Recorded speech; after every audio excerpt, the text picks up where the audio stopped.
Yo. Y'all know what time it is. This is Houston Rockets Red Alert, Untamed, Untapped, Unfiltered, and you know, whatever. This your host, y'all know who I am, who I be. It's the E to the F.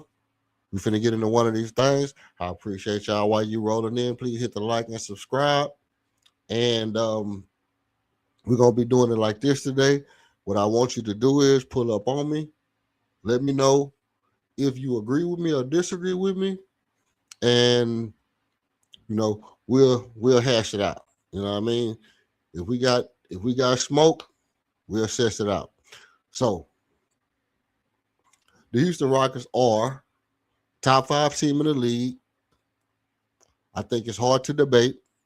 I think it's hard to argue with that point, if I can say the least. But I'm going to make some compelling distinctions between, you know, why I think the Houston Rockets are a top five team in the league, and I don't really think I'll get too much opposition. So I'll just take off here in a minute. But what I do want everybody to understand is that if you, first of all, if you hear me, slowing down or not, I'm also checking my audio at the same time. You know, and sometimes you have to check your audio.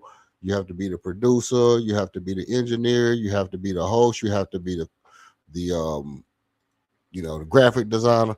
You got to do everything all at once.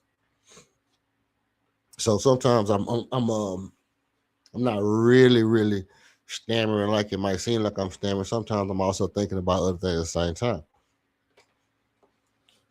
Why is that important? um, because you have to wear different hats. I think that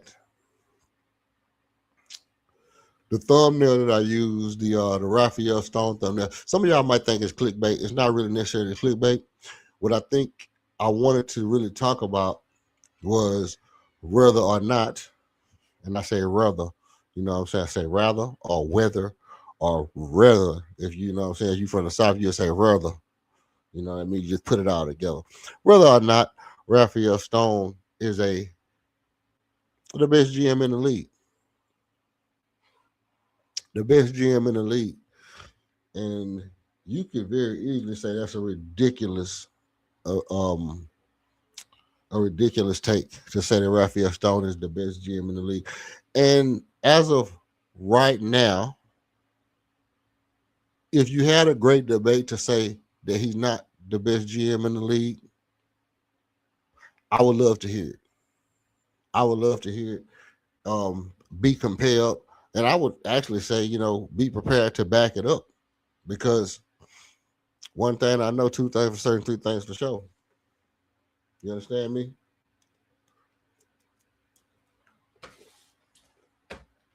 Um, it's gonna be harder to prove.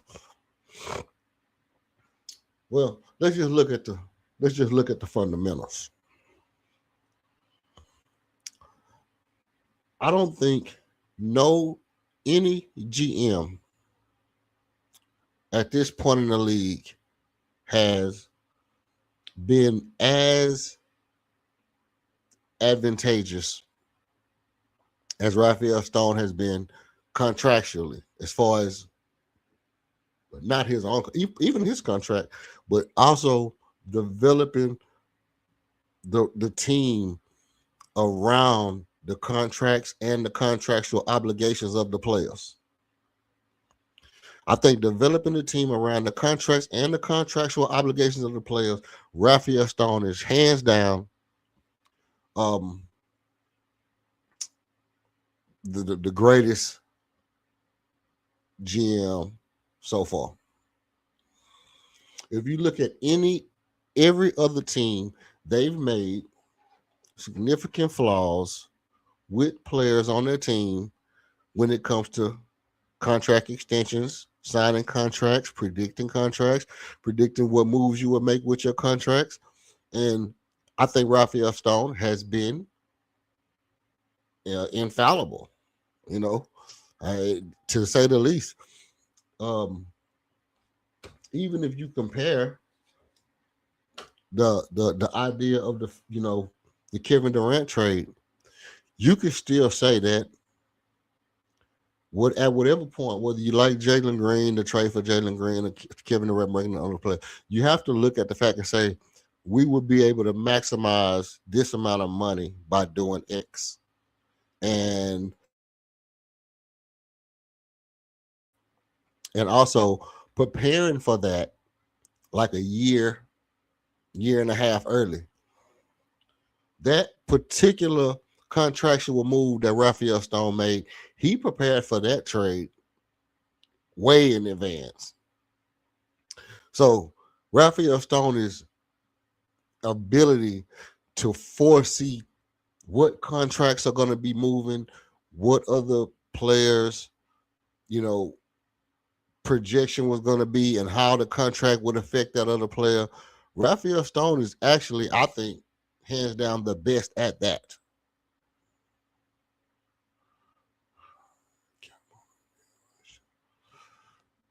Um, one of the whoa.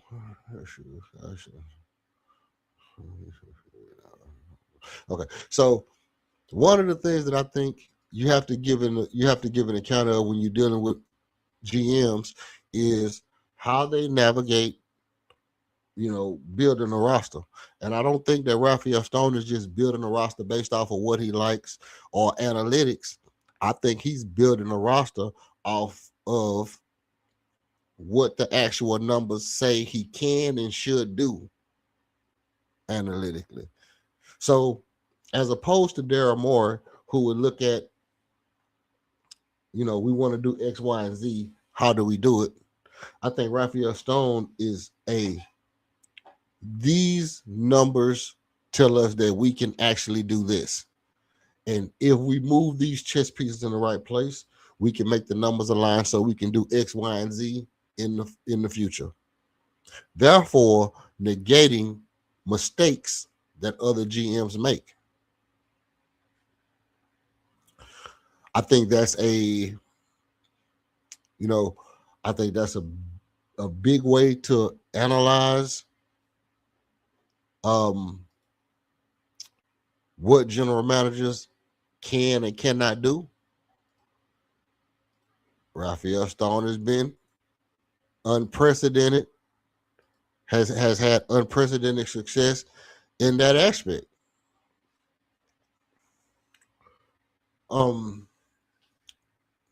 Also, if you was to tell me that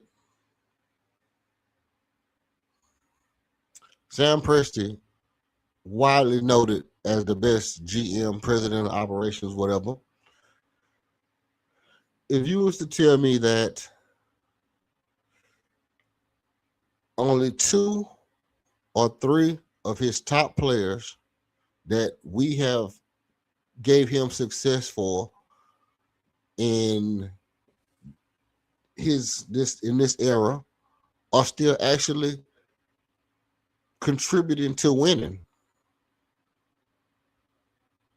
would you believe me? Would you believe me if I told you that most of the things that we gave Preston credit towards his success for, a lot of those things have run its course and dissipated as far as transpired, as far as production wise? I believe you wouldn't. I believe it would be, most people would say everything Sam Presti does is the most amazing thing that they've ever seen be done. I myself personally, I look at it and I say, well, I mean, since Shea has been there, how many players has he drafted? How many players have actually been good? How many moves has he made? How many moves have actually panned out? When I say panned out, I mean, yeah, he brought in a bunch of guys and they won that championship. But if you look at it, a lot of the guys that he drafted didn't turn into Jalen Williams. And Jalen Williams turned into injury liability. So if you really actually looking at it, you can say Caruso is being a staple. You can say that Shea, which you know was kind of a get rid of Paul George, and you know because moving Paul George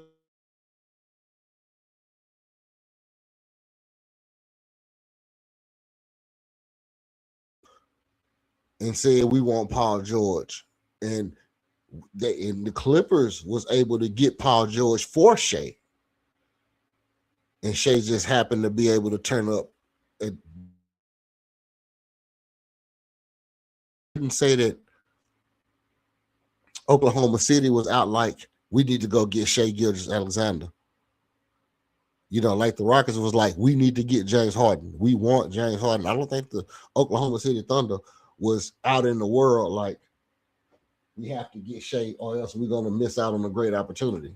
It's not the same scenario. But people often give Presti credit for having Shea. So I would actually not give Presti the credit for getting Shea Gilgeous-Alexander like most people would. And then you say, well, he drafted Jalen Williams. Well, Jalen Williams hurt. He drafted Chet. They looking at trying to get rid of Chet. They don't really believe in Chet. I mean, obviously, I'm going based off of the narrative of what the sports media said, and the sports media could very well be wrong. But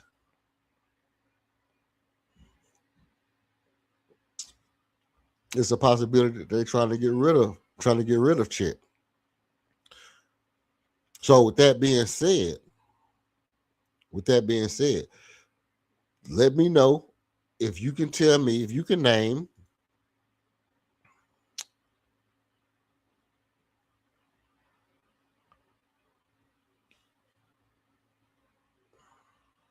can you name a GM better than Raphael Stone?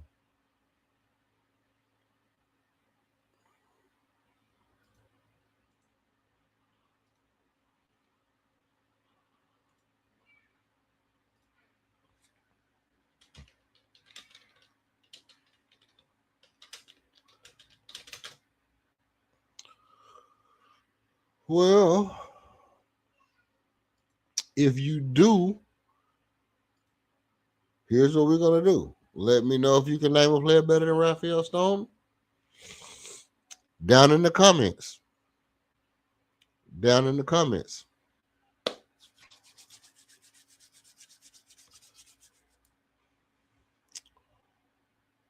Whilst I look over some information and decide if I'm gonna take any, you know, lightweight challenges right now. I'll take any lightweight challenges.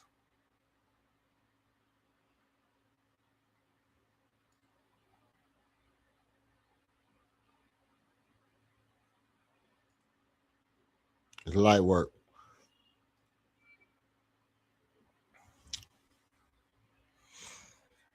Also, for another thing, I don't believe that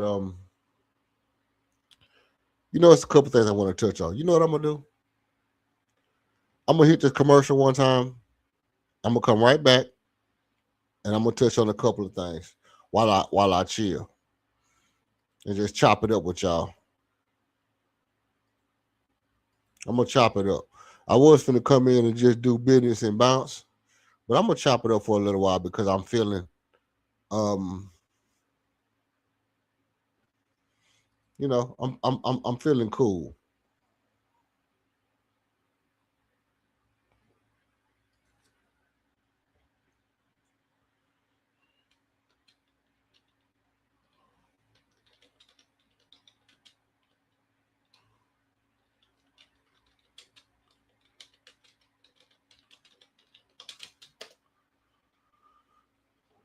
All right.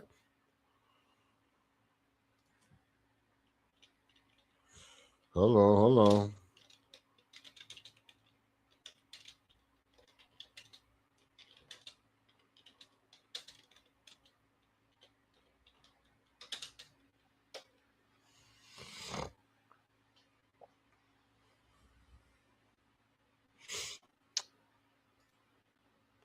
This is gonna be, you know what? This is actually gonna be a little bit different than what I thought it was gonna be.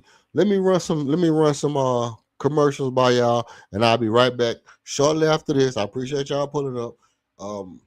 We got sponsors. We got a lot of different things going on. So instead of me jumping off like I was gonna jump off, I'm gonna right back.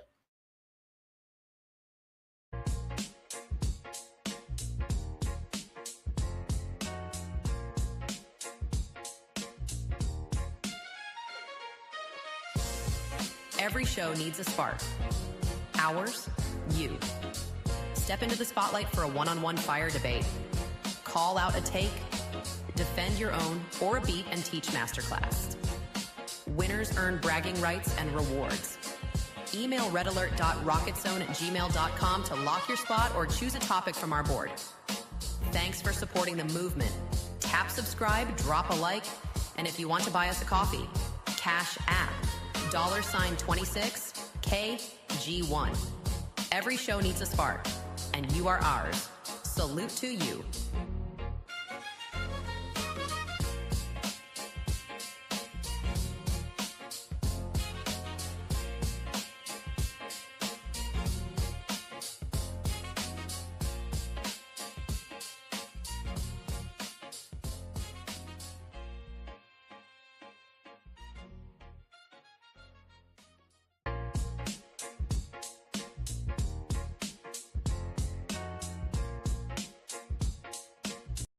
Well, yeah, people wonder where have you been? Where have you been? People wonder where have you been? Echoes in the dark, we lose time when it bends. I got bored in my mind, feel like a black hole in space, yeah.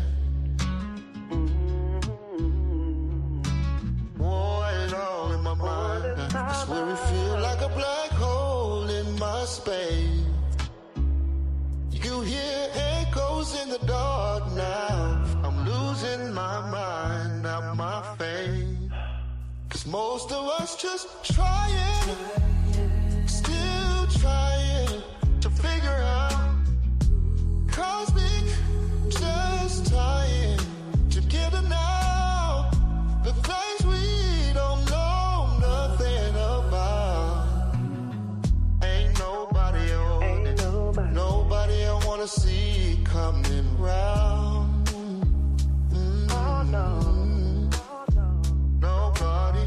Nobody over it now. Oh no.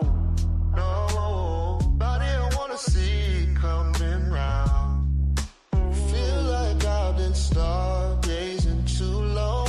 Looking way too high, be feeling down. Ooh, is most of us just trying, still trying to figure out cosmic, just trying together now. The things we don't know nothing about. Ain't nobody over it. Nobody I wanna see cut around. Nobody over it now, no. Nobody I wanna see come around. Feel like I've been stargazing too long, looking way too high to defend it down. 'Cause most of us just trying, still trying to figure out cosmic, just trying together now. The place we don't know nothing about. Ooh, And I've been stargazing too long, and I'm way too high.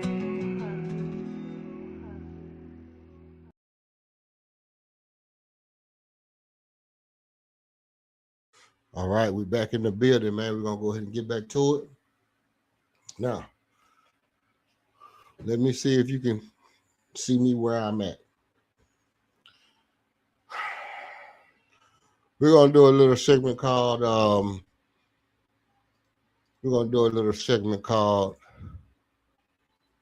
when EF talks. And in this segment, I'm gonna do what I do. I'm going to come straight in, say some things that I want to get off my chest, and hold up, we're gonna hold on. Let's run that back.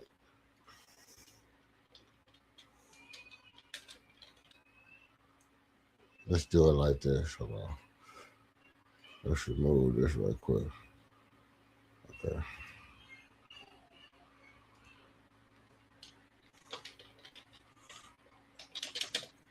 Say some things I want to get off my chest, and then I'll wait to see if anybody want to come in and tell me what they think about it. Now, honestly, let me be real with y'all. I don't really necessarily do this because hold on.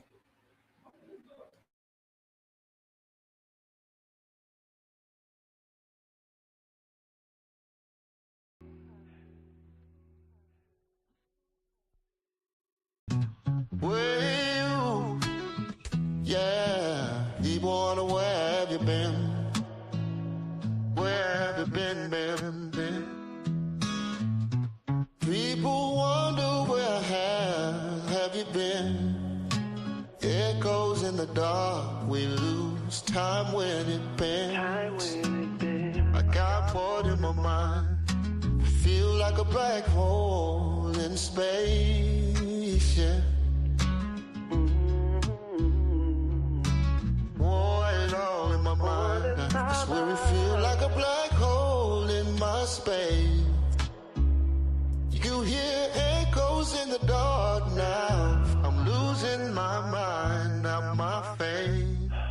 'Cause most of us just trying, still trying to figure out cosmic, just trying together now. The things we don't know nothing about. Ain't nobody on it. Nobody I wanna see coming round. Oh no. Nobody over it now. Oh no. Nobody I wanna see coming round. Feel like I've been stargazing too long. Looking way too high, be feeling down. Ooh, is most of us just trying, still trying to figure out cosmic, just trying together now. The place we don't know nothing about. Ain't nobody over it. Nobody I wanna see cut around. Nobody over it now, no. Nobody I wanna see come around. Feel like I've been stargazing too long, looking way too high to defend it down. 'Cause most of us just trying, still trying to figure out cosmic, just trying together now. The place we don't know nothing about. Ooh, And I've been stargazing too long, and I'm way too high.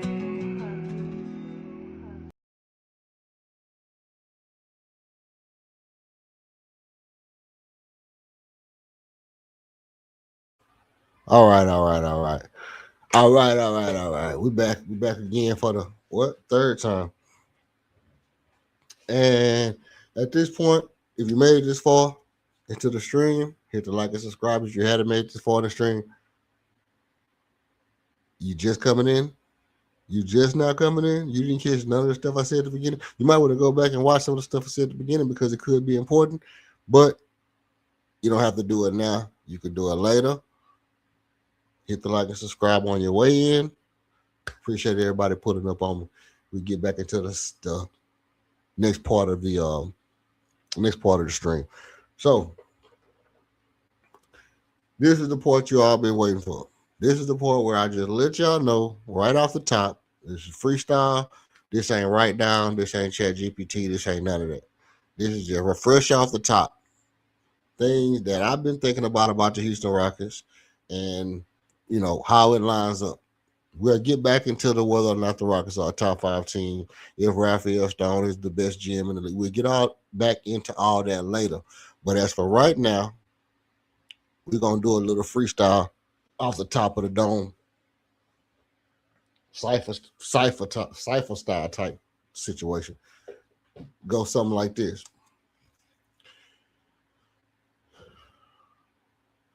So the Rockets signed the short dude. The reason I don't know his name is because he's insignificant. Not because he won't be good, not because what he brings to the table might not be valuable or might not impact winning right today. He might come in and be better than Reed Shepard, better than Fred VanVleet, better than everybody. You never know.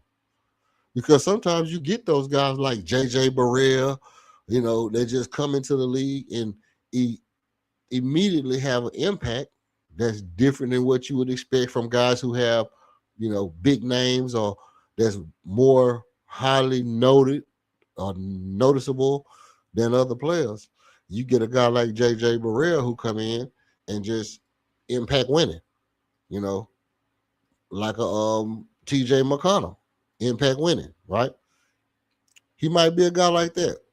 What's his name? I don't know. The reason why I don't know is because I was I don't want to say unimpressed. But I do, I do want to say that it was a little bit hard for me to stomach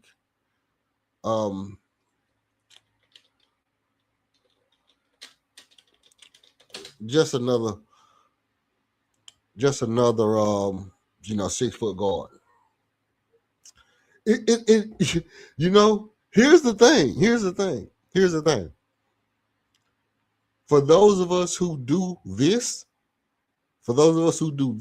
like we actually talk about Rockets basketball from day in and day out, we remember every single bit of information that affects the team that we might have to bring up in a point or topic at such a certain given times, right?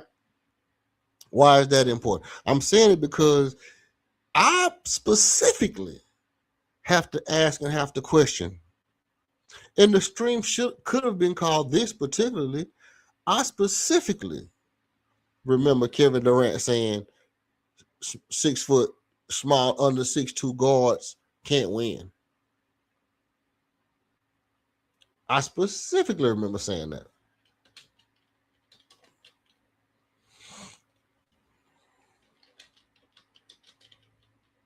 Right?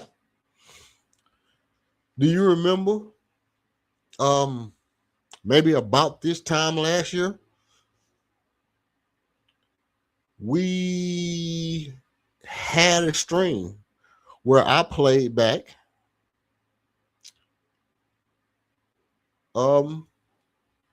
let's see. I don't speak to every Kobe Bryant fan. I can't assume what their reasons are going to be, but I know a number of Kobe Bryant fans. Okay, but I'm not asking you to speak. I'm not asking you to speak to everyone or assume. No, that's not it. Let's see. What do you want to see from yourself this year? Yeah, first I'm excited just to be back out, being able to play. It's super exciting getting to play with a bunch of new guys. Okay, no, that's not it. But all things considered, we are going to pull up. I'm gonna find the clip because I specifically remember Kevin Durrant saying that small guards can't win. And this is almost, to me, I I would almost have to ask myself or ask, my people, my inside sources, is this like a direct slap in the face of Kevin Durant to what he believes? Is this directly saying, you don't know what you're talking about type situation?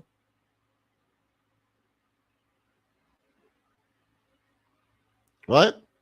Right? This would almost seem to me like, KKD, you don't know what you're talking about.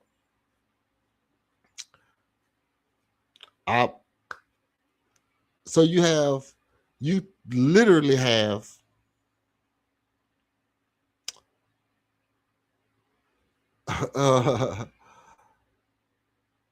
what? Oh, you literally have 3 small guards on your roster right now, and you can count Marcus Smart as being a bigger guard, but really, if you tell Kevin Durant you can't win with small guards, and you got 3 of them, he's not on this team at all thinking we can win. I can't see myself believing that Kevin Durant thinks right now that we can win basketball games when you got 3 small guards on your team. Tell me what you think. Am I wrong? Am I right? If you KD right now, and we know that you said you don't think small guards can win. We got 3 of them on our team. Are you feeling like we can win? Are you feeling like this team is actually a contender with 3 small guards?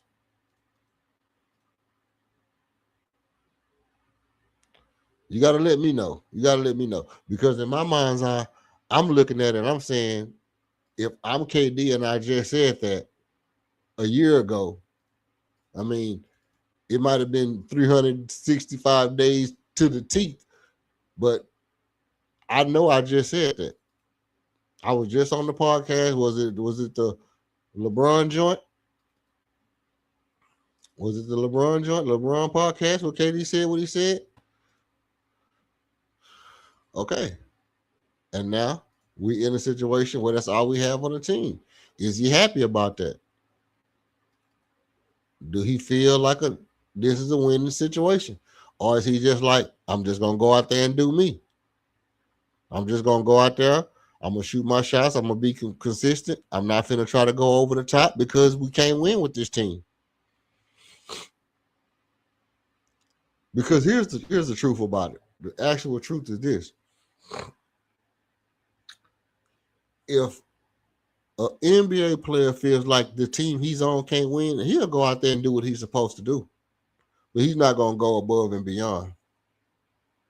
Unless that's just who he is. Unless that's just his natural makeup is, every day I go out, I'm going out to go above and beyond.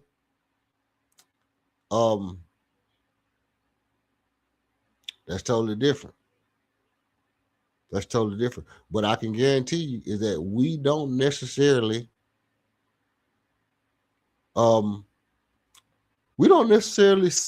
have that as a as a backup for who Kevin Durant is. Right? We don't have that as a, we don't necessarily think of Kevin Durant as that being that person that's going to go out every single game. He's going to go out every day and do his job. But we don't necessarily see Kevin Durant, I'm going to go out and dive on the floor. I'm going to go out, I'm going to get loose balls. I'm finna, I'm going to leave it all on the court every single night. Maximum ability, maximum effort, every single play. I feel like we can win right now. Matter of fact, we know for a fact that if Kevin Durant, it could be very few things to make Kevin Durant feel like we can't win no championship. He would be right to feel that way.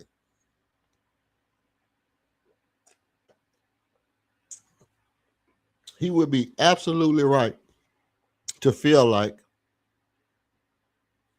this team can't win. Now, do I feel like we can't win?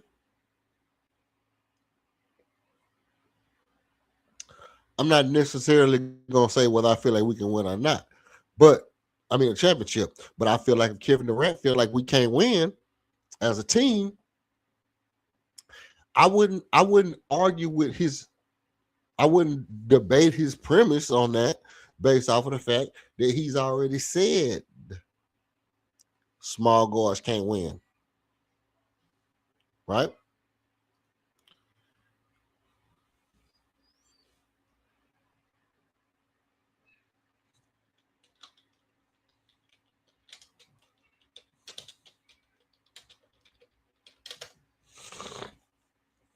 I believe that it would be harder. I believe it would be harder for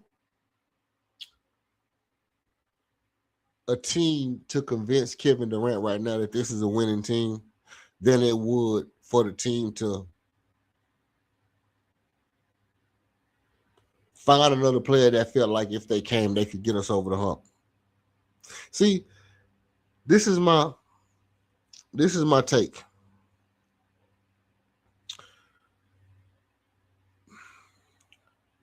I have to sit down with Kevin Durant and say, do you feel like with you on the team, if I'm Ime, if I'm Stone, I have to sit down with a guy and say, do you feel like with you on this team we can win a championship, that we should win the championship?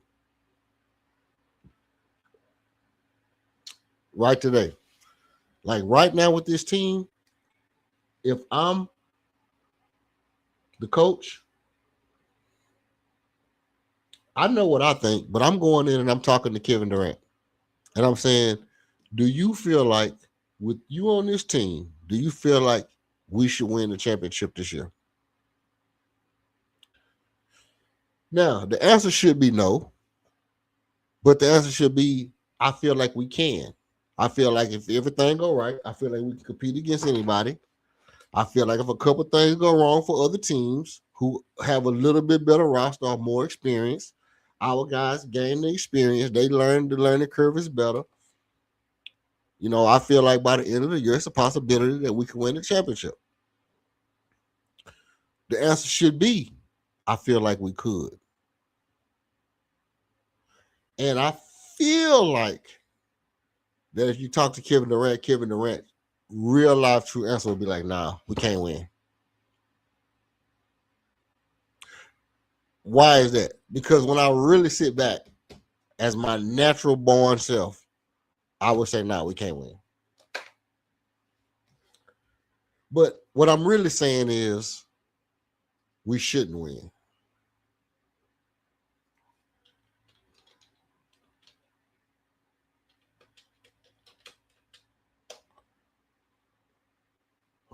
We shouldn't win. You know,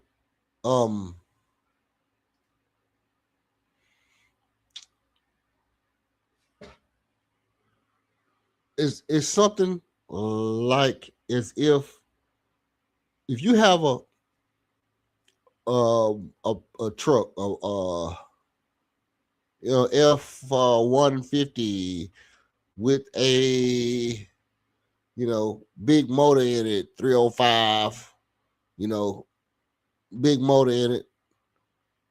You don't got no extra weight on there. You got the right exact tires, and you racing a Honda Civic or something, right? You probably shouldn't win. You probably shouldn't win that. But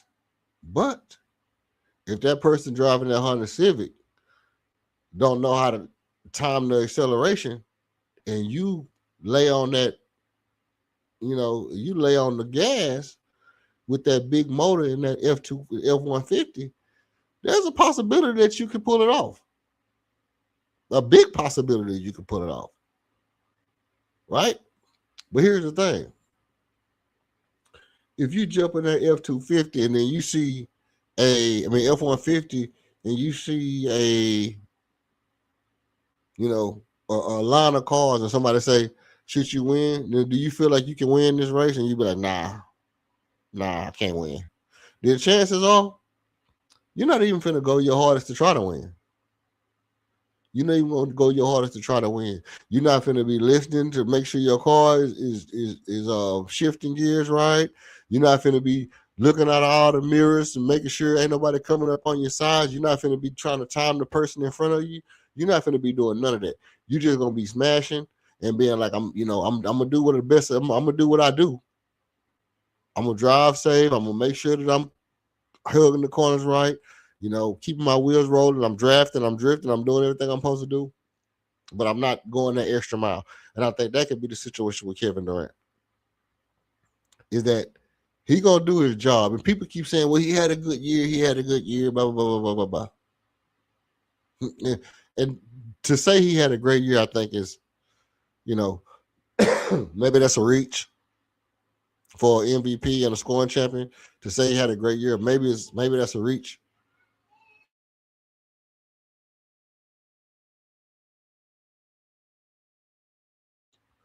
But I think to say he had a very, very good year,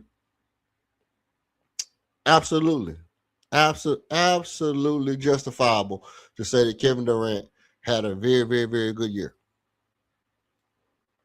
Nothing to argue about, nothing to see here. I'm actually leaning on the side of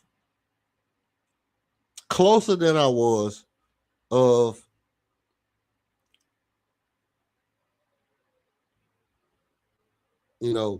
being I'm more and more okay with the trade as time progresses. Because just going out and playing basketball wasn't going to make me okay with the trades. It's going to take stability. It's going to take players getting used to playing with you. It's going to take, getting over hurdles. It takes all that before I'm okay with the trade. And if we get to that point to where I start to really see guys are getting over the stuff, and players are starting to gel, coaches doing more and more things because they feel confident because of the team we have, players want to stick up for other players. If I start seeing stuff like that over and over and over again, I'm going to be more and more cool with the trade every time. But I don't necessarily know if that's what we're gonna see. But as for right now, I'm a little bit better off with the trade than I was, even a week ago. Because there hasn't been no drama. Hope is starting to peak again. There hasn't been no talk about, guys can't get over this or guys can't get over that. Obviously, we see KD working out with Chad, and that's what he's supposed to do. He's supposed to work out with the younger people.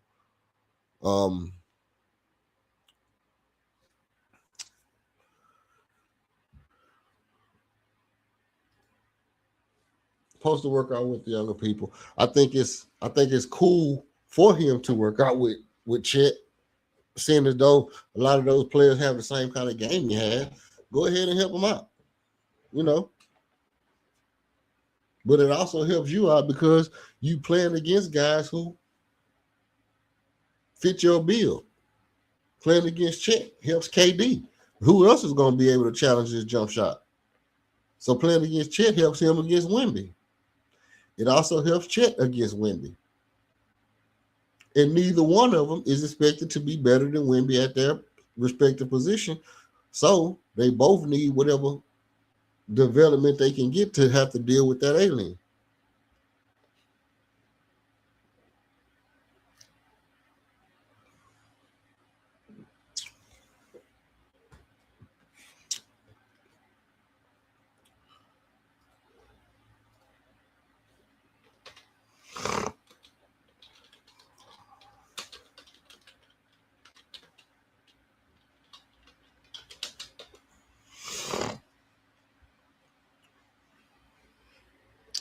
So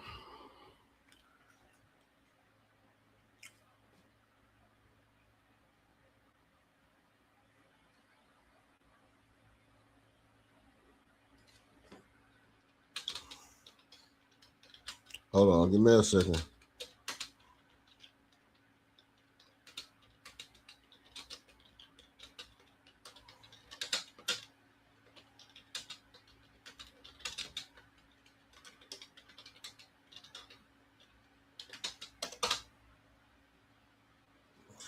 So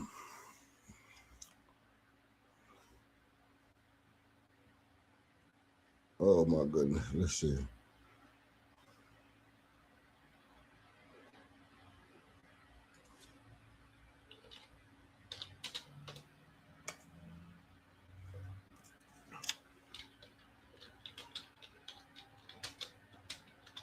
Mm.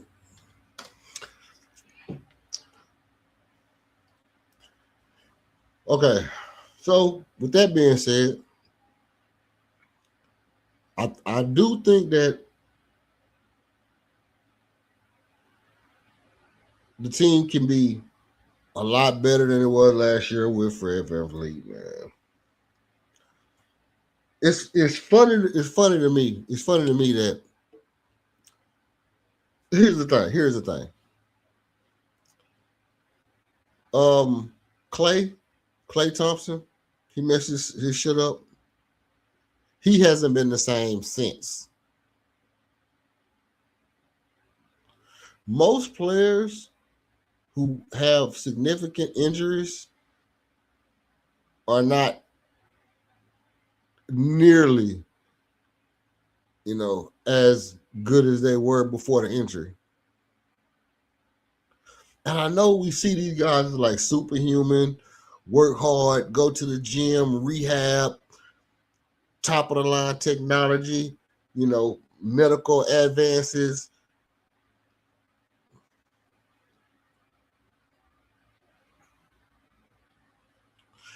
And people say like I'm really, really, really hard or tough on the Rockets, but I'm not. I'm not. I'm really, really, really fair about what I see and what I expect. And I don't expect Fred VanVleet to come back and be as good as he was when he left. I just don't. If it takes him, let's say it takes Fred 30 games to get back into form, and he's good to average, to good to average, and he has big moments when he needs to have big moments, well, that's his value. That's his value. His value is he needs to have big moments when he has big moments, when he's supposed to have them. That's been his value. Fred hasn't been a shooting staple of consistency throughout his career. And that he has been, a try hard. And I'm not saying that in a, malicious or derogatory term or whatever. I'm saying that he's been an actual try hard, which to me, try hard. Go at it. Do your thing. Play with passion, play with energy, play with intensity, sense of urgency. Give me all that. You know what I'm saying? Give me that before you give me, a passive, lethargic, a guy with porous intensity. But Fred is not really. Fred is not supposed to be an impact player coming back from an exploded patella, right? What are we talking about? We're talking about a guy with an actual knee spontaneously combusted overseas. This boy knee spontaneously combusted. We're not expecting Fred VanVleet to be an impact player next year. We are still actually relying on development from the inside to make the impact. We just want Fred VanVleet to come back in and be a stabilizing force to where we had a complete void, where there was absolute darkness and abyss at the continuity aspect of playing the quarterback role on the hardwood for 94 feet, going and coming. We need Fred VanVleet to come back and replace that. Is that going to make an impact? Yes. But you can't expect a guy who has the visions of Oppenheimer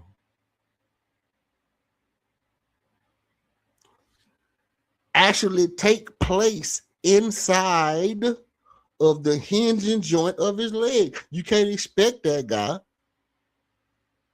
to be a real impact player. If he is, so be it. So be it. Hey, more power to you. Assalamu love you. I can dig it. But if he's not, I'm cool with that too. I didn't expect him to.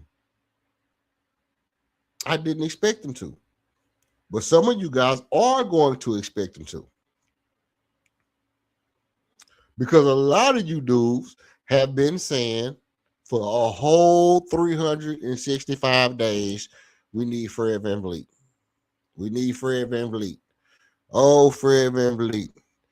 Oh, please bring back Fred. Hey, come back, be solid, hit some clutch shots, be an extra mind on the court. You know what I mean? But I have you note. Did you ever watch Futurama? Let me tell you something. If you ever watch Futurama, there's always a scene in Futurama where they have some guy's brain and head inside of a vat, a jar of embalming fluid, just sitting up there talking to people. That's what most of y'all act like Fred VanVleet is.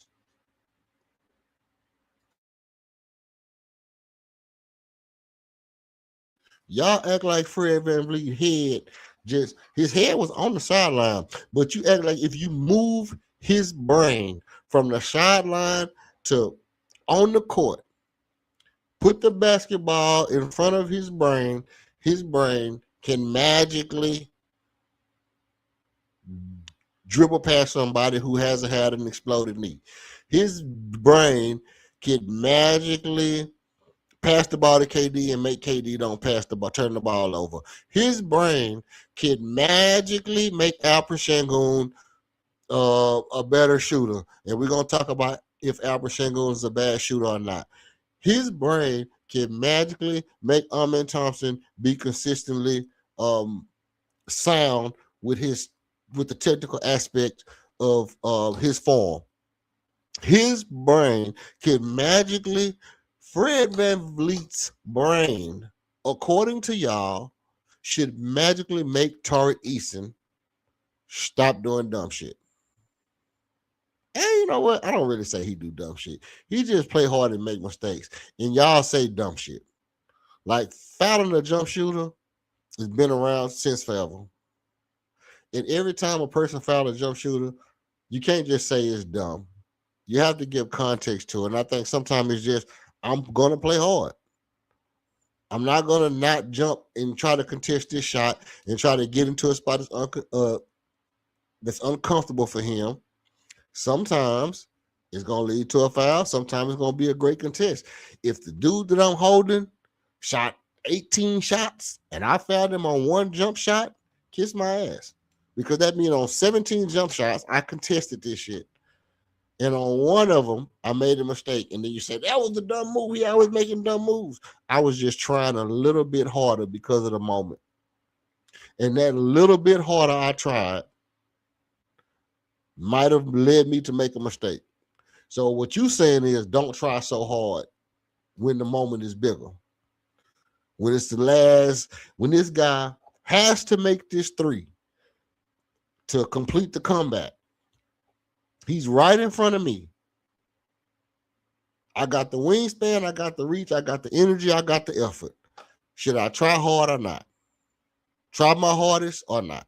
Yeah, but just jump straight up and down. But that's not trying my hardest. Because trying my hardest means I need to close this space within 2 inches without getting into the way of his landing space, plant my feet down right on the right side. I need to jump to the right or the left, depending on which hand he's shooting with. I need to make sure that I don't create contact on the body or on his wrist, but I also need to impede his vision, make him land uncomfortably.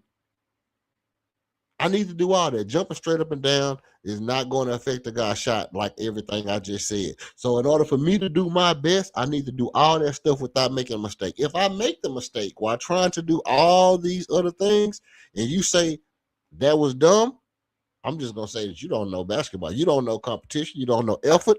You don't know impact. You don't know intensity. You don't know none of that. That's what I'm going to say about it. Matter of fact, I don't even know if I necessarily want you on my team in a basketball game if you don't understand that, yes, it was a big shot for him, but it was also a big contest for me. I contested with everything I had. He did everything he did, and I happened to bump him. I bumped him before they didn't call the foul, but this time they called a foul. I can't not try hard there. And some people will say, you know what? Just make the shot difficult, contest without fouling. Because now he got the and one and they go up this amount. But if I get to stop, then we get another chance to keep them from going up at all. See? So it's two sides of an equal coin. Or equal sides of the same coin, or should I say? Oh my God.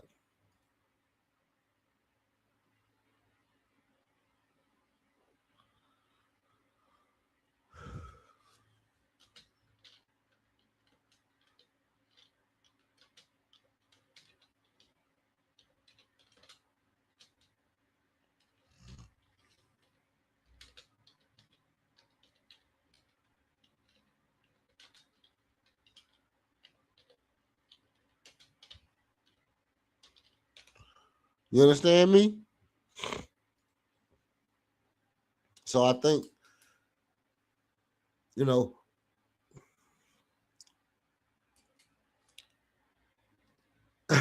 it's funny because I give leniency to the players I think need leniency. The players I think don't need leniency, I don't give it to them. I do give Kevin Durrant leniency for, like people say, he's not a good leader. I give him leniency on not being a good leader. You can't come to me and say Kevin Durant not a good leader, because I'm going to say I haven't seen him be a bad one. I mean, if you're not a bad leader, that should get you to 50-50 on being a good leader right there. So if you showing up in the gym, you trying to coach guys through things, you get frustrated, still could be a good leader. I would wonder if, people feel like I have to, do I necessarily have to be psychologically, on note to be a good leader? Do I have to know, oh, this guy likes to be yelled at, this guy don't. This little piggy went to market, this little piggy stay home, this little piggy had roast beef. Do I got to know all this to know how to be a leader? Or can I just come in with one direct thing? Hey, look, I'm going to go out here, I'm going to do my job, stay prepared for my job. I'm going to show you, you stay prepared for your job, do your job at a high level, day in and day out. I can clap you up, I can tell you when you're wrong, but at the end of the day, it's up to you to go out and do your job. Is that a good leader? I think that's a fair leader. So I give Kevin Durant the same amount of leniency for the things that people say he's not good at as I give every other player when people say they're not good at something. So you say, well, So basically, what you doing is you just making excuses for people. No. There's a thing called understanding the dynamic. Understanding the dynamic in talking about things with nuance. With nuance, there's nuances in the conversation that you can talk around and you can disregard. Like when people say Kevin Durant the best scorer in the game, and I say no, Wilt. There's Michael Jordan. No, it's Wilt. No, I mean it's Wilt. Wilt Chamberlain is the best player to ever play basketball. Well, we didn't see Wilt. Well, yeah, you kind of did. You kind of did see Wilt. You saw him. You looked right at him. But what you don't want to do is you don't want to acknowledge how good he was, because then the other guy that you think is good, won't be the greatest. And then you can't compare the other people in the league to the people that you want to compare him to. So therefore, people make Wilt like he's not the greatest player in the league. Because if Wilt was the greatest player in the league, then who would you compare LeBron to? Who would you compare Kobe to? If Wilt is the best player in the league, then that brings up Olajuwon. It brings up Jokic. It brings up Shaq. It brings up Kareem. And so in order to be fair, they just say, you know what? Wilt not the best player ever. It was Jordan. A guy that's 6'6", average height, mind you. Great score. Average three-point shooting. Greatest player in the league ever. So now you can compare everybody to that standard. Do I believe in my mind that Kevin Durant is the greatest scorer of all times? Not the greatest scorer of all time. No, not the greatest scorer of all time. One of? Absolutely. Would I stick him in the top 5? Yeah, I stick him in the top 5. I would stick Kevin Durant in the top 5 scorers list any day.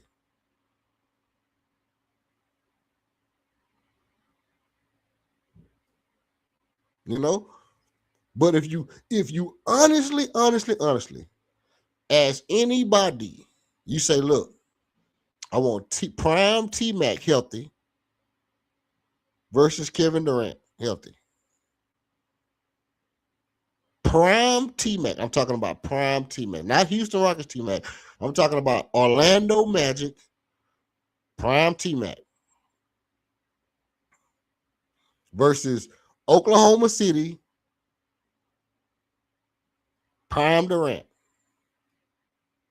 Which one of those guys you really gonna go with?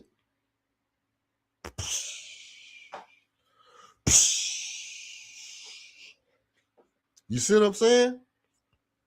You see what I'm saying? It's gonna be hard. Now I know who I like. I don't know who y'all like, but I know y'all would say got to be Kevin Durant. But then you would have to be able to show me that. You have to be able to show me that prime Kevin Durant, MVP Kevin Durant, was a better scorer than prime Tracy McGrady, Orlando Magic Tracy McGrady, scoring champion Tracy McGrady. I'm not talking about overall basketball player, but we're not going to talk about how fast T-Mac was in passing and all that. We're just going to talk about scoring the basketball.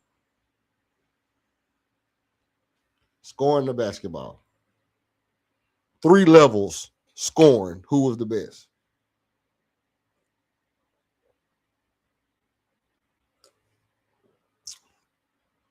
Okay, he can shoot over people. So what? He can shoot over people? Wow. He can shoot over people. Right? Shooting over people is an amazing skill. Now, all that being said, I'm not at all saying that Kevin Durant isn't one of the top 4, top 5, greatest offensive players ever. I'm just saying that for my likings, it's a lot of different ways you can look at it. People would say Fred VanVleet ain't near nowhere in the top 15 guards in the league. I went on my stream last time and I said that Fred VanVleet is very much a top 15 guard, starting point guard in the league. But see, people only hear me say if his knee, if his knee, was all of a sudden rapidly expanding from the inside and and fully expanded past the exterior of his epidermis, then you can't come back and you can't expect this dude to be, have the impact that you would want him to have, especially not within the first 30 games.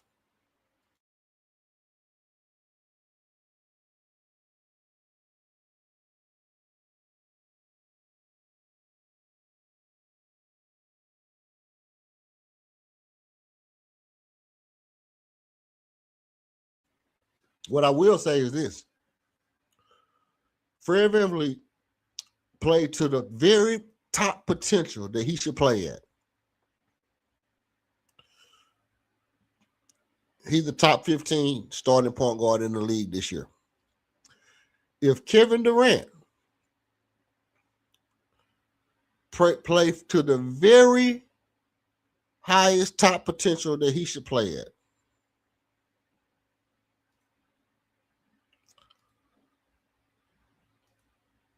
Kevin Durant is a what?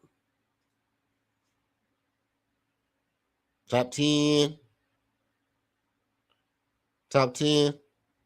player in the league overall? Oh no, top 10. Top 10 is hard. Top 10 is hard to get to. But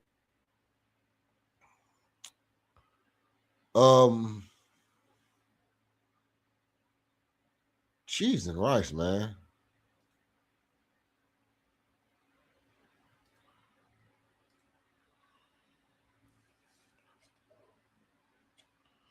I tell you this right off the bat.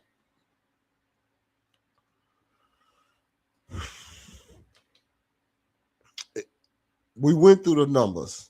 It would be good of you. It would be a very good idea to go back and watch the stream where I ranked every player 1 through 8 according to position in comparison to the rest of the counterparts in the league. I think you go back and watch that stream. It's a long stream. If you want to, kind of go past the early and then cut out some of the end, that's cool. But that was a 5 stream. Oh man, this motherfucking dumb.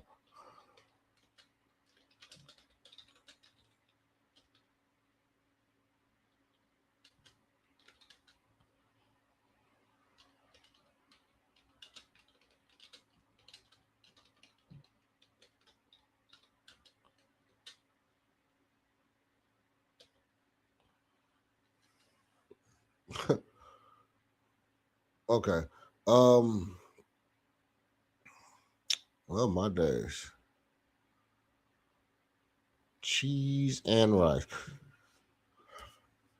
I would say watch the stream and then tell me if I was off on anybody's status. I believe that one thing that we can acknowledge is your Rockets should very well, if healthy,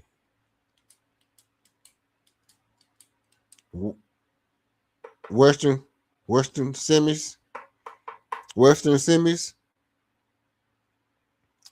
You have to expect them to be in the Western Conference semifinals. You have to expect them to be in the Western Conference semifinals.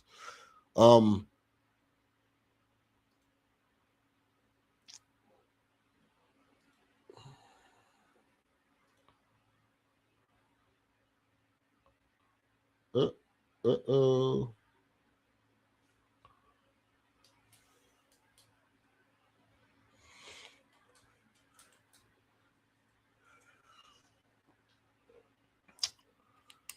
So I think let's see. If the Western Conference semifinals was if that was the goal, then okay, cool. If that was the goal, okay, cool.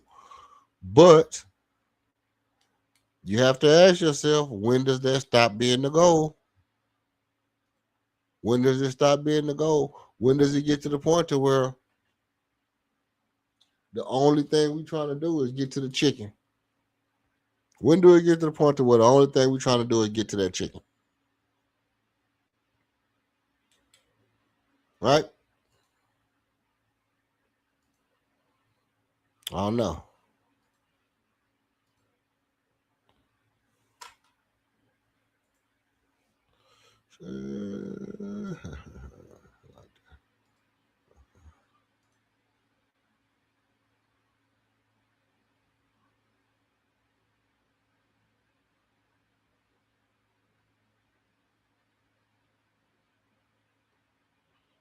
Change the whole dynamic, goddamn. You leave me nails.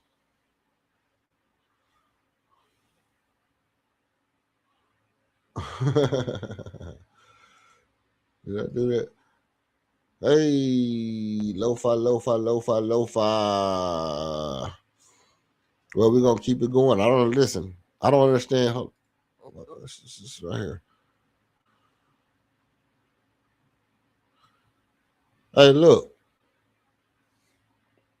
I don't. Tracy, shout out to you, Tom, man. Shout out to Tom. Putting up in the peace and blessings right back to you, Brits. I'm dealing with the fact, man, that like a lot of these conversations, narrative-based conversations, have been absolutely like narrative driven. A lot of time it don't make no sense. I have a hard time. I have a hard time falling in line with the narratives. Because no matter how much you like Kevin Durant, people can't just come out and just throw out and say he's the greatest scorer ever. If you like, tell me what you think. Tell me what you think. Am I wrong for thinking that maybe, just maybe, Wilt Chamberlain is the best scorer ever? And that maybe, players like Kevin Durant, Tracy McGrady,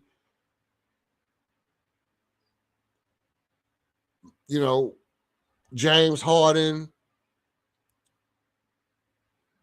Jerry West, maybe guys like that, Elgin Baylor, George Gervin, maybe all those guys like that come in, third, fourth, fifth, sixth behind Jordan. Like, just automatically saying that Kevin Durant is the best scorer ever, and they're not mentioning Tracy McGrady. They go Jordan, Kevin Durant, and then they say Kobe Bryant or Carmelo Anthony. You skip Tracy McGrady every time. You skip Tracy McGrady every single time. As if injuries, lesser role, whatever, all the,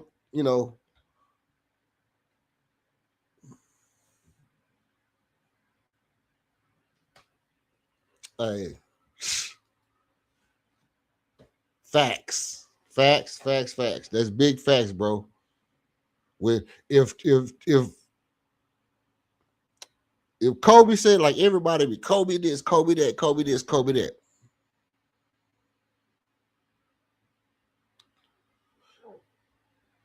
If Kobe come at you and Kobe say, boom, that he was, Tracy was the dude, you gotta give him credit.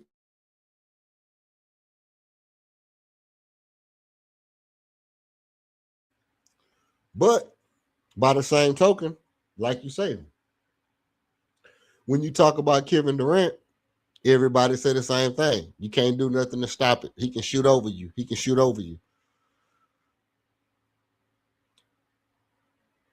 But how often do you see him actually? This is my thing about this is my only thing. There was games where Tracy McGrady's 3-pointer just looked impossible. It looked like there was games where Tracy's 3-pointer just was a dagger that you couldn't overcome. His hezzy pull up from 3 was as dangerous as anybody's hezzy pull up from 3, including James Harden, including Steph Curry.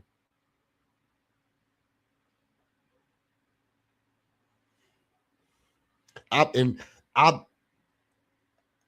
challenge anybody to go back and watch the Kobe T-Mac battle and how pure and smooth, effortlessly he was pulling up from 3 and knocking down threes. And he rose to the occasion like that when it was time for him to pull up from 3. It just wasn't a lot you can do with it. A lot of people got mad because of how good he was at shooting threes. Now, that being said, there are a lot of players that can shoot the 3 well. Carmelo being one of them, KD being one of them, but I just think T-Mac was a little more dangerous from 3. I think T-Mac was a little bit more dangerous attacking the rim than Kevin Durrant, Carmelo Anthony, anybody but Jordan. And anybody, like Kobe. I mean, like, to me, Kobe and T-Mac offensively was 1A and 1B. And that's why I say all those guys come after Jordan to me. But it's hard for me to put guys up there and just throw them up there and be like, boom, you the greatest scorer ever. You better than Wilt Chamberlain at scoring. Like how do we get there? How do we magically make these guys better than Wilt?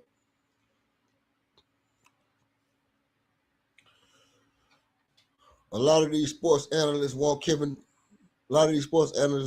Durant to be something that he's not. So they'll put a narrative on him, just like they put a narrative on Facts. Listen, it's even more nefarious than that, to be honest. I would even go as far as to say, like I said earlier, hit the like and subscribe. That way you don't miss me next time I'm on. But it was even more nefarious than that to bury how good the bigs were so that they can make the wings be the greatest players ever. Because how do you magically go from Wilt Chamberlain, Kareem Abdul-Jabbar being the greatest players ever, and then suddenly, boom, now it's Jordan. Now, Wilt and Kareem can't even get back into number 2. Wilt and Kareem can't even get back to number 2. It went Jordan. Well, if Jordan was the best, that means Kobe's number 2. Even though Wilt was better, and then Jordan magically trumped over Kareem, and then they said he was better than Wilt.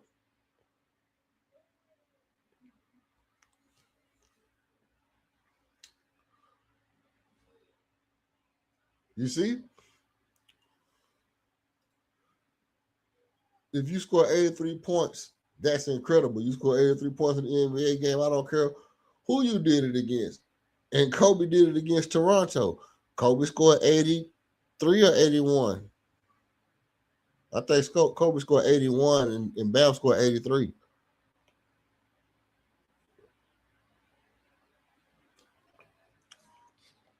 But with all that being said, you're right.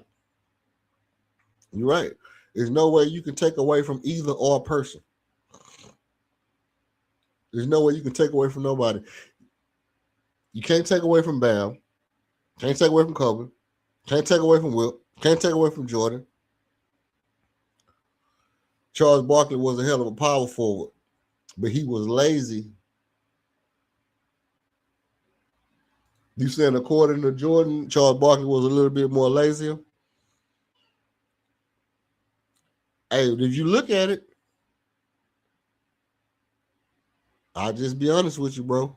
I'll be honest with you. It was times in that era where if you could have told me, hey, I can have Charles Barkley, I'd have took him and I'd have felt just as comfortable as people who had Jordan on their team.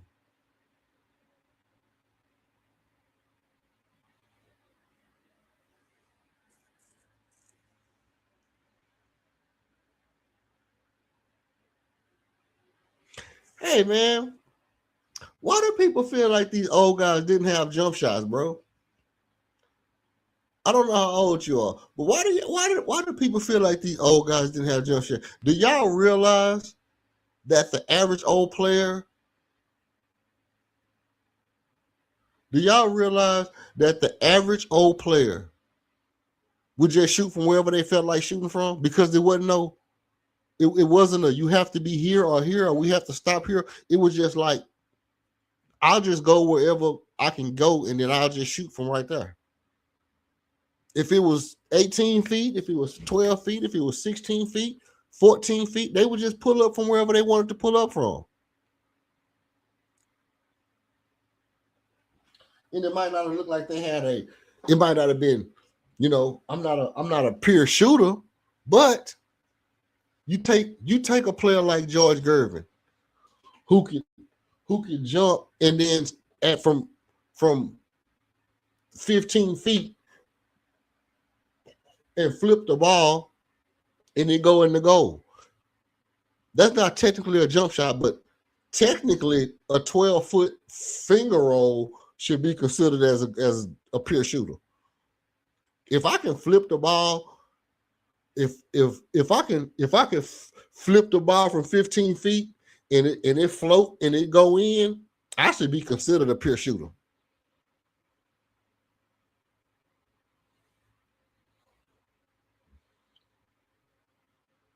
Right, exactly. That's what they do. And they say the same thing about Wilt.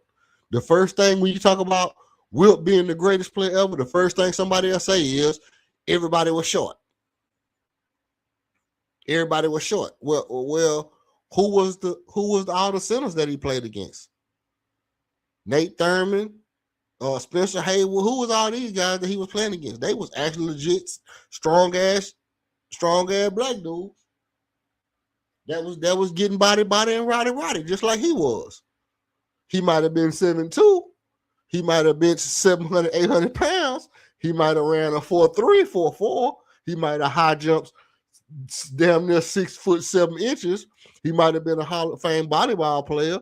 He might have been better, but they was legit 7-footers. They just wasn't as fast, as strong, as high jumping as he was. If you bring Spencer Haywood right now and you bring Elvin Hayes right now and drop him in the league, he get buckets. Right now, Elvin Hayes come in the league and get buckets. Right now, Elvin Hayes turnaround jumper.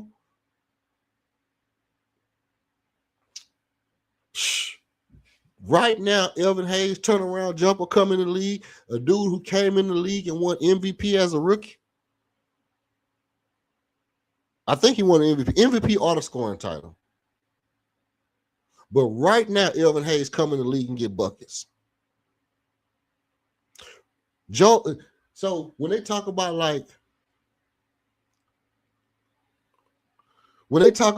Wilt, they say, oh, all he did was dunk on everybody. And then you go back and watch the highlights. When you can find a highlight, he dribbling down the court, doing the skip to my Lou pass, full speed, jumping in the air, cupping the ball, dishing it off, fade away, fading over 2-3 people, hook shots, sky hook like Kareem. He doing everything.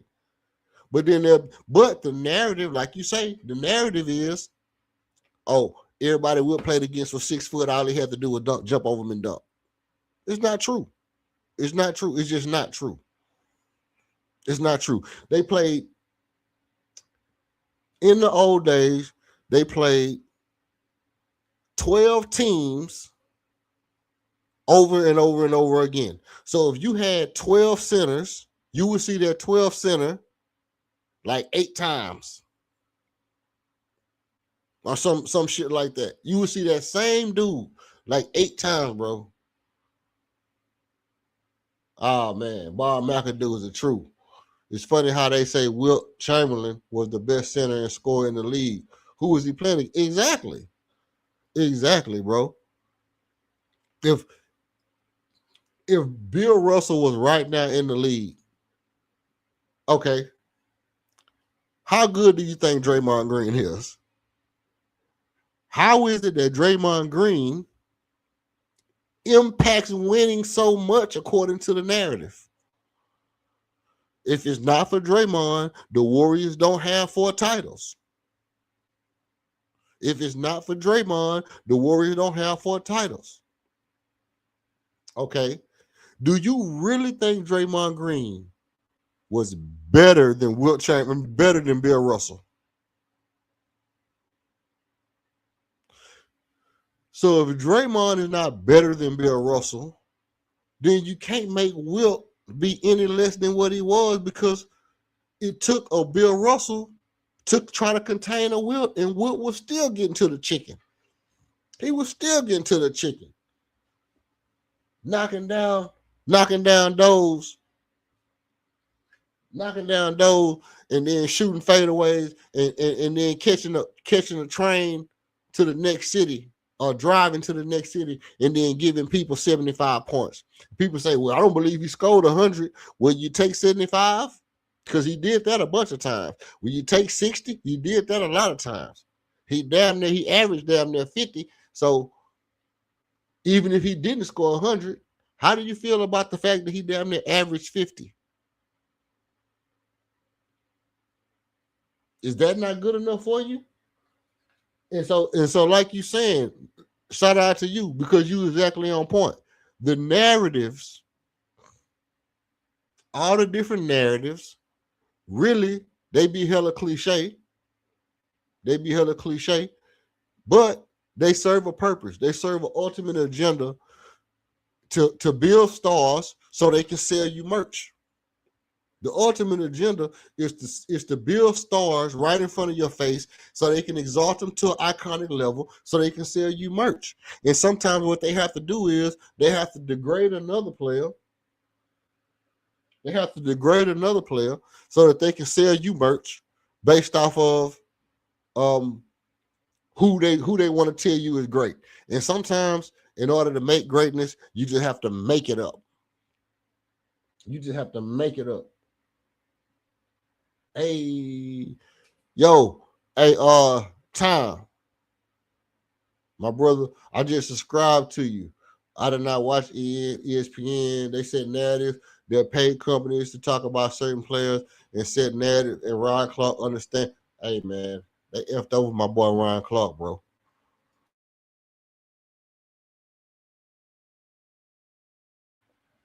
They effed over RC, bro. They effed over RC, man. Hey, one of the things I can tell you that I'm out of one of the things that I'm mostly disappointed about is not that they messed over, because we know that's what they do, but it almost seemed like he was so trusting in them that like he said, he felt like what I bring to the table is valuable enough to where the guys who just dislike me because I'm good can't bring me down because they racist. And he trusted that his being good was going to protect him from racism.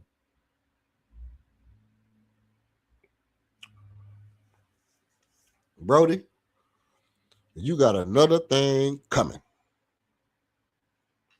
You got another thing coming.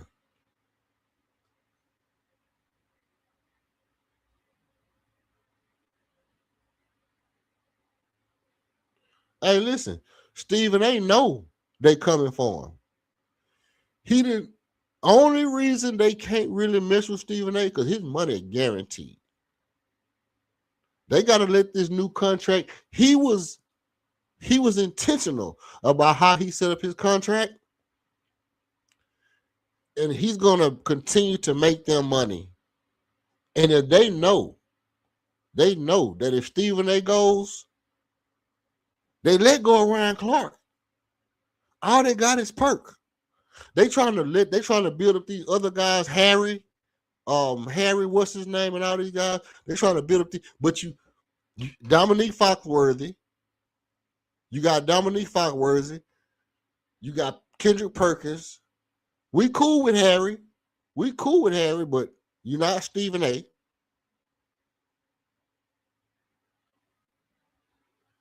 Hey.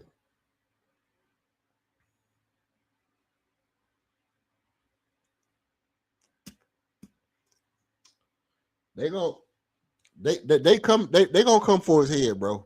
They're gonna come for his head. But just like you see with Deshaun Watson, when they owe you money, they're gonna try to milk you for whatever squeeze they can get out the orange.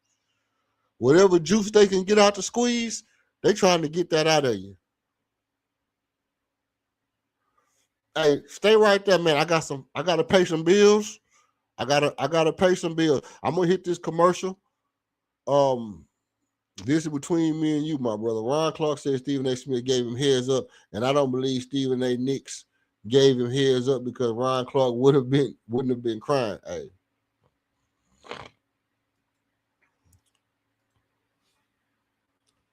You make a good point. I'm gonna touch on that too.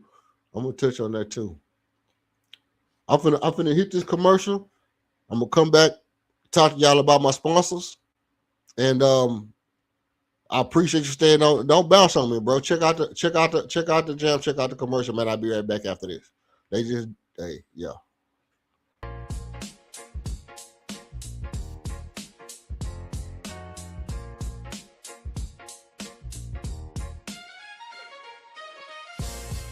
Every show needs a spark.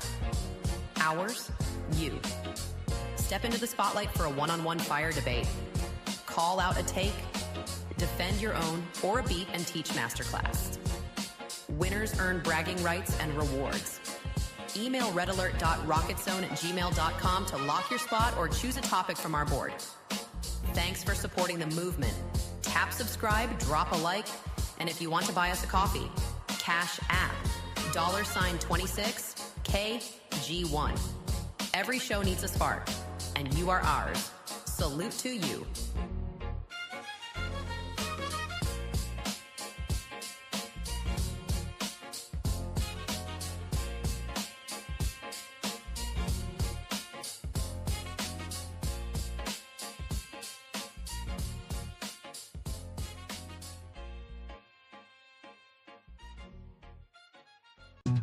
Well, yeah, people wonder where have you been? Where have you been? People wonder where have you been? Echoes in the dark, we lose time when it bends. I got bored in my mind, feel like a black hole in space, yeah.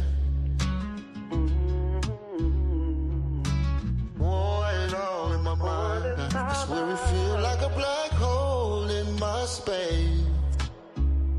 You can hear echoes in the dark now. I'm losing my mind, not my faith. 'Cause most of us just trying, still trying to figure out cosmic, just trying to get it now. The things we don't know nothing about. Ain't nobody on it. Nobody I wanna see coming round. Oh no. Nobody, oh buddy now. Oh no. Nobody I wanna see coming round. Feel like I've been stargazing too long. Looking way too high, be feeling down. Ooh, 'cause most of us just trying,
Thank you for sticking around. I hope you hit the like. I hope you hit the subscribe.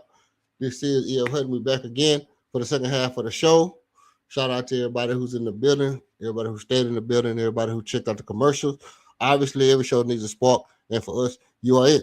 Also, have you ever been in a situation where you watch the game, you got the remote control in your hand, your favorite teammate, your favorite player shoots a bad shot, and it causes you to lose your cool, and you throw your remote control at the TV, and you break your TV, and now your wife is wondering how she's going to watch her favorite Baddies or Love Island episode tomorrow.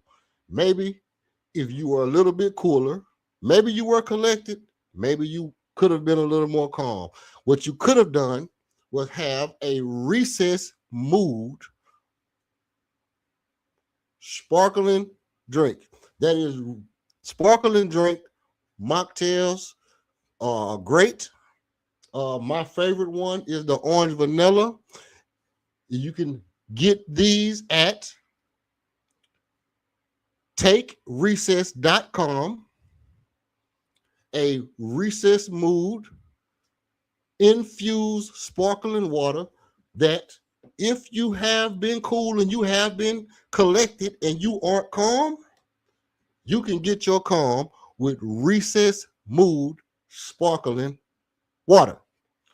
Also, we'd like to thank you for sticking around this long. Don't lose your cool. Keep your calm. Again, that is recess mood sparkling water.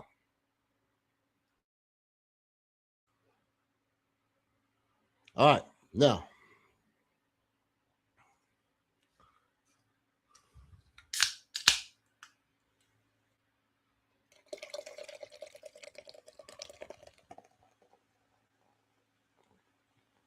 You hear the fizz? Y'all hear the fizz?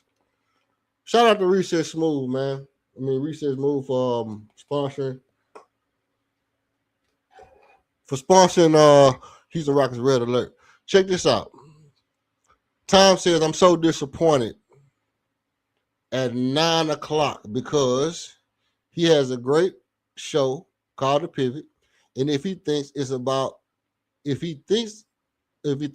it, he can start his own ESPN with the show The Pivot. Cam Newton didn't cry about being with ESPN. He moved on. This is why men should always have a man cave or a den where you have a private space where you can have your own TV. So when you break your stuff, it's your stuff. Facts. Absolutely.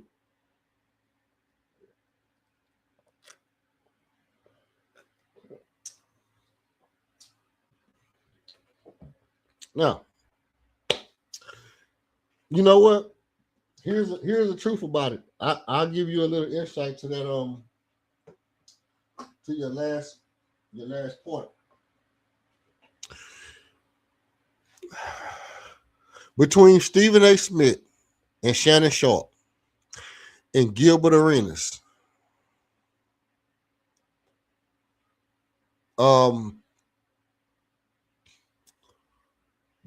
Steven Jackson, Matt Barnes, Cam and Mace, 520 the pivot. 520. All these guys that's doing it right now. Obviously, Stephen A. Smith got the most money. And if he wanted to start his own network on ESPN, on Netflix and Prime Video, he could. But he understands that he can't do that. And I bet you any kind of money that ESPN is in negotiations to not allow any other sports networks onto streaming platforms. This is how the power structure works, bro. They know what's coming. They know what's around the corner. And they know that right now it's enough powerful men in the sporting broadcast podcast space that they don't have the power to contend. They don't have the power to contend with a Stephen A. Smith, All the Smoke podcast, and Club Shay Shay nightcap. You put them three right there together with 520, it's over. You bring in, you got 520 that's jumping off in the morning. Now listen to this. 520 is at 520 in the morning. You got Camden makes that come on at like 6 something. That's 30 minutes. You got, you got the pivot. You got the pivot that run in the daytime. Then you got with all the smoke that run later on like 3 o'clock. Then you come in with Stephen A. Smith. Then you got nightcap. That's a whole syndicated 24-hour rotation between them powerful broadcasts right there. And they can do it. And I guarantee you, it's in the works. It's in the works. Oh, man.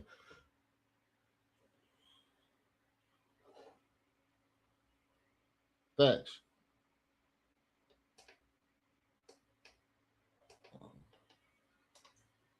Oh, my bad. Not that.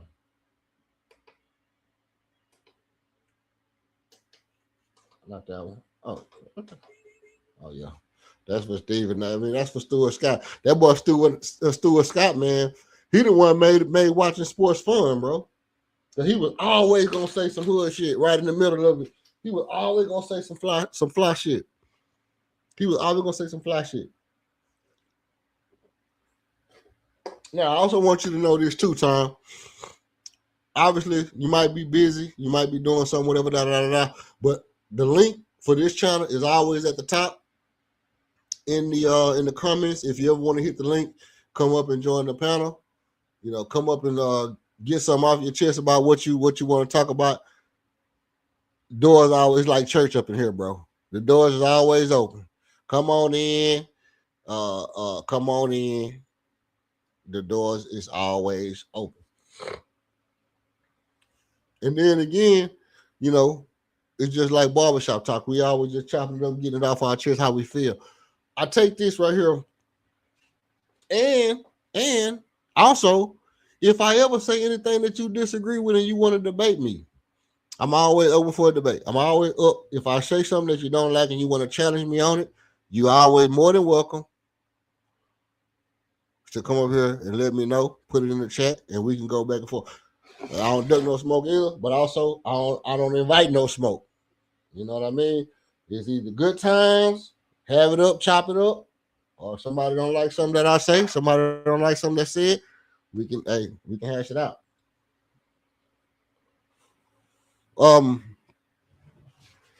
So who's your team here, bro?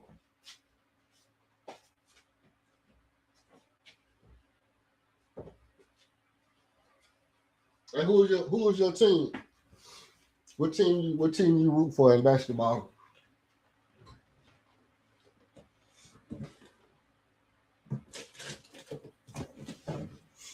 Let me know what's your franchise. Obviously, this is a Rockets channel. I mean, I talk about all basketball. I'm a Rockets fan, so that's where I be on over here. I don't know if your team is a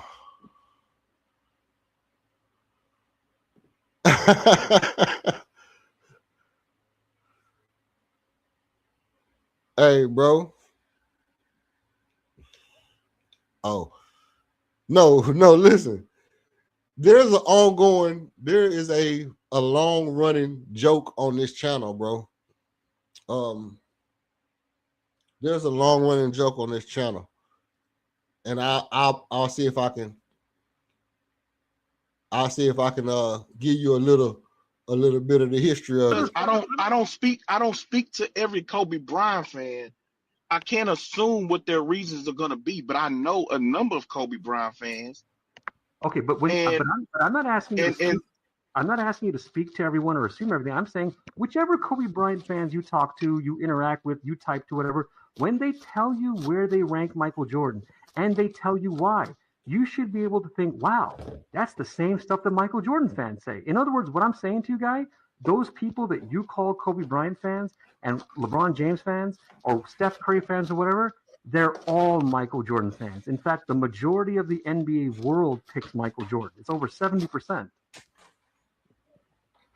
So you're saying that there are no objective Michael Jordan people who speak on Michael Jordan?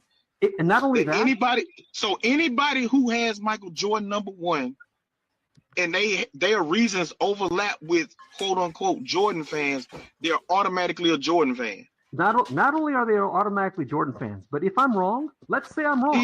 This is some ridiculous shit, bro. See, that's an example, folks, of a Michael Jordan fan. I'm trying to answer the guy, and he laughs and goes, "This is ridiculous shit." He's just dumb. You can just tell he's stupid. You don't even know my answers. Listen to what I'm saying to you. I'm saying to you, those people, when they rank Michael Jordan that high, and they have their reasons, you're thinking they're being objective. It's all an opinion. They've done research and all that. It's not that. They're doing the same things that Michael Jordan fans do because they're the same people. Most NBA fans pick Michael Jordan. You get that? Facts. Okay. Shots fired out here. Both of y'all making good points, making good arguments. You know, he hasn't made any good point. Nah, both of y'all made some good points. Good arguments. Come on. He didn't give me one good point. He did a good job of laughing at me and ignoring my points and saying we laugh around here because we crack jokes. All right, you know what I mean? He wasn't joking around. He was being serious. No, he was. No, let me tell you something. All right. This is my guy. I can tell you off the bat he joking because you was making some. You were saying some funny stuff. He wasn't laughing at you. He was laughing. You know. No, but Red Rockets. The reason you say that is because you agree with him. Well, hold on. Let me tell you what I agree with. I'm gonna give you my spiel, and we can get back to the debate. Okay. It's a fire debate. All right. The reason that's the temperature over here. The reason you came on here and then you got the warm reception because we do a lot of laughing and joking. Even if we sparring with each other and the spar get heated, it's still about laughs and about good vibes and good feels over here. So he wasn't really laughing at you as like making a mockery of you. He might have been, but it was just in jest. It was in jest, not in not nothing malicious. Now, both of y'all made some good points. He made some good points about the fact. Can you tell me one good point he made? I like to know that. I'm gonna tell you the good points he made. I'm gonna tell you the good points he made, and I'm gonna make some points. Okay. Right. He made some good points about the fact that you was calling him a Jordan fan and using the logic that you can tell he's a Jordan fan because even if he say he's not a Jordan fan, that's what Jordan fans would say. That's right. Funny. No, they do. Yeah, they do. But let me cook. That's a funny statement on any level. I understand why you're saying. I get it. Right. There's more to the story, but go ahead. I know. I know he was cutting you off when you were trying to get into your bag, and I'm gonna address that because actually, no, not even that. No, I'm saying there's reasons why I say that the funny line. It's not because he was cooking me, so I'm cooking him back. There's actually logic. I can give you information, but I know you want to finish what you're saying, so go ahead. Yeah. I'm gonna let you get it in. Okay. And then you made some good points because I like the twist on it. I like the twist of, hey, look, my experience of when I NBA world, most of the stuff they tell you, it's an opinion, it's objective. Michael Jordan got 6 rings and all that. None of that is true at all. It's not even an opinion. But hold on. Yeah, go ahead. And as you just said, majority of the planet thinks that Jordan is the GOAT. Majority of people don't think that the earth is flat. That would be the minority group, which would be, I suppose. You know what? Hey, look, check this out. Here's a ball, bro.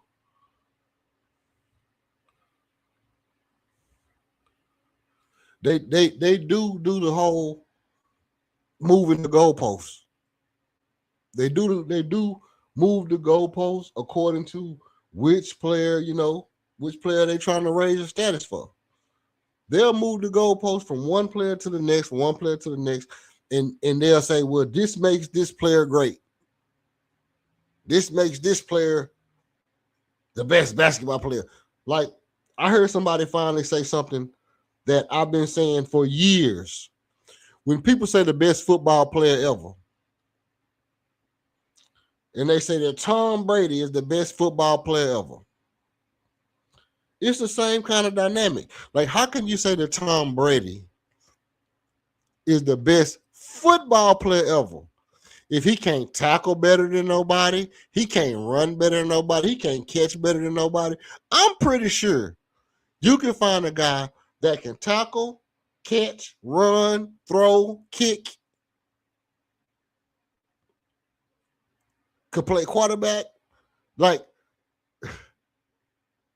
now obviously this is a reach, but it would be harder for me to say that Deion Sanders ain't the best football player ever than it is for me to say Tom Brady is the best. Like, how is Tom Brady better than Deion Sanders as a football player? When Deion Sanders can play wide receiver, cornerback, has thrown touchdowns before, so he can do that as well. If he wanted to play quarterback, he probably could have done that too. Probably could have been Michael Vick or Lamar Jackson if he wanted to play quarterback. Can kick the ball, catch the ball, run the ball, throw the ball, tackle, intercept, kickoff return, can literally do every single thing on the football field, but be white.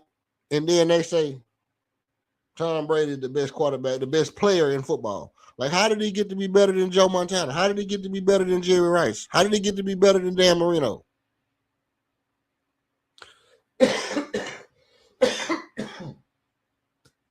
Because he had a better team. So since Tom Brady had a better team, he's a better football player than Jerry Rice. How is Tom Brady a better football player than Deion Sanders? Somebody make me understand. Make me understand how Thomas Patrick Brady is a better football player than Deion Primetime Sanders. Who's the better football player? It's absolutely no way you can convince me. It would be impossible to convince me that Tom Brady is a better football player than Deion Sanders.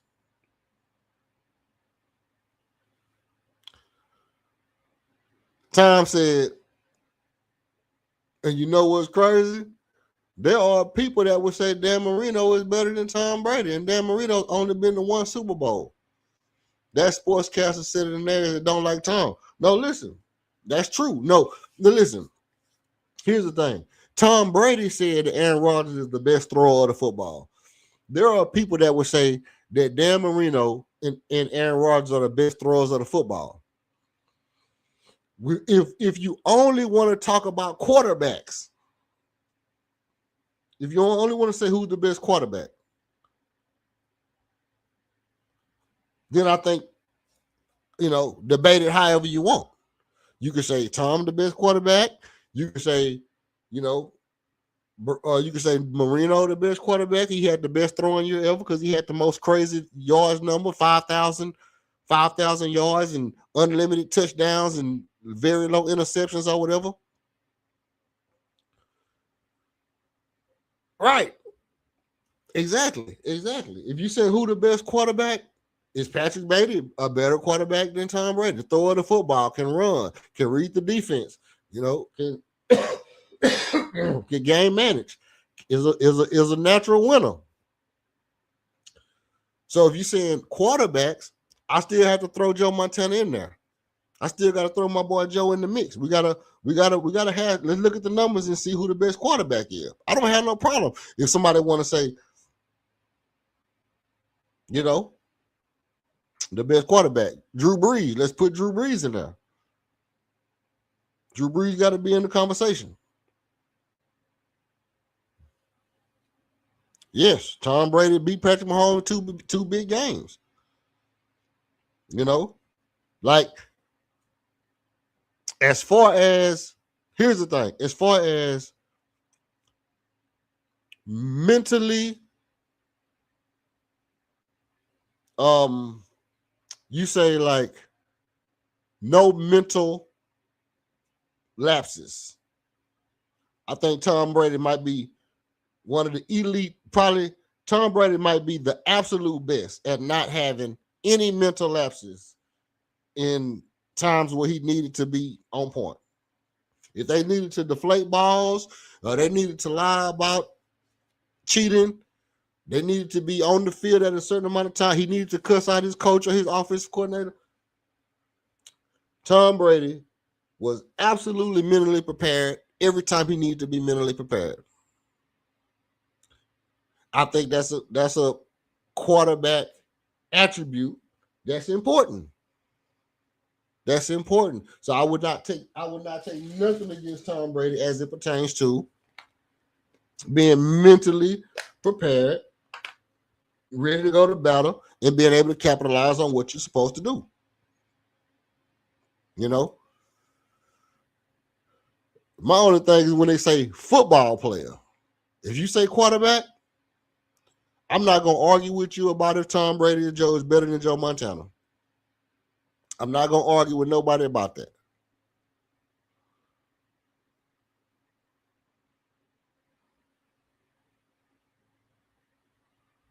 Hey, listen, that's the thing. If somebody say who's the best quarterback, I'm not going to argue with nobody about Tom Brady being the best quarterback ever.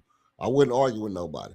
I would down the hill and say it's quarterbacks that I would take first, like Steve Young. You know, if you say what quarterback I would take over Tom Brady, Steve Young. Joe Montana. I mean, you know, but Tom Brady, one of the smartest quarterbacks, man. He just flat out one of the smartest, toughest guys ever to play at the quarterback position. He's not as stubborn as a guy like Peyton Manning. Peyton Manning might have been so good, so smart that he was just too stubborn to be coached when he needed to be able to be coached. This is why he couldn't win in certain games.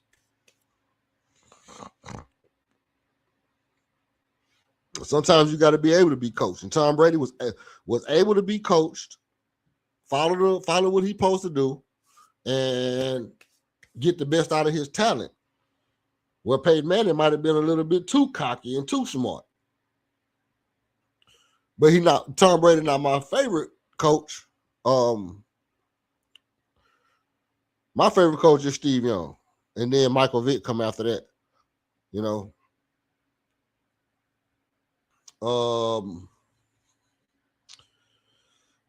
But if somebody tell me Tom Brady is the best quarterback ever, okay, cool. But if you say the best football player of all times is Tom Brady, excuse me.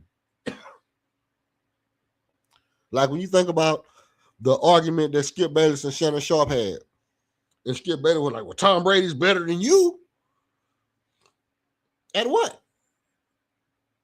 Can Tom Brady run a slant route? Can Tom Brady catch? Can Tom Brady tackle? Can Tom Brady block? How is Tom Brady a better football player than Shannon Sharp? Because he can throw the ball and he can do the quarterback. Just because you're a better quarterback don't mean you're a better player. Just because the quarterback is the most important position,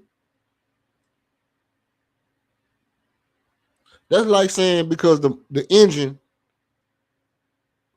is the most important part in the car, the engine is a better car than, you know what I mean? It's like the motor of your car is a better car than a Mazda. What? No, it's just the motor. It's not the whole car. Guess what? You can have a motor of a car without no tires, and that motor can't do shit. And I'll tell you something else. You can have a motor and tires without no interior to that car. And you would just be out there with a motor and some tires. It is the same kind of principle to me. Like, how you going to say somebody the best football player, the best winner in football? I give it to him. Hands down. Hands down. I would never even argue with that. Anybody that wanted to say that Tom Brady is the best winner in football? Okay, so now, going with that notion, who's the best winner in basketball?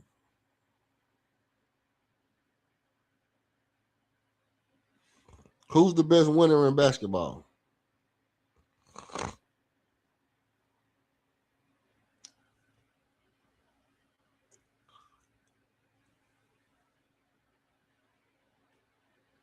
Right.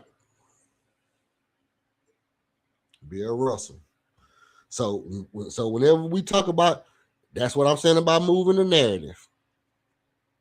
Whenever we talk about the best player ever in football, they're gonna say it's Tom Brady because he won the most games. He won the most championships. But when we talk about basketball, they don't say Bill Russell. They say, because we seen Jordan play.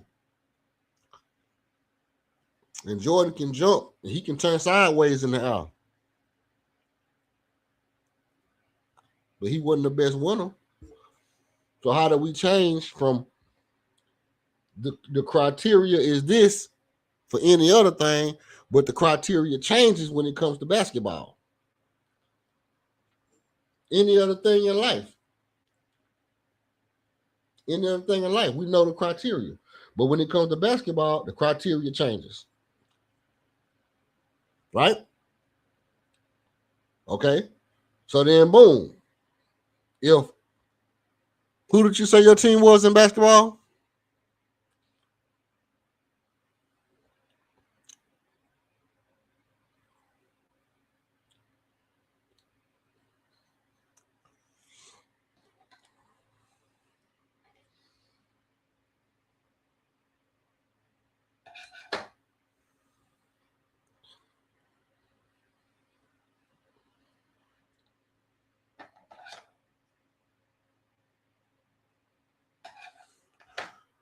Okay, so let's look at it.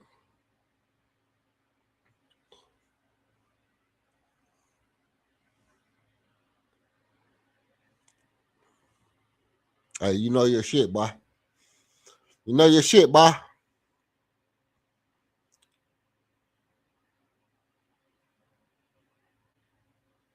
Boy, you know your shit, boy.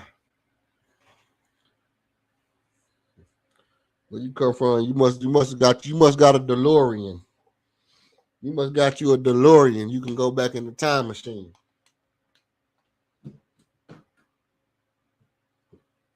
That boy said he got him a DeLorean. He can hop in the time machine and go look and find out what the truth is without listening to what people be saying. You see, that's the only way you can do it.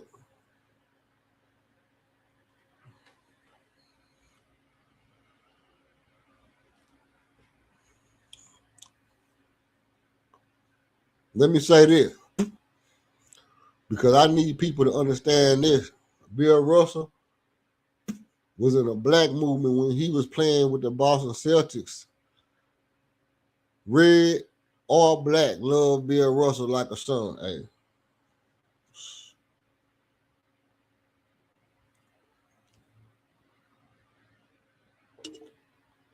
Truth be told,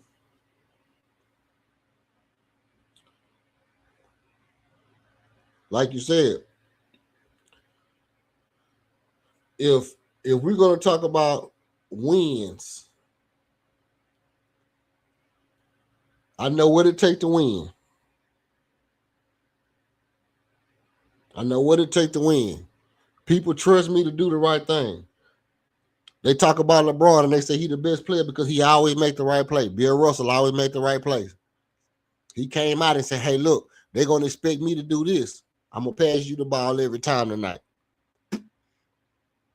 Before the game even started, hey, they're going to expect me to do X, Y, and Z. Tonight's your night. You see? But they don't give him the same credit as being a winner as they give to LeBron. They don't give him the same credit for being a winner as they give to Jordan. They'll jump right over him. Now, I'm not going to no debate and talk about the greatest player ever without bringing up Bill Russell.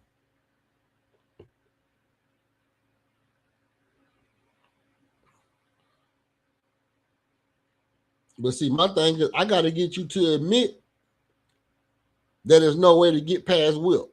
Once I get a person to say, hey, look, we got to talk about Wilt as the GOAT, then we can get to, okay, well, if Wilt is the GOAT, what the hell that make Bill? What that make old Billy Bob Thornton?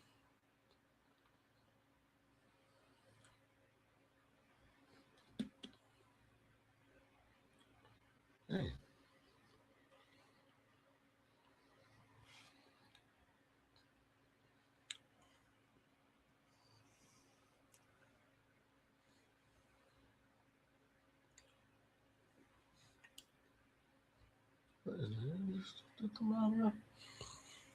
Let's see. Jerry West lost to the Celtics 8 times. Hey, listen. And Jerry West was a goon, bro. Jerry West was a phenom. See how they jocking Cooper Flag and all that shit? And Caitlin Clark and all this shit like that, how they jocking them? Larry Bird. Bro, Jerry West was a phenom, bro. Jerry West was fast as shit, could jump, could shoot. I mean, he wasn't, but could jump, could shoot that bitch from anywhere on the court. And like I was saying, back then when they ain't had no three-pointer, it's pull up. It's pull up from wherever you not holding me at. Soon as you not holding me somewhere, pull up. Pull up on your doggy's bottom. And pull right up on you. And if you don't like it, hey, come out here and get some.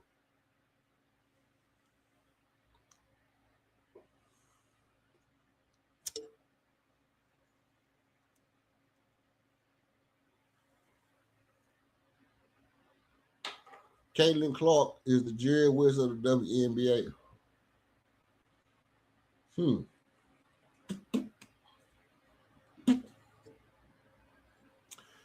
Caitlin Clark is the Jerry West of the WNBA.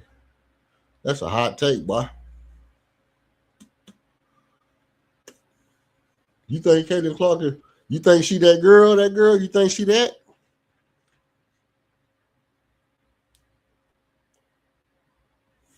You think after her career, they need to go ahead and make her the logo?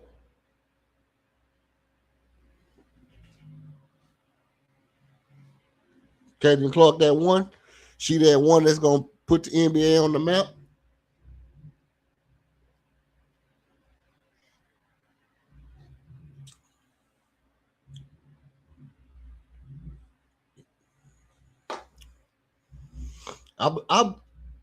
Do you think Caitlin Clark is really? Let me ask you this: do you think Caitlin Clark is as good as Candace Parker? I would look at this down at Taurasi and maybe mile more. Those Candace Parker, those arenas was empty. Hey, but Candace Parker was a goon. Are you old enough to remember when the league first started? When the WNBA first started? Because Houston Rockets getting their Comets back, man. And when the Comets was in the league was up. It was up when Cynthia Cooper and them was balling.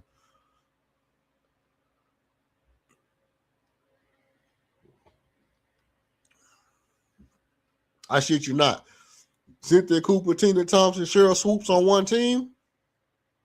Ooh. They shutting the league down. It wasn't no getting around that. It wasn't no caring about what nobody had nothing to say when them three girls was all on one team.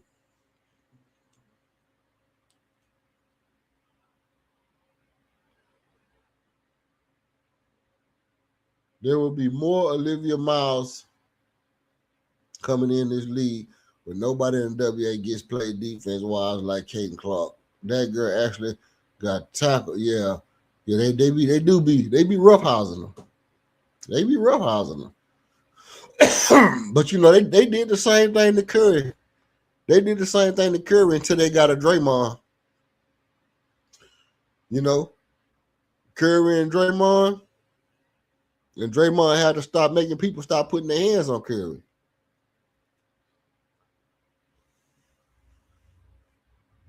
Yeah, Tina Thompson with the lips. Cheryl Cooper, Cynthia Cooper, Cheryl Swoops, Tina Thompson. They had a little bit of Kim Perot, or rest in peace, Kim Perot. Lil Wiggles used to have that thing on the string. You talking about could dribble that ball? That girl used to dribble that ball.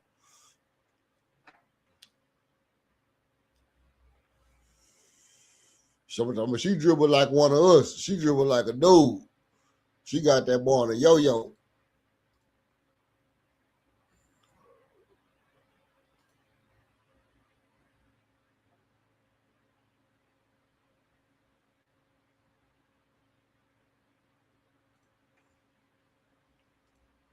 Oh, you ain't never tell me who your team is though. What team you like in basketball?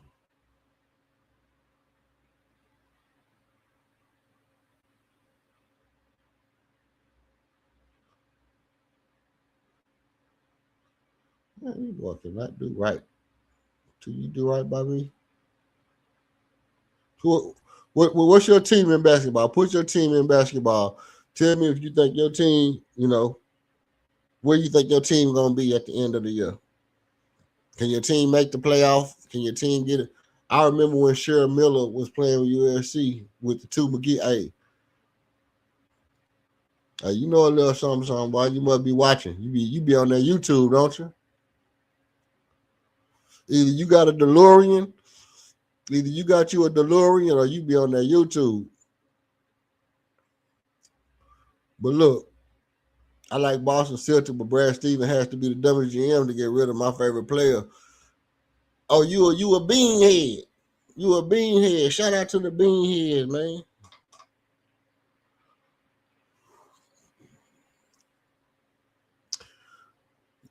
Y'all got Paul George. Paul George come back and average 17. You think y'all can make it?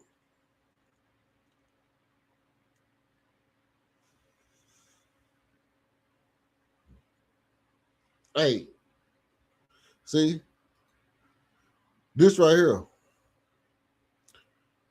What happened with ESPN and all these sportcasters? They go, these two dudes right here, they play the same. It don't match. It don't look like they can win together. One of them gonna have to go because they can't get over the hump.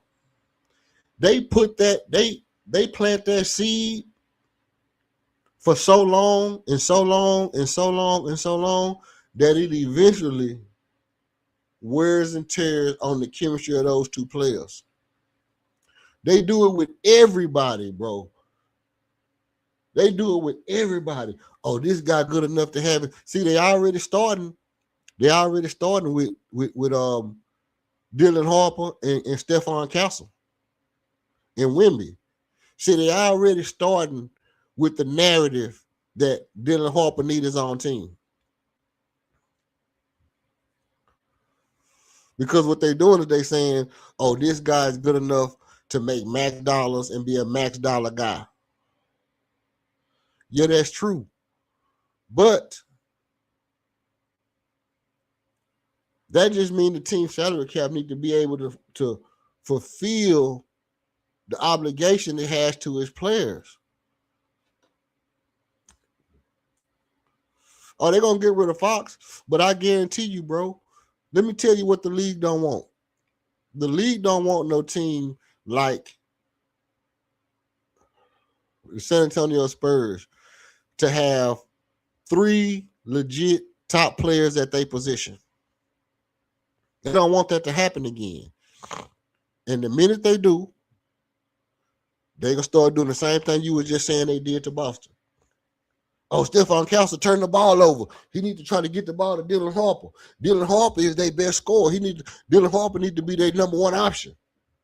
So now Dylan Harper thinking like, damn, I need to be a number one option. Wemby not passing me the ball. They coming down giving the ball to Wemby every time. Wemby getting triple team. They're not giving me the ball every time. They plant that seed of doubt.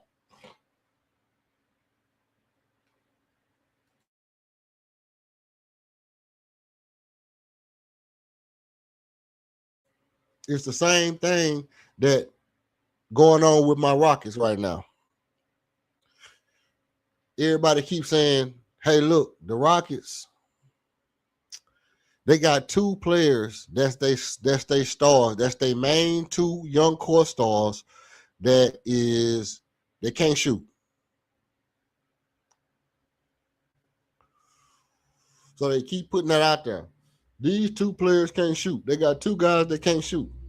And as long as they got these two guys that can't shoot, they can't win. One of them is going to have to go, who can you build around? Well, right now they're building around Kevin Durrant. So by the time you find out who you can build around, it's really going to be like, let's make Armin want to leave. Or let's make them have to trade Alper Sengun. So now when you have to trade Sengun, you trade in Sengun, well, what you going to get? They don't want you to trade Sengun and go get you a Wemby or a Jalen Duren. Because for me, I'm like, okay, you know who need Alper Sengun? Anthony Edwards. Because Anthony Edwards need a Paul Gasol. He need a power forward or a big man that can pass the ball, that can rebound, that can get you 20 and 10 every night. That's what Anthony Edwards need. And if Alper Sengun was on Minnesota, that team will win the championship. But Minnesota don't really got nothing to give up for Alp.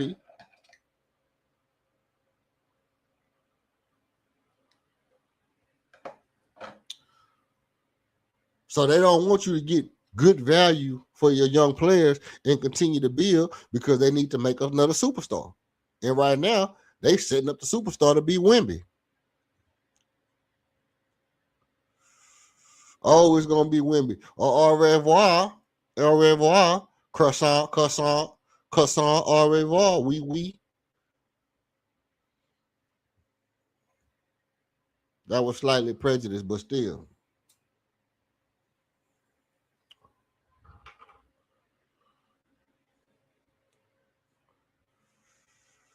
The truth of the matter is, the way the league set up narratives, oh man, the media control. It's like they writing a script, bro. It's like they writing a script. I can damn near tell you right now that it's gonna be hard for the Rockets to keep their core two together. It's gonna be hard for the Rockets to keep their two together. Because the media is going to always throw that monkey wrench in the plan. The media are going to always come out there and say, these two players can't do it. And a lot of the Rockets faithful are the main ones who pushing the narrative. A lot of the Rockets faithful are the main ones who pushing the narrative.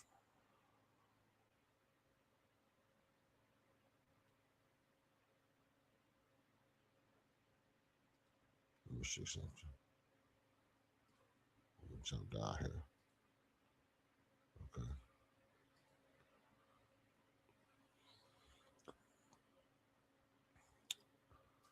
But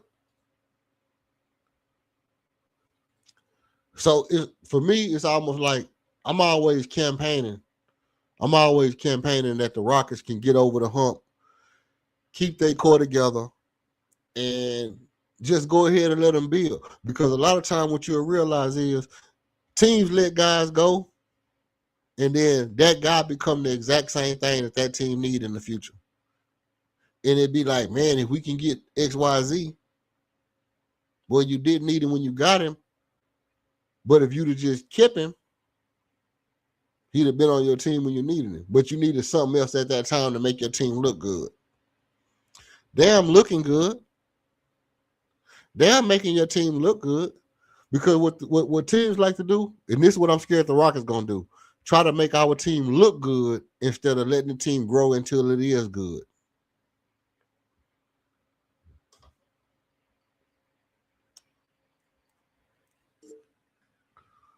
The Rockets are going to try to make their team look good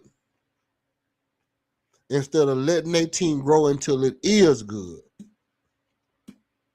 Oh, I need to put me a bomb on my soundboard. That was just too real. That was just too real.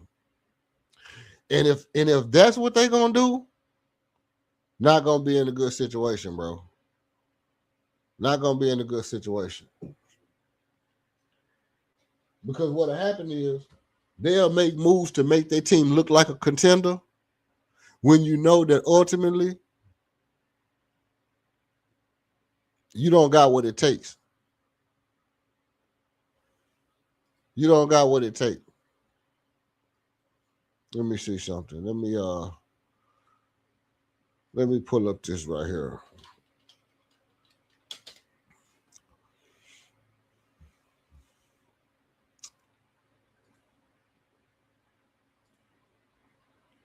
I'm gonna pull this up. What?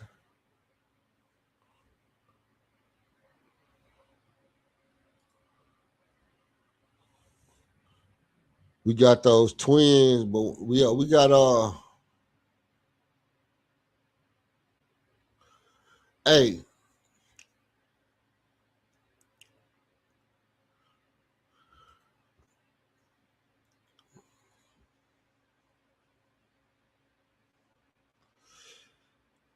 Alfred Shingo. That's Alfred Shingo, man. And LP is a top 5 center. Alfred Shingo is a top 5 center, bro. I he one of the best centers in the league. But when you got KD who like the ball in the post, it's hard for them to figure out how to mesh. It's gonna take some good coaching for them guys to figure out how to mesh. Now, as far as definitely a top 5 center, bro. Definitely a top 5 center. I think they can make it work with KD. I just need Armin Thompson to take more shots. Armin Thompson needs to take. If Armin Thompson get more shots at the rim, getting to the cup, going to his fadeaway, going to floaters, Euro stepping through the lane, he get more shots on the dunker spot, corner threes, whatever he get. I think it make it work better between KD and Alperen Sengun. But if Alperen Sengun and Kevin Durrant getting double team and triple team and nobody's really thinking about stopping Armin, it's gonna make contention between Alperen Sengun and Kevin Durrant, especially with the burner accounts and all the weird stuff that people be talking about.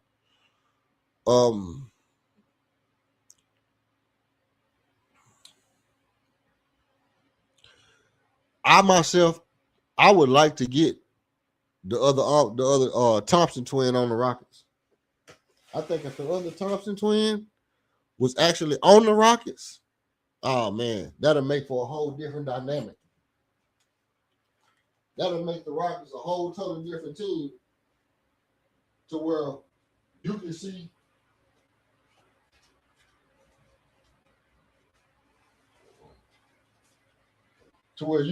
the league being scared of them boys.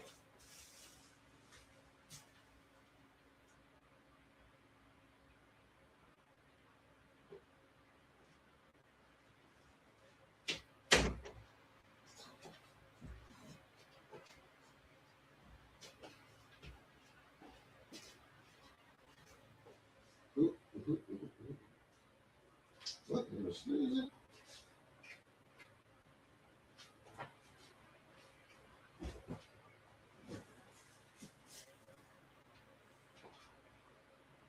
The Celtics got the older brother, Harper.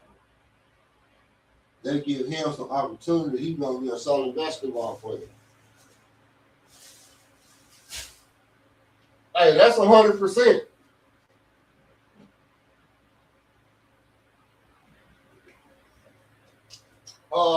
Ron Harper Jr.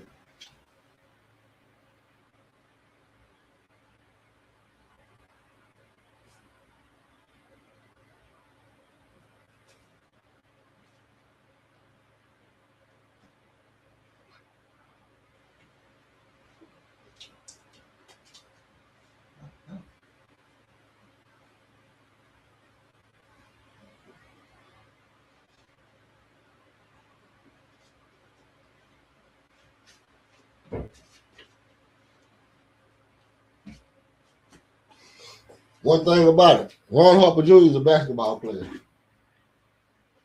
A good one at that.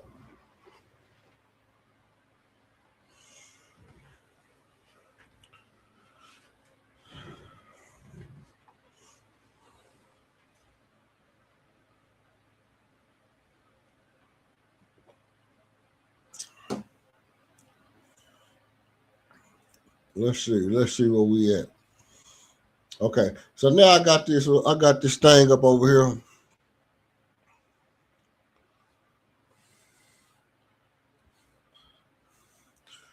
What I would like for everybody to do, man, as you come in, please hit the like and subscribe. Don't be scared to jump in the chat. We're gonna oh my days. We're gonna keep it real in the chat. We ain't gonna harass you in the chat if you got some takes that we don't like. I ain't gonna bother you. I'm gonna let you get your takes off in the chat.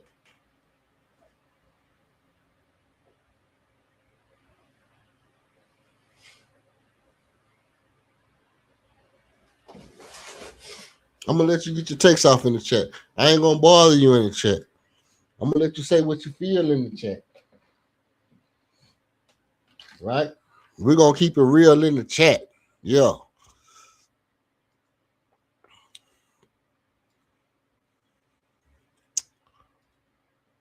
Yep.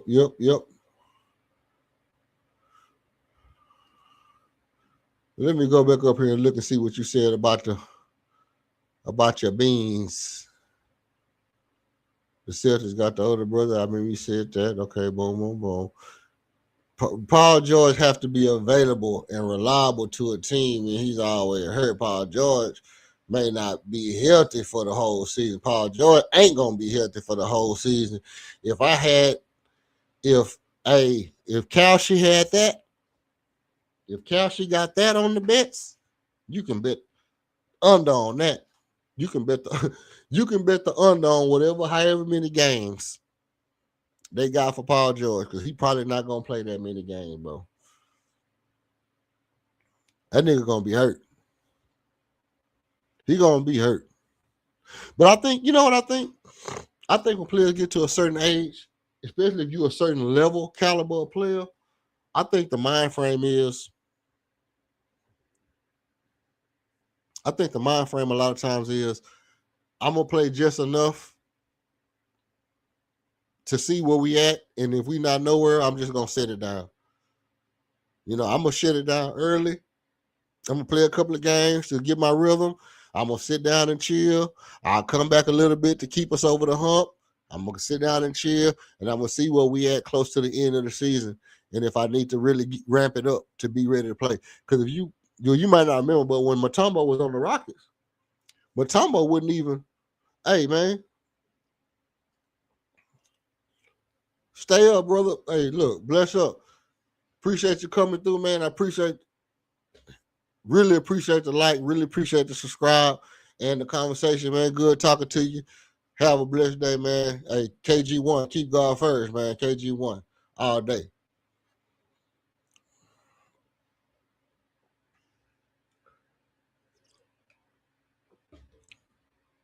And if you're coming in, KG1, if you want to get KG1 merch, you can hit the link in the bio. You can hit the link in the bio to Jackie Global website, and the designers over at Jackie Global has made great KG1 merch. Keep God first. You can get your merch from those guys over there at Jackie Global. Shout out to them also for being a contributor to the to the stream.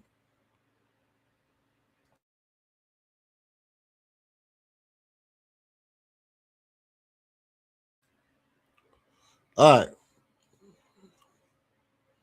With Tatum coming back, no telling he's going to be able to. If he's going to be available for the whole season. Some Celtics could be in trouble Without Brown, he could be a wrap. Celtics sell everything. Sell out every year at TD North. Hey, if I'm Boston, yeah, I'm cool with Tatum. I think it was smart for them to get rid of Jaylen Brown while he was at his peak. I would have tried to get more. But I think they wanted to kind of compensate him to make it look like they was doing him dirt bad when they could have traded Jaylen Brown and got a whole lot more shit by trading him to like a team like Utah, which I myself personally, I think if you would have traded Jaylen Brown to a team like Utah, where they got a lot of up and coming talent, a lot of good picks coming, I think you'd have been better off. You could have got a lot of picks, sent them to a team with Jaren Jackson Jr., Larry Markin, and 3-4 rookies already lined up right there. They'd have had a good team in the West. You stack the West, you clear out space for the East instead of making you a powerhouse in the East. I think that was stupid. You could have sent to a team like Utah and been a whole lot better.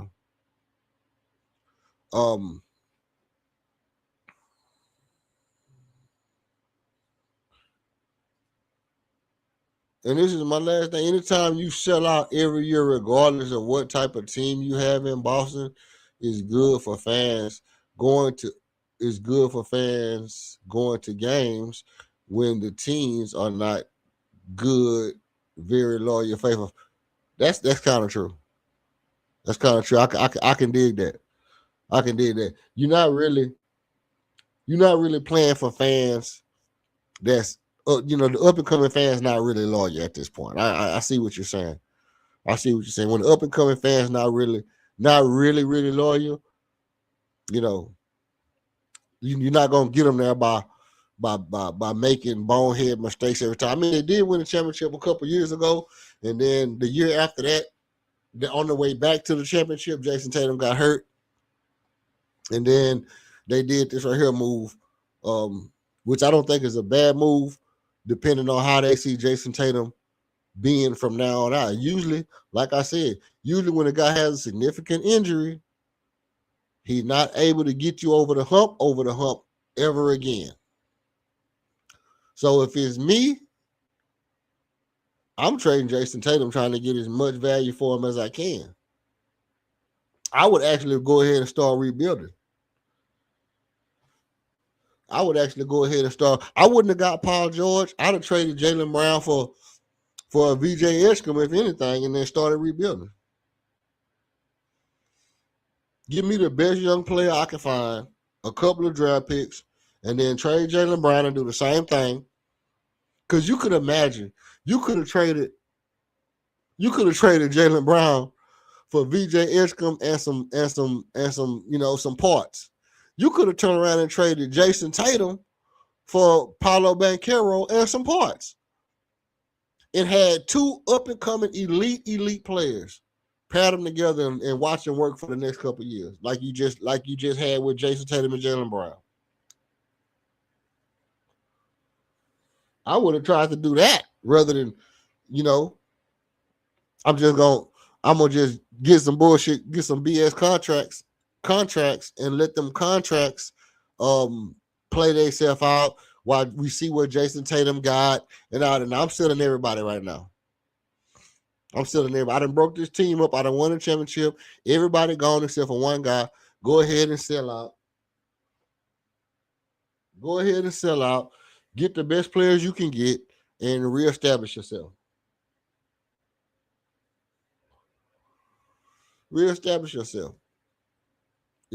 I'd have been looking in the league like, can we trade Jason Tatum for Dylan Harper? Can we trade Jaylen Brown for VJ Edgecombe or somebody? Somebody who's supposed to be really good. We seen what Paolo Banchero can do. Can we get Paolo Banchero? Get him a real good coach. Get Paolo Banchero. Get Dylan Harper. Pair them two up together.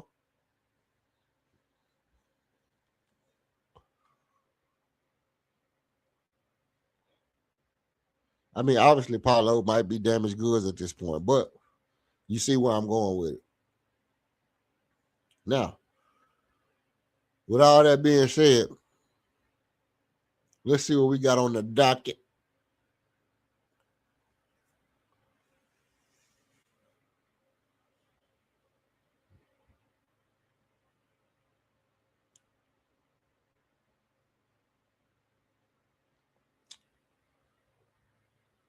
Let's see.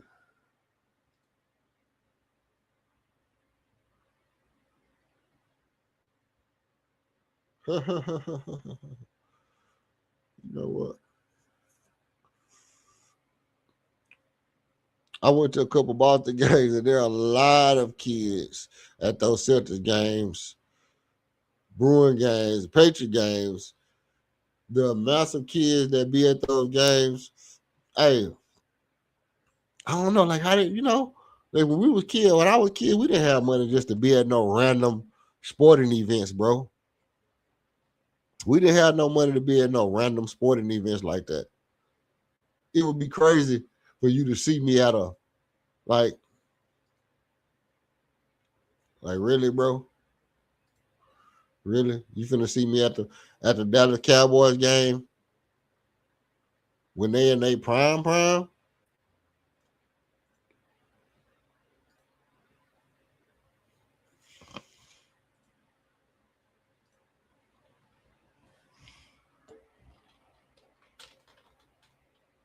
Whoa, hold up.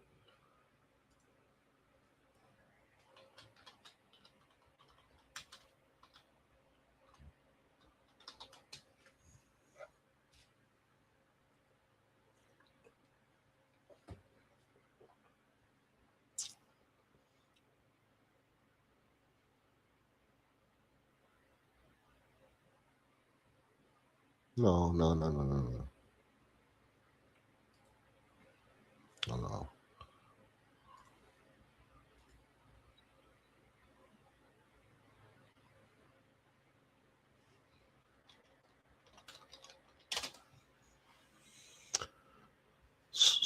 So let me get into this.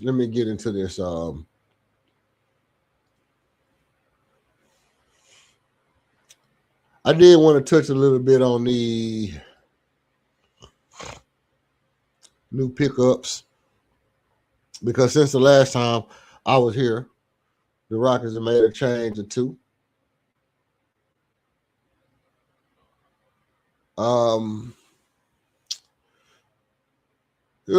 Tristan Newton, Sean Padula, and Rafael Castro have joined the team since the last time I was on.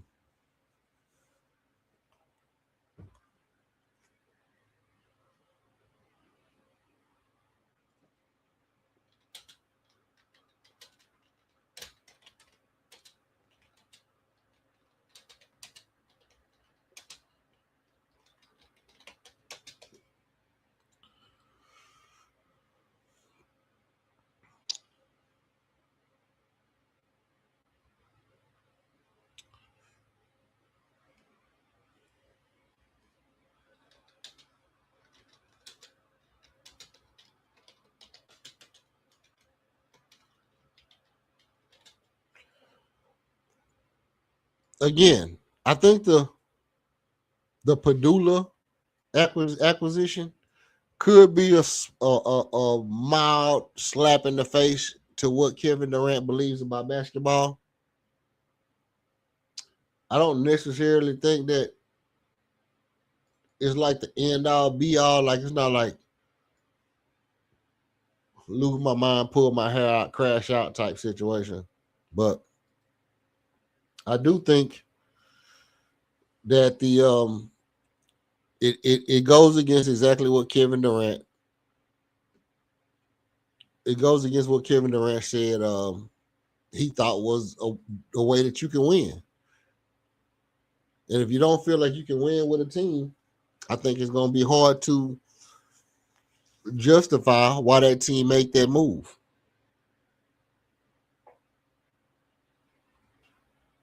Another aspect of it is it was a move just to make a move for the future, and it might not necessarily pay off. He might be the guy. We don't know. Now, as far as the Tristan Newton, a 6'5", whoa. Okay. Don't do that. Tristan Newton is a 40% 3-point shooter who should be able to shoot the ball a little bit better, should make a little bit of a difference.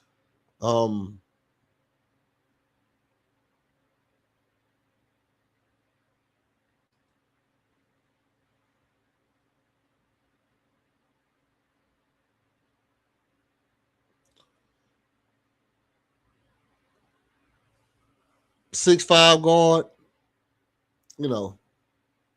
average 12 a game.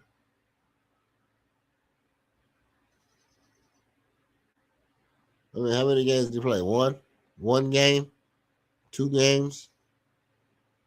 Play 1 game his whole career. So at 6'5", he could be valuable. I mean, we don't expect him to really make a big difference, but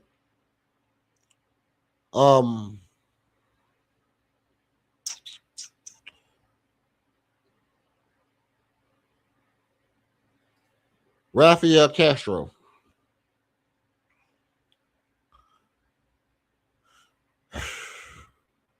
The thing about Rafael Castro here, he's an intriguing player because of his defense and his rebounding. I mean, not extremely, explosive defensively, but good timing, strong, could be a good rebounder. And I think that being something that we had a deficiency at the position of center, I feel like we were very depleted at the position of center. That, to me, makes a lot of sense to go out and get a player to fill that void. However, I don't necessarily think that another 6'9" center was exactly what the Houston Rockets needed to fill the void. I feel like they would have been well served to go out and get the tallest athletic player they can find to fill the void at center. Not just because you want to switch everything and you're worried about your defense, but I think vertical spacing being a area that we suffered in the playoff last year, I think it would have been smart to get a guy that can affect lobs and, catch lobs. Also, just be able to stand at the rim and deter guys from walking in and getting a clear shot at the basket. We've seen several times last year that Luke Kennard, with his pace dribble, doing the old man, pop left, step over to the right, pop right, come in, doom, slow man put you on his hip, turn around, now you behind him, and he just take a wide open jumper from like 10 feet. He just take a wide open jumper from like 7 feet. Because all he had to do was get you on his hip, and he know that sooner or later you're going to switch. And as soon as he gets you on his hip, he just take a little pace dribble, and right before the man steps up, I just take this 10-foot jumper because I don't have to go all the way to the rim. I wasn't finna go dunk on you. I'm just going to take this 10, 11-foot jumper because you're not going to never get right here. Your defense was designed to stop the three and attacks at the basket. And most offenses are designed to protect the 3-point line and attempts at the basket. A good player is, I'm going to go right past your switching. I'm going to turn right inside of here. And right when you have to get back to your man or switch to your next man, I'm going to stop right here and take this 11-foot jumper.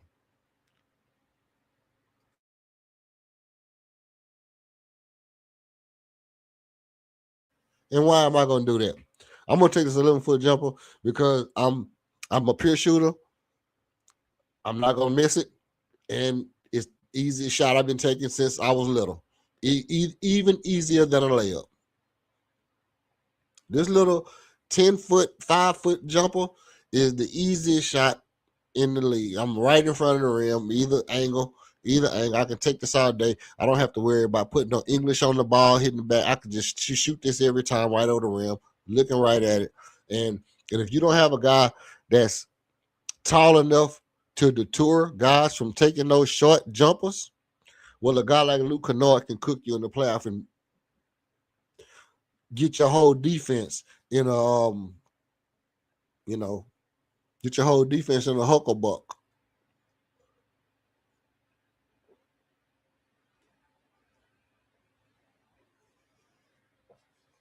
That's why you might be going insane trying to figure out why the Rockets went and got 3 small guards, another small center.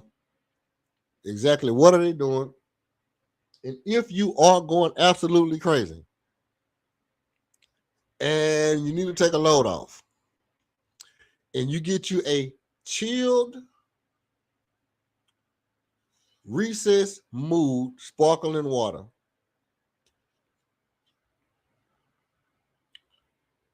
you might have been collected and you might have been cool.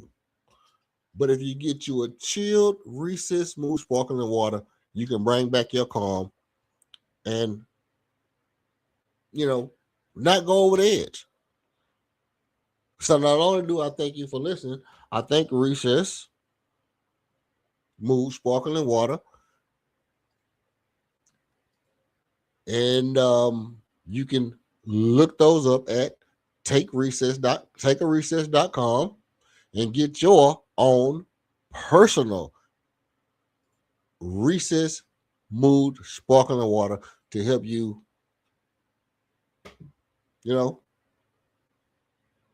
keep your cool, stay calm, stay collected. Now, me, on the other hand, I might not personally be able to maintain my cool if the Rockets don't. I'm gonna have to get me an extra dose, maybe I have to drink me 2 mocktails if the Rockets don't get some size. If the Rockets don't get some size, I don't necessarily know what I'm gonna do.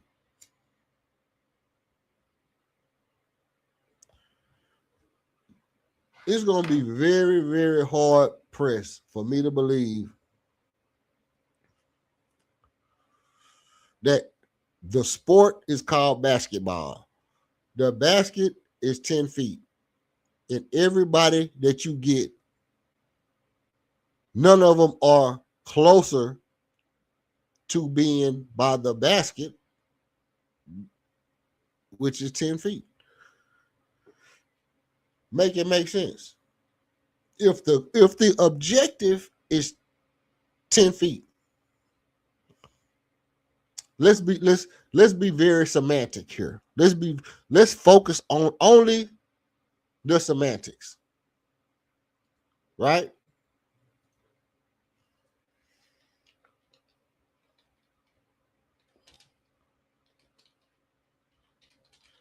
If the basket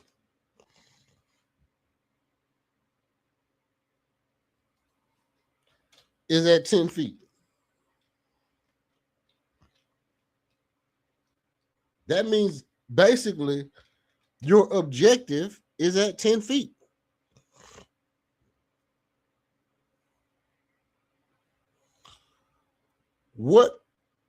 How could you justify not having a guy that's at least 7 feet? How could you justify it?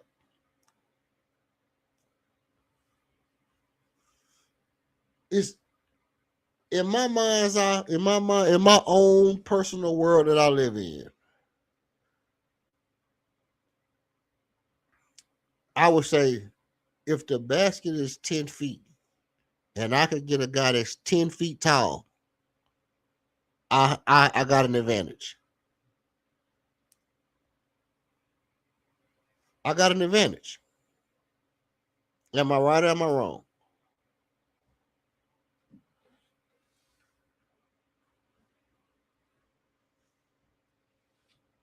Am I right or am I wrong? If the basket is 10 feet tall and I got a guy that's 10 feet tall, do I have an advantage, right or wrong?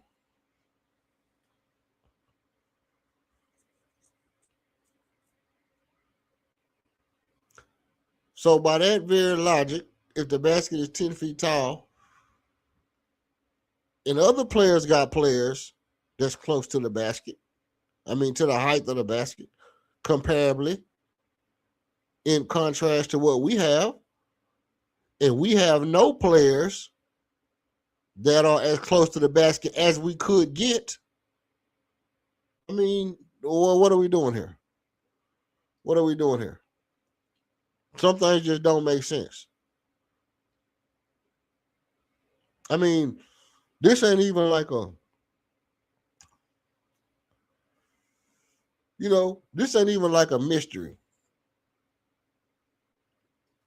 You would have to go out and try to get at least one guy that's as close to the basket as you can get him. Because that's the goal. That's the objective. That's the point of the whole thing, is to get the ball right there.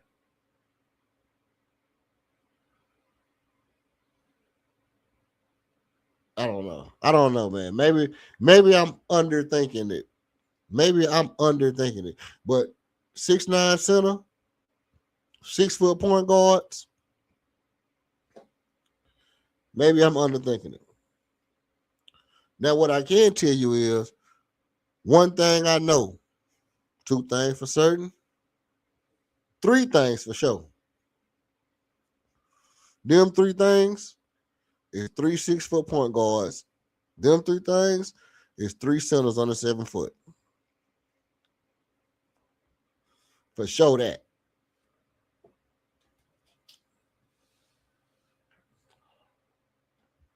Believe that. I got to do this. Raphael Stones jumped out the corner and said, believe that. I got to do this.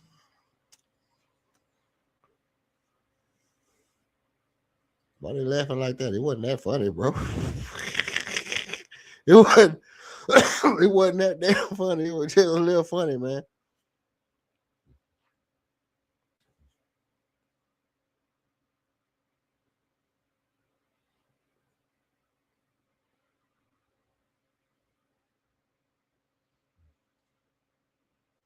Yo, they killing me softly.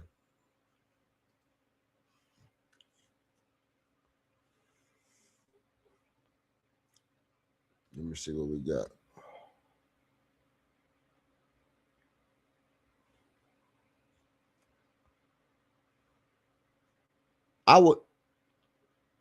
I'd be hard pressed. I'd be remiss if I didn't make this point again.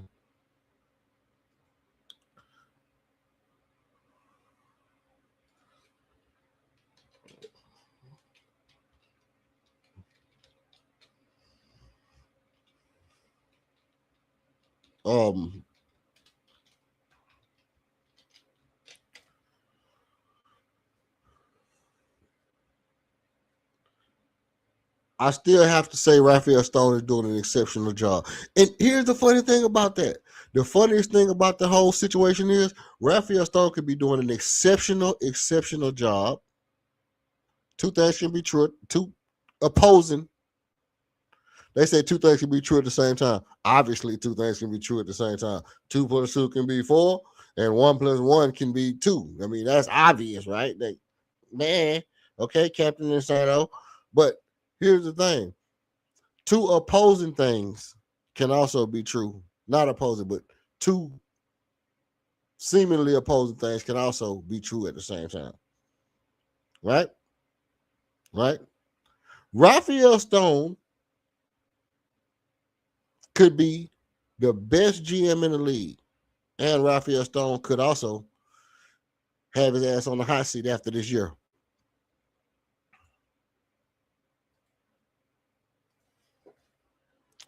Right?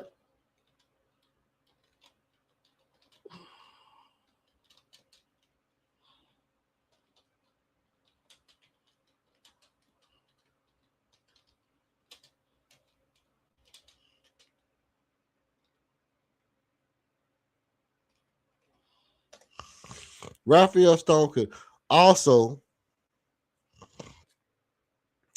have his ass on the hot seat after this year.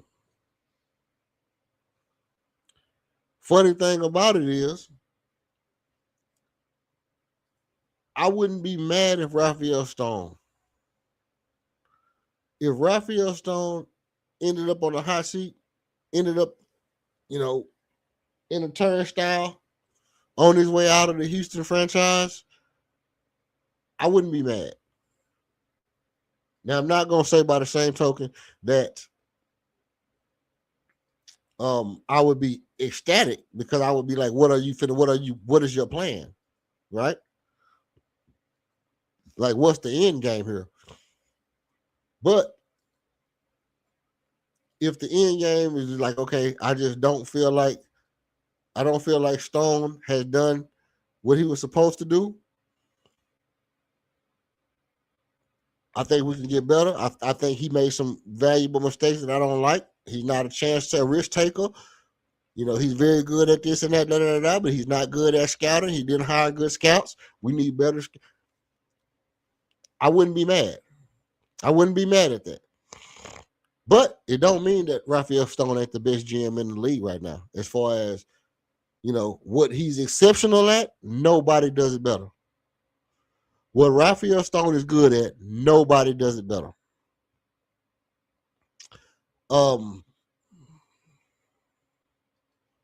He's slaughtering the rest of the league in his perspective, in his respective craft.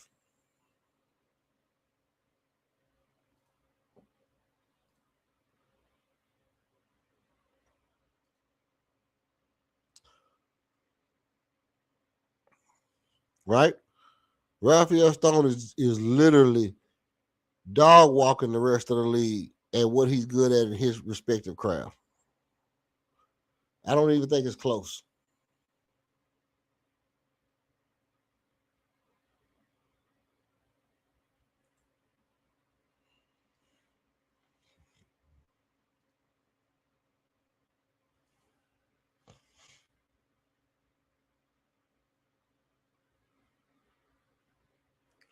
Now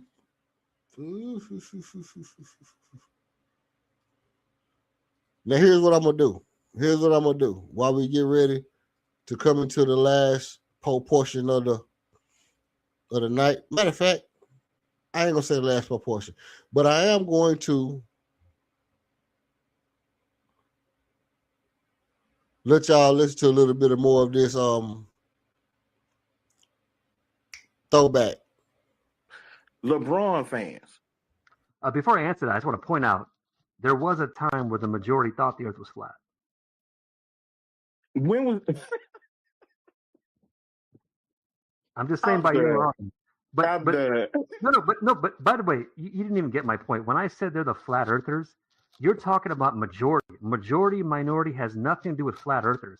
They're flat earthers because they deny facts, they contradict themselves, they make things up, and so on. It's not about majority. So when you say you're good, that sounds like LeBron fans. Well, but that's even if I agree with you on that. Michael Jordan fans are worse than them too.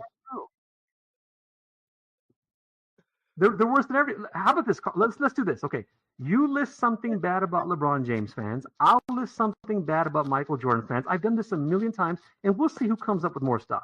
It's not even going to be close. You're going to find maybe 13 things, 14 things, 20 things, 30 things. I'll find you over 100 things of Michael Jordan fans. Things you never even heard of, but I'll back it up. I'll give you an example. If I said to you, most Michael Jordan fans pick him as the greatest college basketball player of all time, you're going to say, I never heard that. That ain't even true. Most Michael Jordan fans don't do that, Well, ESPN did a poll, and they asked people who's the greatest college basketball player of all time, and they voted for Michael Jordan. They don't do that kind of stuff. That don't mean that those people who voted was fans. So I can't give you exactly. that. Okay, so then, bro, this is I'm sorry to say it. Well, I ain't sorry to say it. It's known. America is a dumb ass society, and you're one of those people. They have proven it over and over. Well, I mean, that's your opinion. You know, you can insult me. You can throw insults at me because I don't agree with you, and that's cool. Well, you insulted me earlier too, so let's. But no, I never called you out your name, brother. No, you said something. No, you didn't do that. But that's not the only. And so you're insulting me because I don't agree with you. That's cool. See, this is cool. We ain't got to argue about it. We ain't got to argue about it. Let me argue. But my point is that this society is a very dumb society. That's how Michael Jordan fans are, folks. They don't want to listen to anything. This is a very dumb society, and so gauging it by a poll done on ESPN does not prove your point. I never said it did. You're not listening again. I don't go by one thing. I told you I can list 100 things that they do that no one else does. At some point, guys. Just because you say it don't make it true. Hang on. At some point, you have to go by a pattern. If people keep doing the same things over and over and over, and no one else does it, at what point do you say, okay, you know what? They're different.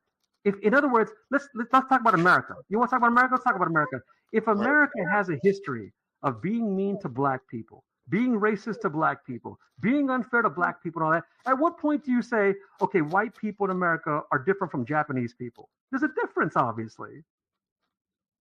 Yeah, I mean, I get the sentiment, but I think what we're looking at is, for one, the poll thing. You can't say that the people who took the poll was fans of basketball. You can't even say that they were fans of basketball because we don't even know if they was fans of basketball. Well, you got a contradiction, and that's an example. I'm not trying to connect you. All right, go ahead. Hold on. Here's the thing. Here's the problem. The problem is if you did a poll with the information you gave me. Now this is why I do this. This is why I'm the GOAT at this. You want to talk about the GOAT? I'm gonna show you who the GOAT is. Well, I'm pretty sure I'm more of a GOAT, but all right. Okay. This is why I'm the GOAT. If you go to my page, you'll check it out. I'm just playing. I don't. You know, to be fair to you, I don't think I'm the GOAT, but I'm just saying if you go to my page, it's pretty popular. You know what I'm saying? I mean, listen.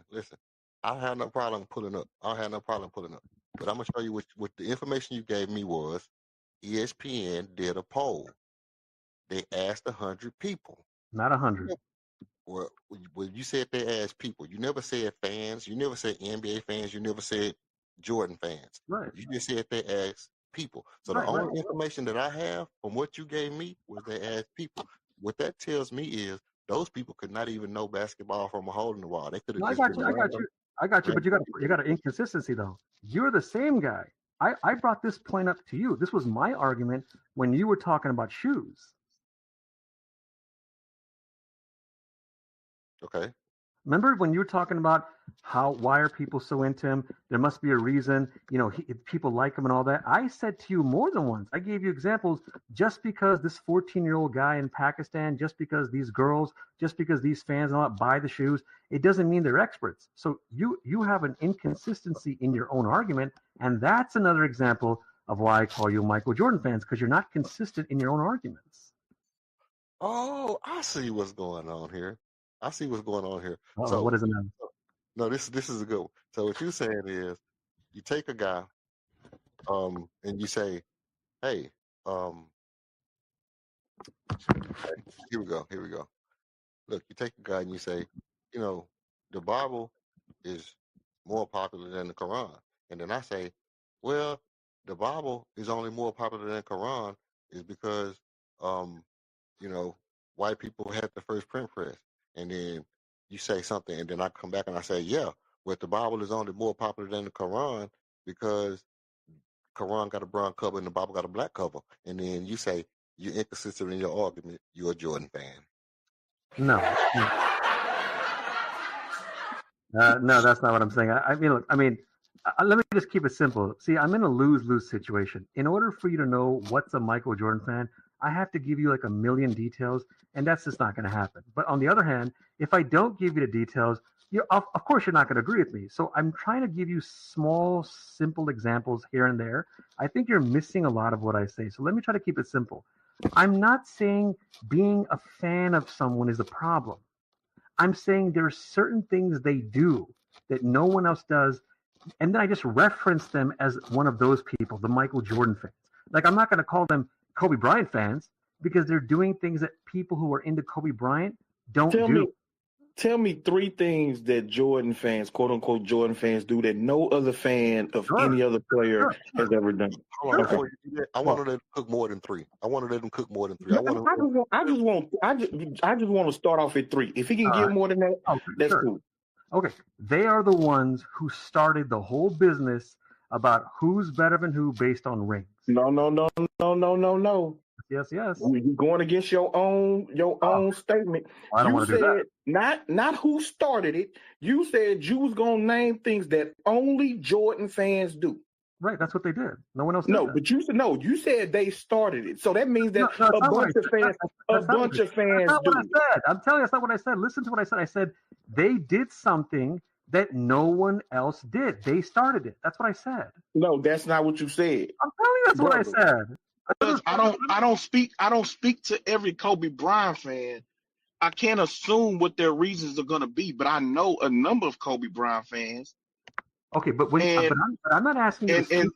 I'm not asking you to speak to everyone or assume everything. I'm saying whichever Kobe Bryant fans you talk to, you interact with, you type to, whatever, when they tell you where they rank Michael Jordan and they tell you why, you should be able to think, wow, that's the same stuff that Michael Jordan fans say. In other words, what I'm saying to you, guy, those people that you call Kobe Bryant fans and LeBron James fans or Steph Curry fans or whatever, they're all Michael Jordan fans. In fact, the majority of the NBA world picks Michael Jordan. It's over 70%. So you're saying that there are no objective Michael Jordan people who speak on Michael Jordan? And not only that, anybody who has Michael Jordan number 1 and their reasons overlap with quote unquote Jordan fans, they're automatically a Jordan fan. Not only are they automatically Jordan fans, but if I'm wrong, let's say I'm wrong. Yeah, this is some ridiculous shit, bro. See, that's an example, folks, of a Michael Jordan fan. I'm trying to answer the guy, and he laughs and goes, "This is ridiculous shit." He's just dumb. You can just tell he's stupid. He doesn't even know my answers. Listen to what I'm saying to you. I'm saying to you, those people, when they rank Michael Jordan that high, and they have their reasons, you're thinking they're being objective. It's all an opinion. They've done research and all that. It's not that. They're doing the same things that Michael Jordan fans do because they're the same people. Most NBA fans pick Michael Jordan. Do you get that? Okay. Shots fired out here. Both of y'all making good points, making good arguments. You know he hasn't made any good point. Nah, both of y'all made some good points. Good arguments. Come on. He didn't give me one good point. He did a good job of laughing at me and ignoring my points and saying we laugh around here because we crack jokes. All right, you know what I mean? He wasn't joking around. He was being serious. No, he was. No, let me tell you something. All right. This is my guy. I can tell you off the bat he joking because you were saying some funny stuff. You were saying some funny stuff. He wasn't laughing at you. He was laughing, No, but Red Rockets. The reason you say that is because you agree with him. Well, hold on. Let me tell you what I agree with. I'm gonna give you my spiel, and we can get back to the debate. Okay. It's a fire debate. All right. The reason that's the temperature over here. The reason you came on here and then you got the warm reception because we do a lot of laughing and joking, even if we sparring with each other and the spar get heated. It's still about laughs and about good vibes and good feels over here. So he wasn't really laughing at you as like making a mockery of you. He might have been, but it was just in jest. It was in jest, not in not nothing malicious. Now, both of y'all made some good points. He made some good points about the fact. Can you tell me one good point he made? I like to know that. I'm gonna tell you the good points he made. I'm gonna tell you the good points he made, and I'm gonna make some points. Okay. Right. He made some good points about the fact that you was calling him a Jordan fan and using the logic that you can tell he's a Jordan fan because even if he say he's not a Jordan fan, That's what Jordan fans would say. That's right. funny. No, they do. Yeah, they do. But let me cook. That's a funny statement on any level. On any level. I understand why you say. I understand why you're saying. I get it. Right. There's more to the story, but go ahead. I know. I mean, I know he was cutting you off when you were trying to get into your bag, and I'm gonna address that because actually, no, not even that. No, I'm saying there's reasons why I say that the funny line. It's not because he was cooking me, so I'm cooking him back. There's actually logic. I can give you information, but I know you want to finish what you're saying, so go ahead. Yeah. I'm gonna let you get it in. Okay. And then you made some good points because I like the twist on it. I like the twist of, hey, look, my experience of when I NBA world, most of the stuff they tell you, it's an opinion, it's objective. Michael Jordan got 6 rings and all that. None of that is true at all. It's not even an opinion. But hold on. Yeah, go ahead. And as you just said, majority of the planet thinks that Jordan is the GOAT. Majority of people don't think that the earth is flat. That would be the minority group, which would be, I suppose, LeBron fans. Before I answer that, I just want to point out there was a time where the majority thought the earth was flat. When was... I'm just saying by your often. But by the way, you didn't even get my point. When I said they're the flat earthers, you're talking about majority. Majority, minority has nothing to do with flat earthers. They're flat earthers because they deny facts, they contradict themselves, they make things up, and so on. It's not about majority. So when you say you're good, that sounds like LeBron fans. Well, but that's even if I agree with you on that. Michael Jordan fans are worse than them too. They're worse than every. How about this? Let's do this. Okay, you list something bad about LeBron James fans. I'll list something bad about Michael Jordan fans. I've done this a million times, and we'll see who comes up with more stuff.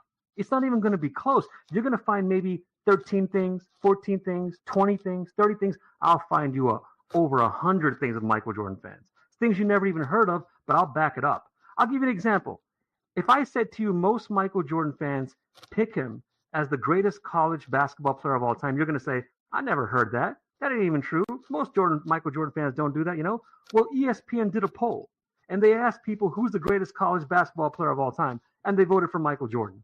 They don't do that kind of stuff. That don't mean that those people who voted was fans. So I can't give exactly. You that. So then, bro, this is I'm sorry to say it. Well, I ain't sorry to say it. It's known.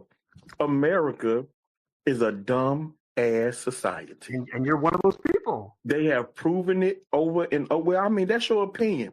You know, you can insult me. You can throw insults at me because I don't agree with you, and that's cool. Well, you insulted me earlier too. So let's. Well, no, I never called you out your name, brother. No, you said something. No, you didn't do that. But that's not the only. Okay, so you're insulting me because I don't agree with you. That's cool. See, this that's is cool. We ain't gotta argue about it. Let me argue. But my point is that this society is a very dumb society. This is how Michael Jordan fans are, folks. They don't want to listen to anything. This is a very dumb society, and so gauging it by a poll done on ESPN does not prove your point. I never said it did. You're not listening again. I don't go by one thing. I told you I can list 100 things that they do that no one else does. At some point, guys. Just because you say it don't make it true. Hang on. At some point, you have to go by a pattern.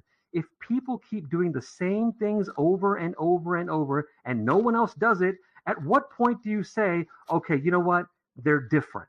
If, in other words, let's talk about America. You want to talk about America? Let's talk about America.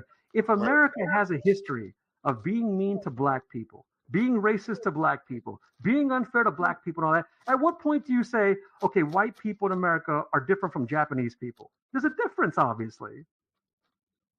Yeah, I mean, I get the sentiment, but I think what we're looking at is, for one, the poll thing. You can't say that the people who took the poll was fans of basketball. You can't even say that they were fans of basketball because we don't even know if they was fans of basketball. Well, you got a contradiction, and that's an example. I'm not trying to connect you. All right, go ahead. Hold on. Here's the thing. Here's the problem. The problem is if you did a poll with the information you gave me.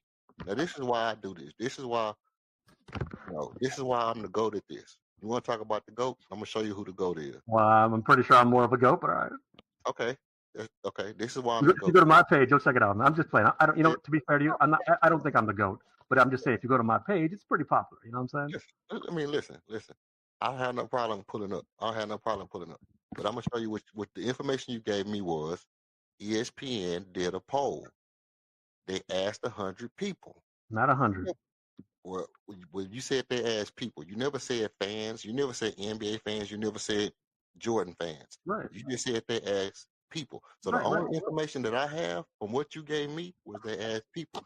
What that tells me is those people could not even know basketball from a hole in the wall. They could have No, just been I got you. But you got an inconsistency though. You're the same guy. I brought this point up to you. This was my argument when you were talking about shoes. Okay. Remember when you were talking about why are people so into him? There must be a reason. You know, people like him and all that. I said to you more than once. I gave you examples. Just because this 14-year-old guy in Pakistan, just because these girls, just because these fans and all that buy the shoes, it doesn't mean they're experts. So you have an inconsistency in your own argument, and that's another example of why I call you Michael Jordan fans, because you're not consistent in your own arguments.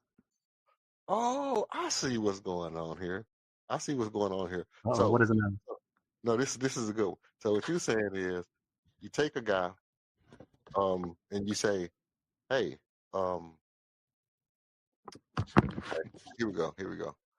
Look, you take a guy and you say, you know, the Bible is more popular than the Quran. And then I say, well, the Bible is only more popular than the Quran is because, you know, white people had the first print press. And then you say something, and then I come back and I say, yeah, but the Bible is only more popular than the Quran because Quran got a brown cover and the Bible got a black cover. And then you say you're inconsistent in your argument. You're a Jordan fan. No. No, that's not what I'm saying. I mean, look, let me just keep it simple. See, I'm in a lose-lose situation. In order for you to know what's a Michael Jordan fan, I have to give you like a million details, and that's just not going to happen. But on the other hand, if I don't give you the details, of course you're not going to agree with me. So I'm trying to give you small, simple examples here and there. I think you're missing a lot of what I say. So let me try to keep it simple. I'm not saying being a fan of someone is a problem. I'm saying there's certain things they do that no one else does, and then I just reference them as one of those people, the Michael Jordan fans. Like, I'm not going to call them Kobe Bryant fans because they're doing things that people who are into Kobe Bryant don't do. Tell me three things that Jordan fans, quote unquote Jordan fans, do that no other fan of any other player has ever done. Hold on, before you do that, I wanted them to cook more than three. I just want to start off at three. If he can get more than that, that's cool.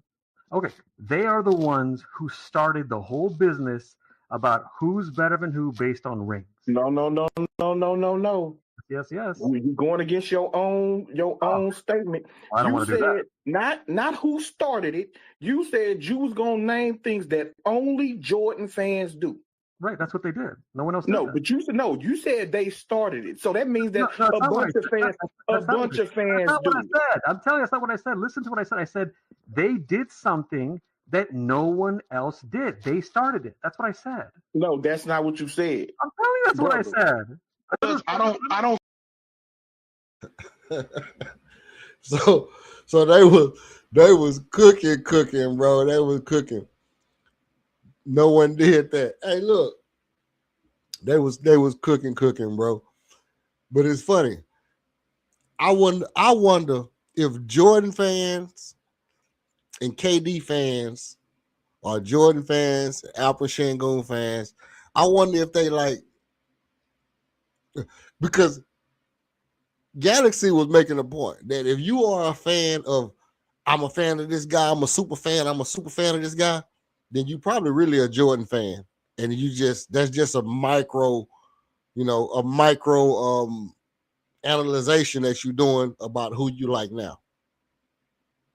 Like if you're a super Shangoon fan, then you're probably really a Jordan fan on the low. You're probably really a Jordan fan that's just liking Shangoon because he's the one that's playing. Or if you're a super KD fan, and you feel like if you feel like KD had a great year last year, I've heard people say, Kevin Durant had a great year last year. If you feel like Kevin Durant had a great year last year, you might be a Michael Jordan fan. You might really be a Jordan fan. But I'm actually starting to go. I'm starting actually to go one up. I'm actually starting to go like this. If listening at that whole interaction, I'm starting to think Kobe fans, like which fans are the worst actually? Kobe fans, Jordan fans, or LeBron fans? I mean, obviously you can be fans of all three, like realistically speaking. But I mean, the guys who are like everything Kobe did, Black Mamba mentality, you can't leave Bean out of nothing. Kobe Bryant definitely got to be better than Jordan or right under Jordan. Is that worse than like Jordan is the greatest ever to play basketball? Put Jordan over Bill Russell. Well, Jordan is the best because of rings, but he better than Bill Russell. He better than Wilt because he got more rings. He better than Bill Russell because he got more Wilt. And he better than LeBron because he can twist his body in the air. And, like Jordan fans do this thing. Jordan fans do this thing where it's like the rings make him better than everybody else. But Wilt is not better than him because of the rings. Jordan being able to jump in the air and twist his body in the air and score a lot of points make him better than Wilt. Right? The scoring makes him better than Wilt. The whatever he did makes him better. The way he played makes him better, not better than Wilt. The way he played makes him better than Bill Russell, I mean. But Bill Russell got more titles. But they say, well, Jordan was a better player because of his scoring, and we watched him do all this and that. But all the this and that he did is not better than the this and the that Wilt did. So you put him over Wilt because of one thing. You put him over Bill Russell for another total opposite thing. And you say, well, he's somewhere in between Bill Russell and Wilt. But he's better than both of them. Okay, so then you come with LeBron. And LeBron is a blend of like a Bill Russell type player and a Jordan type player. If you really, like they say Jordan and Magic, but you can say Bill Russell because Bill Russell was assisting the ball and doing all the stuff and, being, totally dominant, like a 6'9" center. But LeBron don't get the same credit that a player like Magic Johnson gets for making the right play and always making the right basketball move and doing this and that and the third. But then if you give LeBron that credit, you got to give the same credit to the Wilt because Wilt did the same thing LeBron did,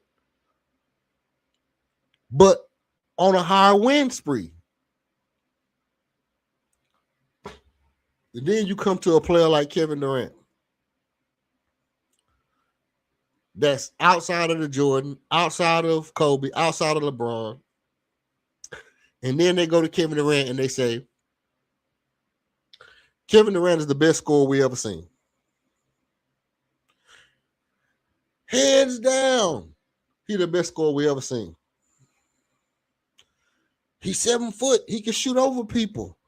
He shoot 50, 40, 90 at 7 foot. Woody wop, woody wop, woody wop.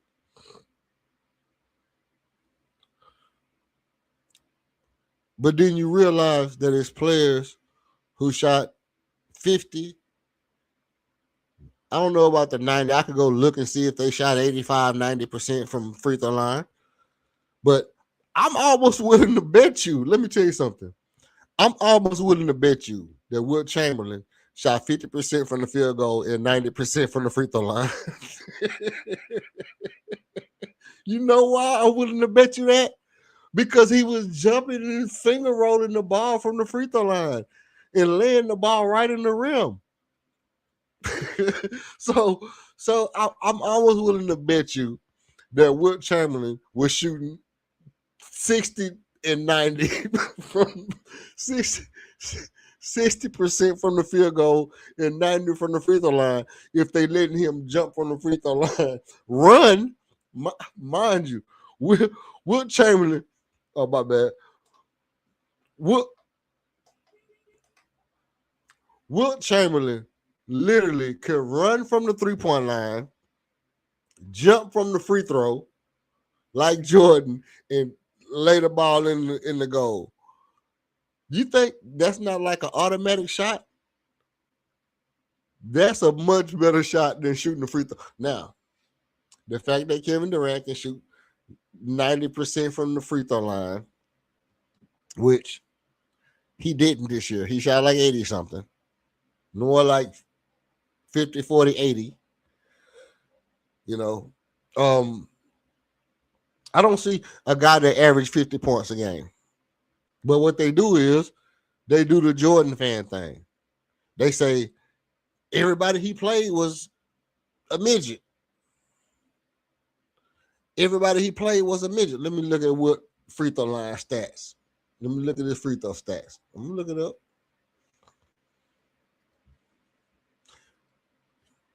Everybody would play was a midget, and they forget that he played legit 7-footers. He played legit 7-footers 8 times a year. 12 teams, 8 times a year. So if he had an all-star caliber center, he had to play that all-star caliber center 8 times.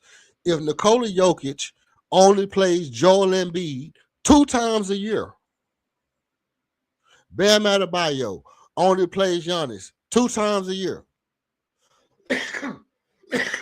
Shaq only had to deal with Akeem 2 times a year. Wilt had to deal with Nate Thurman and Spencer Haywood and whoever the other center was 8 times a year. 12 teams. But listen, if it's 12 teams, it's like playoffs year-round. Think about it. Think about it, Buckmo. Think about what I'm telling you. If it's 12 teams, if you have to see Bill Russell, and Bill Russell used to lock down Wilt, right? Bill Russell used to lock down Wilt. He got to see Bill Russell 8 times a year. Let's do this.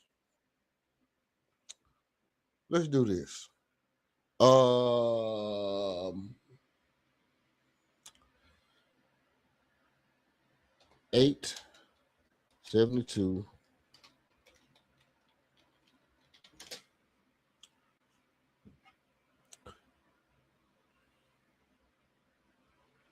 Okay, so if out of 72 games, right? That's 72 games.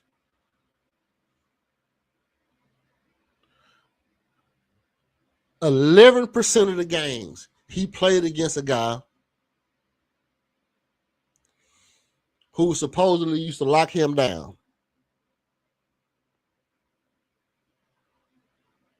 Right? So this is like supposed to be the top dude. He played against Bill Russell 11% of the time. Imagine if Shaq had to play against Elijah Wan 8 times a year, and it's only 12 centers. It's only 12 starting centers in the league, and it's Elijah Wan, David Robinson, Patrick Ewing, Rick Smits, Sean Bradley, George Mirasha, Vlade Divac. Imagine if Shaq had to play against only 12 centers 8 times a year. Same for Jokic. Imagine if Jokic had to play against the best 12 centers 8 times a year. I might be, my numbers might be wrong, but I think something like that. Right. And Wilt used to cook him. He played him 8 times a year. And Bill Russell had 11 championships. And this is the guy that they say played great against Wilt. And Wilt had to play him 8 times. And he averaged 50. So how can he not be the greatest scorer? This is what I'm saying. They say KD is the greatest scorer ever. Who is the best defender in the league right now? Let's say Kawhi. Let's say Kawhi is the best defender in the league on the perimeter. Let's say Kawhi and KD are on separate teams and they play 8 times a year. And KD averaged 26. Matter of fact, I would be willing to bet you that if KD and Kawhi played 8 times a year, KD average would drop.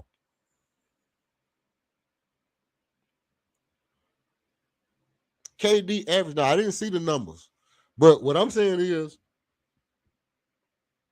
if KD played against Kawhi 8 times a year,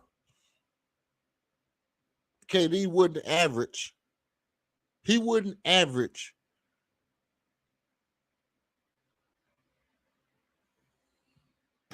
He wouldn't average no 30, no 27 points a game, bro.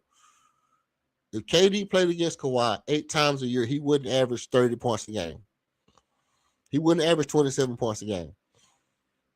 His average would drop down to about 24 because he playing against the greatest defensive player 8 times. You did what I'm saying? And so that's when people say, like, KD the greatest scorer ever. Jordan the greatest scorer ever. Okay. Jordan the greatest scorer ever. But we know. Hold on. We understand that it's players that held Jordan. It's players that held Jordan to his average or lower. Let's say Jordan had to go up against who you think held Jordan the best? Wilt ran a 4.6. Wilt ran a 4.6. And to be even better, in the 100, he ran a 9.10 or 9.11, which is a millisecond shorter than Carl Lewis. So the greatest runner of that era was Carl Lewis. And Wilt was only a tad slower than Carl Lewis.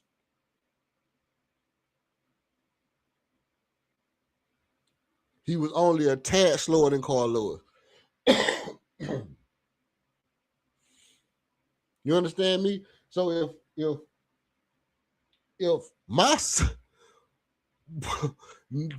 they not running that.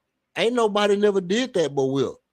Matter of fact, what did Jordan run in the 40? What did Jordan run in the 100? Let me see what Jordan's speed was in the 100. Because I'm going to tell you something right now.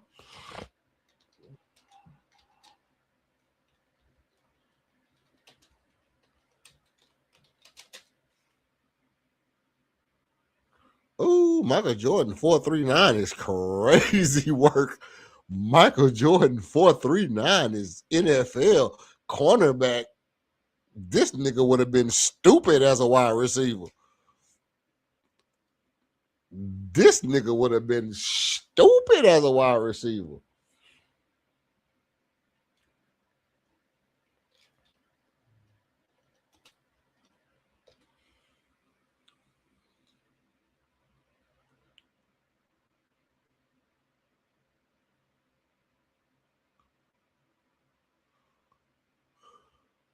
Pooh.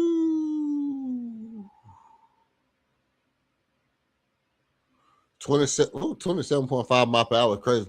Roughly 9.4. Okay, let me bust this open for you. 4.39 is stupid. Pitt.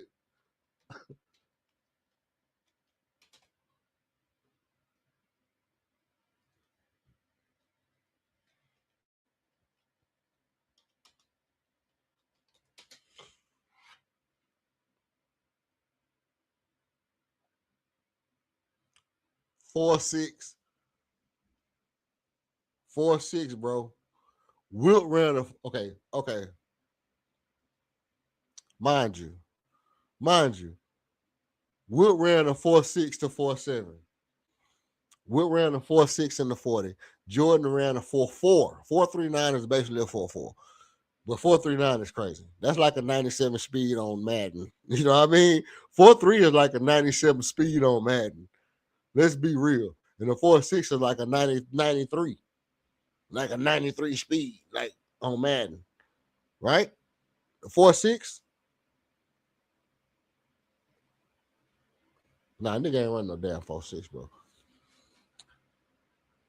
No. Hold on. Let me put this down right, because I know they say they got him at 4.6.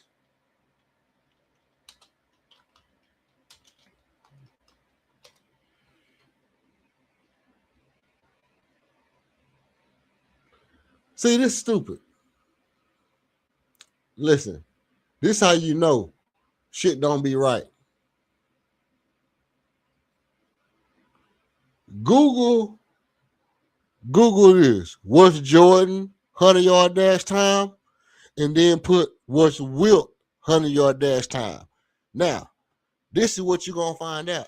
You're going to find out that Wilt 100-yard dash time is faster than Michael Jordan.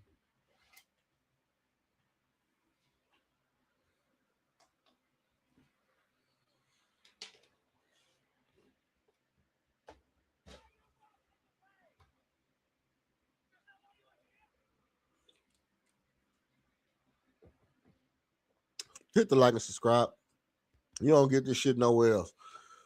Michael Jordan 100-yard dash time was about 10.39 seconds. And Wilt fastest recorded 100-yard dash time was 10 seconds.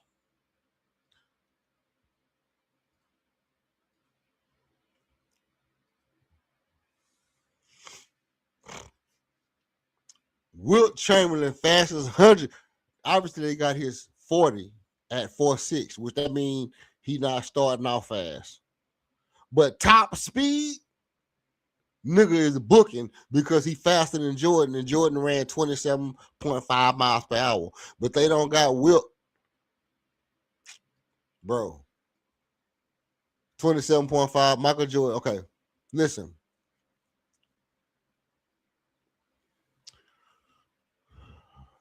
Michael Jordan 100-yard dash time would be roughly 10.4 seconds. Okay, so he basically ran a 40 3.84 seconds. I mean 4.38 seconds. So basically 4.38 seconds, Jordan 40 time. Roughly 27.5 miles per hour. Scaling 300 feet. His 100-yard time would have been roughly 10.4 seconds. Now let me scroll down. Wilt Chamberlain, fastest recorded 100-yard dash time, 10.0 seconds.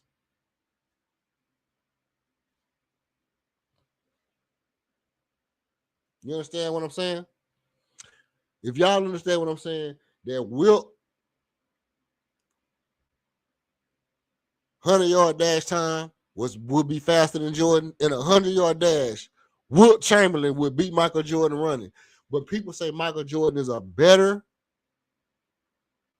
basketball player and scorer than a 7'1", 7'2" dude who benched roughly 600 pounds, was faster than him, shooting fadeaway, dunking on people, passing the ball, doing skip to my Lou passes, smoke cigarettes and cigars, catch the train to the thing, and put up 75 points, average 50 points, once led the league in assists, but Michael Jordan is a better player because of rings. But Bill Russell not a better player than Michael Jordan because he got more rings. Why is all this important? Because people will tell you that Kevin Durant is the best scorer in the league, or the best scorer the league has ever seen. He better than the dude that ran a 4.3.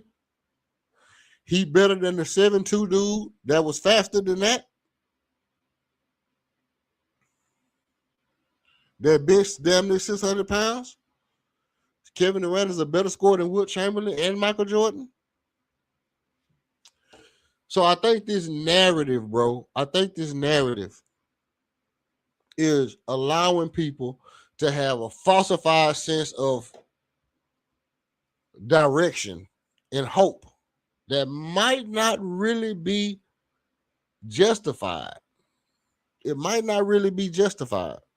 We might be coming to a point to where we have to look at it and say, as good as Kevin Durant is, silky smooth, easy money sniper. And here's the thing about the easy money sniper. I think the nickname, and let me tell you something. I believe this. Nicknames make you a star. Branding is simple branding. It is simple branding. You understand? Simple branding. Listen. Easy money sniper. It's easy for him to hit a three. It's easy for him to hit long range shots. It's easy for him to hit long range shots. How many 3-pointers does he average a game? Look it up.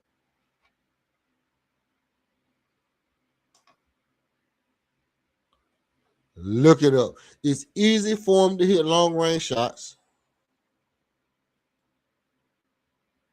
How many 3-pointers do he hit a game?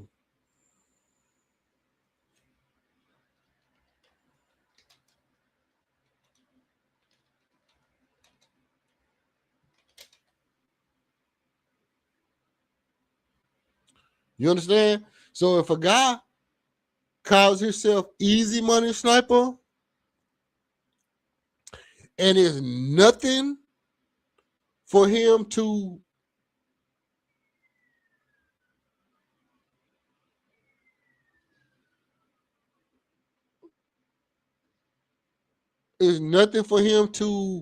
make a long range shot, easy money sniper, and he only shoot how many a game? 3, 4?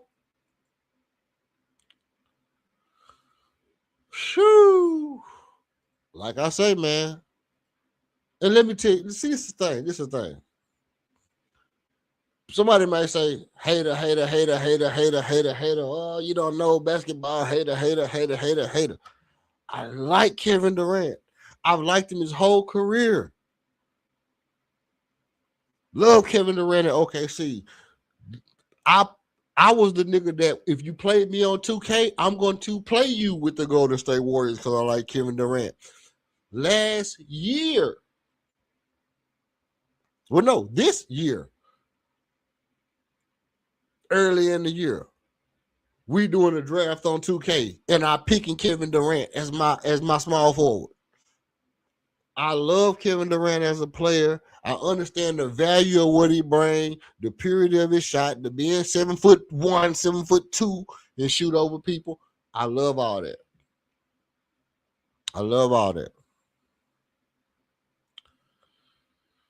So I'm not taking nothing away from him.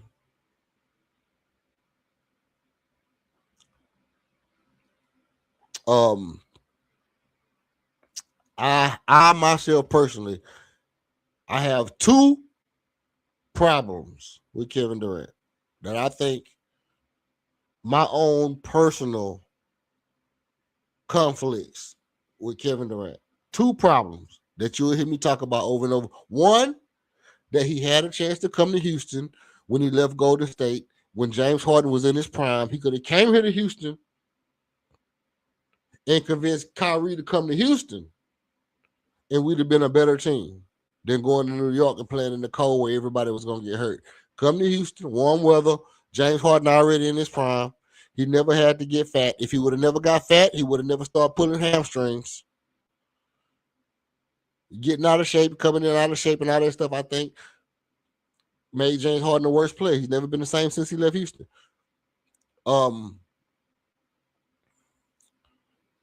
KD could have came to Houston and played with a prime James Harden while he was in his prime.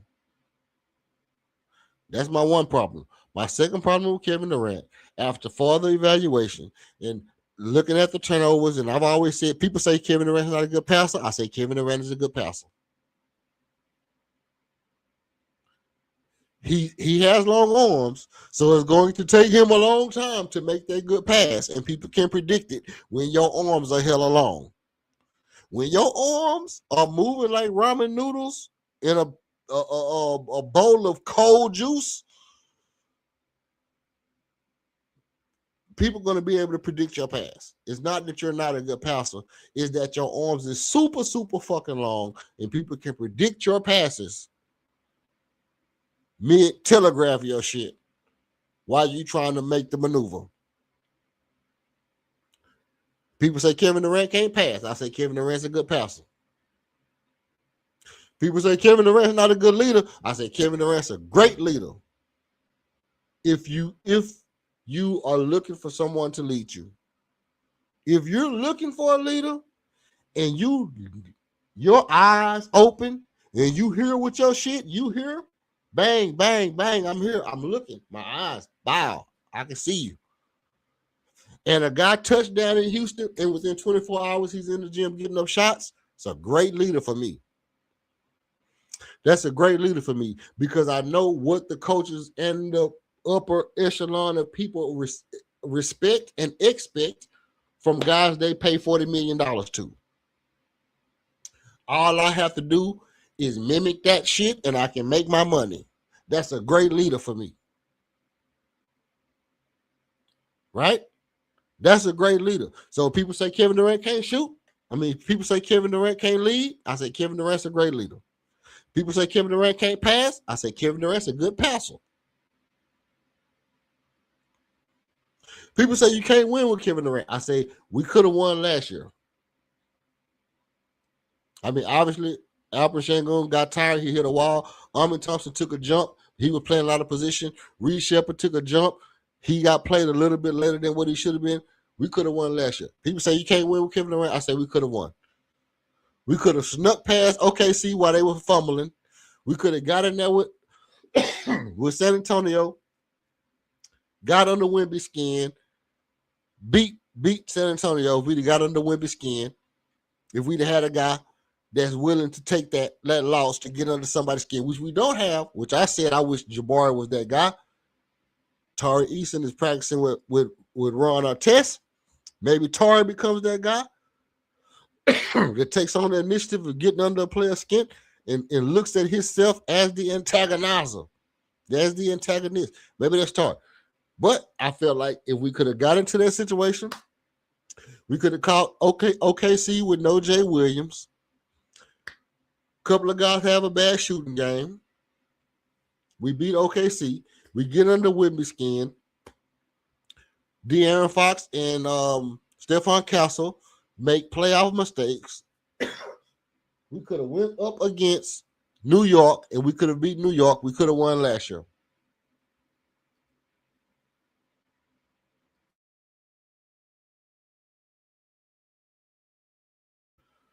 All these things I'm saying, because what I'm saying is, people say you couldn't win with Kevin Durant. I say we could have won last year.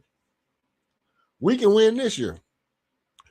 But the second problem I have with Kevin Durant is this. Easy money sniper. If it's easy for you to hit shot from long range, is it as easy for you to hit shots from long range as it is for you to hit shots from mid-range. Contested, double team. Is it as easy for you to hit a long-range shot over one person as it is for you to hit a mid-range shot over two people? This is what I'm asking. Is it as easy for a 7'1" guy to hit a three-pointer over a late rotation or a late switch or a late off the screen from three over one person as it is for you to hit a 15, 16, 17 footer over two people for two? Clip that. Clip that.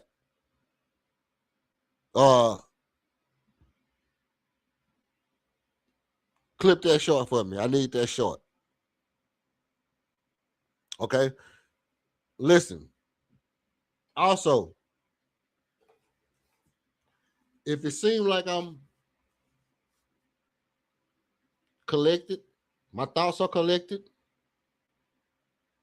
I'm cool, and I'm calm, is because I'm drinking Recess Mood Sparkling Water.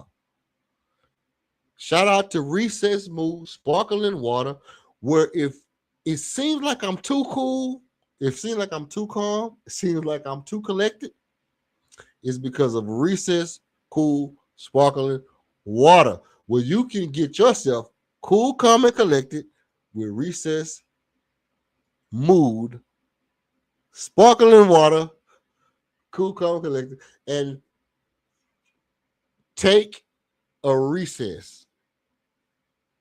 If you cool or you calm and you ain't collected, or you collected and you cool and you ain't calm, or you calm and you cool, hey, look, either way it go, you need to get cool, calm, and collected with Recess Mood Sparkling Water at takearecess.com,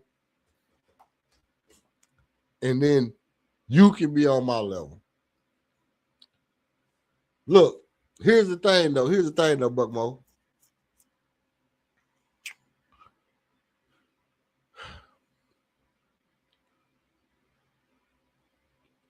It's simple. KD, what his nickname is, Easy Money Sniper. If it's easy money for him to snipe, that means it's easy money for him to shoot long range shots. Why is he shooting mid range shots if the money is easy from long range? Ask you a question. If you shoot dice and it's easy for you to hit snake eyes out the gate, why are you trying to roll 6 and 8s? Why are you trying to roll 6s and 8s? Why are you trying to roll 2s and why are you trying to roll 4s and 6s, 4s and voles? But it's easy for you to hit snake eyes out the gate.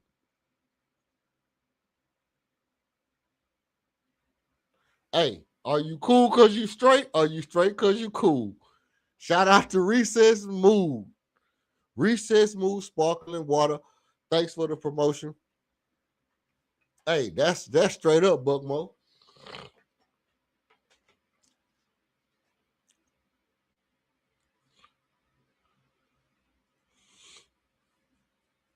Yeah, I'm gonna have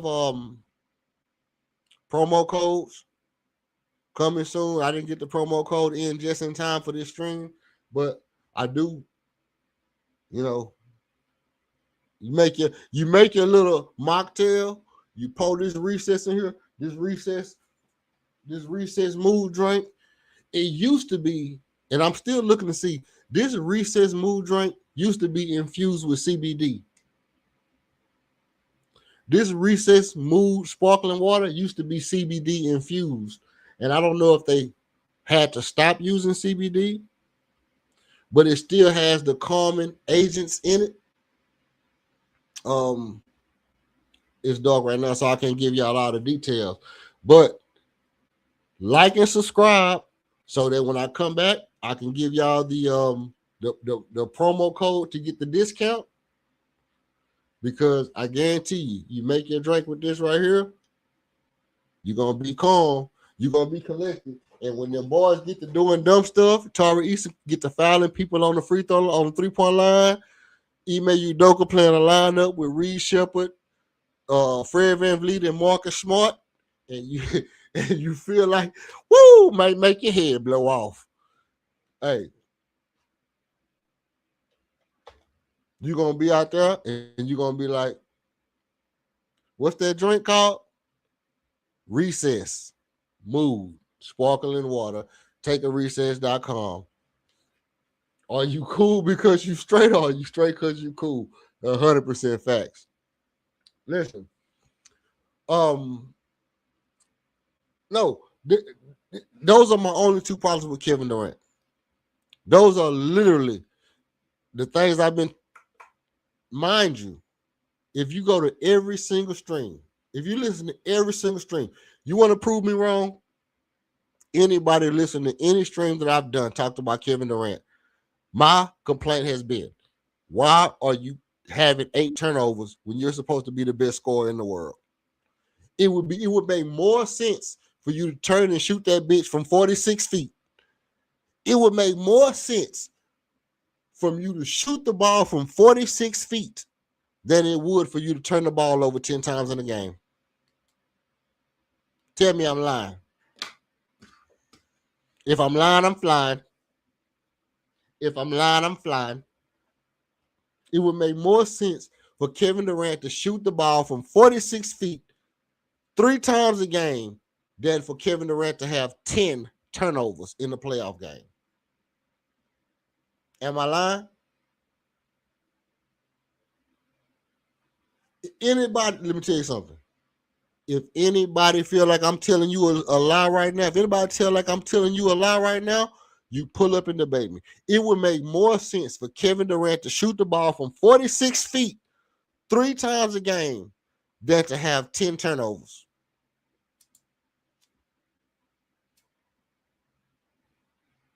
I challenge anybody on any basketball level to tell me that the greatest scorer of all times, according to the majority of talking heads, basketball,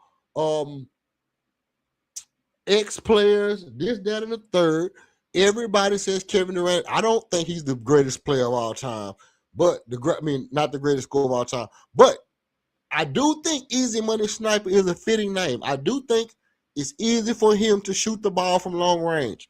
I don't understand how a person with the name Easy Money Sniper has 10 turnovers and don't have 4 3-pointers, 4 3-pointer shot. I'm not even talking about the playmaking, Buckmo. I'm not talking about the playmaking. I'm saying if you a shooter,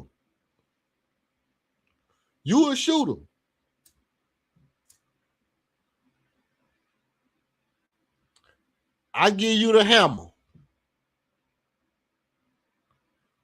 You a shooter, and I give you the hammer. And 10 times you dropped it. But you the shooter. Like, what was you doing? Trying to get a hammer to somebody else. But you the shooter. I pass you the biscuit. I give you the biscuit. I'm listening. I'm the general. I give you the biscuit 15 times. I give you the biscuit 15 times. And 10 times out of the 15 times I give you the biscuit, you drop it trying to hand it to somebody else. But you the shooter. You the shooter, though. Buckmo, you know I ain't going for that, bro. Ain't no context. It ain't no context. Okay. Let's say you got the chick with you. You got the chick with you.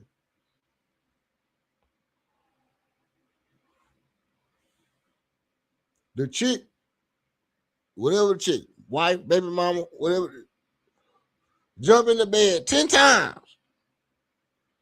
She jump in the bed, jump in the bed 15 times. She jump in the bed, waiting on you.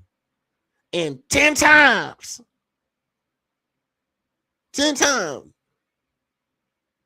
you go in the bathroom and throw up because you drunk.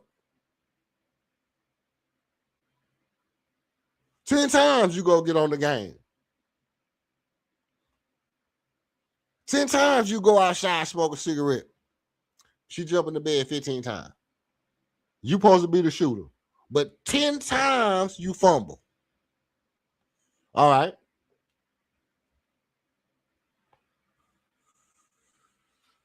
You at work. Let's say you flip burgers for a living.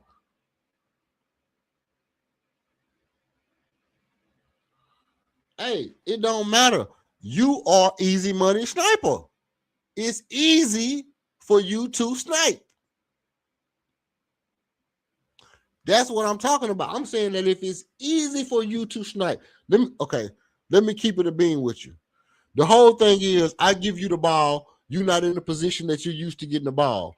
But you got to dribble the ball, pass the ball to somebody else, and then go get in your position. I'm going to tell you, it do matter. It do matter. You got to dribble the ball. You got to go get in your position to where you can get the ball back so you can shoot your little mid-range jumper. Snipe means shoot long range. Not shotgun. Not easy money 12 gauge. We're not talking about easy money double barrel. We're talking about easy money sniper. Sniper being the key word.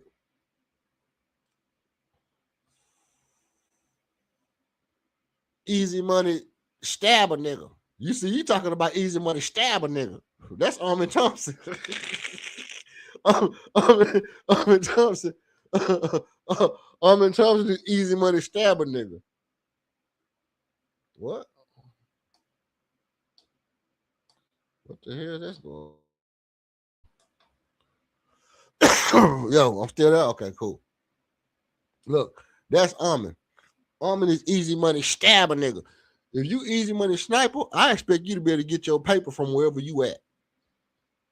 From wherever I need you to get it from. It should be easier, especially if you've proven this is the point though, Buckmo.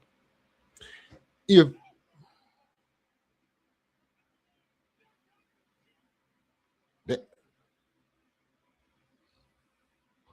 the reason I bring up turnovers is I'm glad you asked that question. I'm glad you asked that question. Why did I bring up turnovers? Because if it's hard, if it's not easy for you to pass the ball to somebody else, and it is easy for you to snipe, I would suggest that you shoot that bitch from 46 feet 3 times a game rather than turn it over 10 times. The thing what makes Curry so dangerous is that I don't give a damn what you're talking about. I shoot this shit right here, or you gonna come out here and contest me. What makes Curry so dangerous is this. I'll shoot this bitch from right here if you don't run your ass out here. With Kevin Durrant, guess what?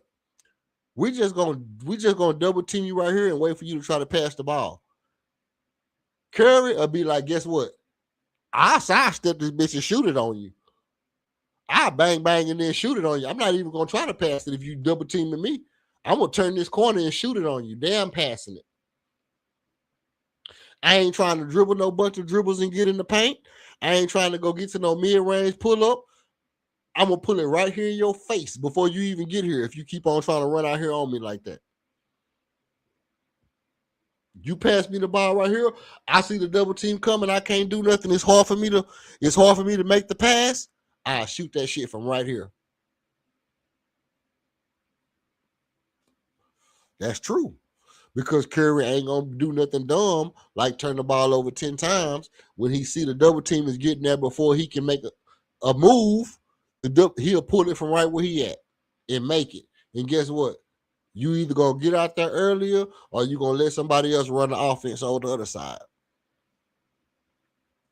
You'll let somebody else run that offense before you let him catch that ball at the outlet line at the 10-second mark, catch that bitch and pull that bitch up right there, like Eric Gordon used to do, like Ryan Anderson used to do. I catch this shit right here and shoot it right here. People talk about spacing and they blame it on Steven Adams.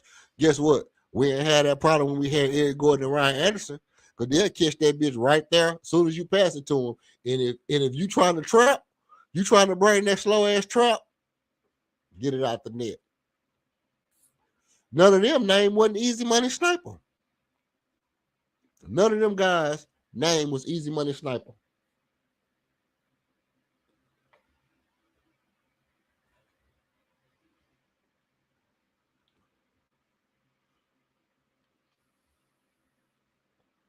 They were making that shit look like they was Easy Money Snipers.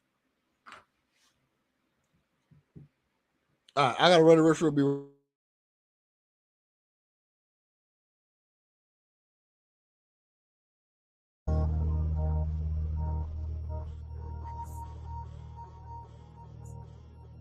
Red alert, red alert, red alert, yeah. Got the dirt on my soul, no grandstanding.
Rush, but the prayers ain't much. Red alert, get your body hold 12 lurk. If I shoot, I murk. Get yourself so touched. Red alert, where the angels clutch heat, where the halos rust, and the ops rush, but the prayers ain't much.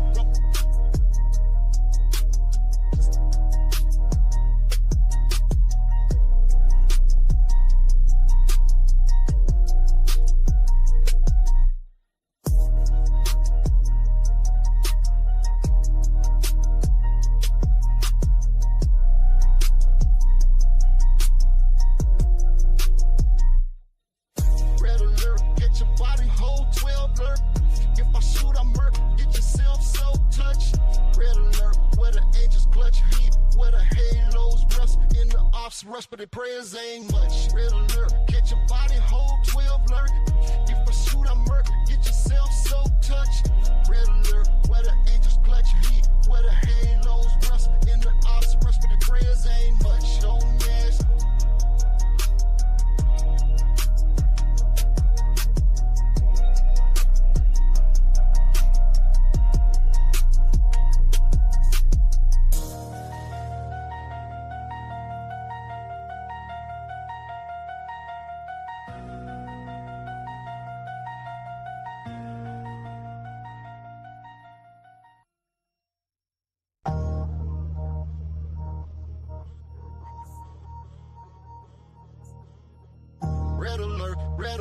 Red alert, yeah.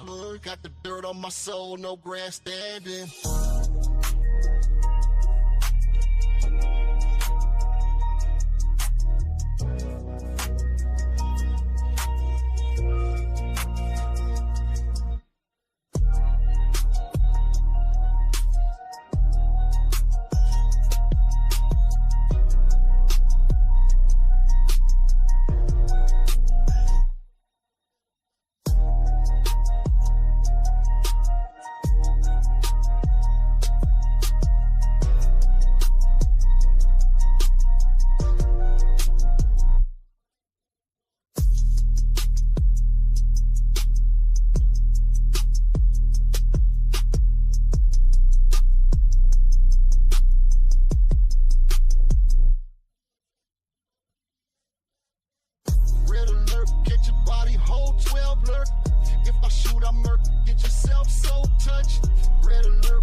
ops rush, but the prayers ain't much. Red alert, get your body hold 12 alert.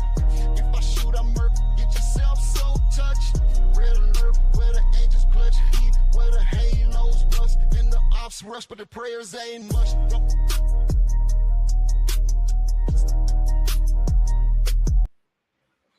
Yo, look. Curry's never been asked to. Curry don't have a high assist. Hey, look. One thing I know for a fact.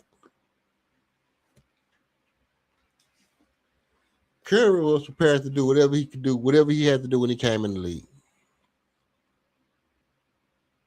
He just didn't have to do it. That's just like, you know,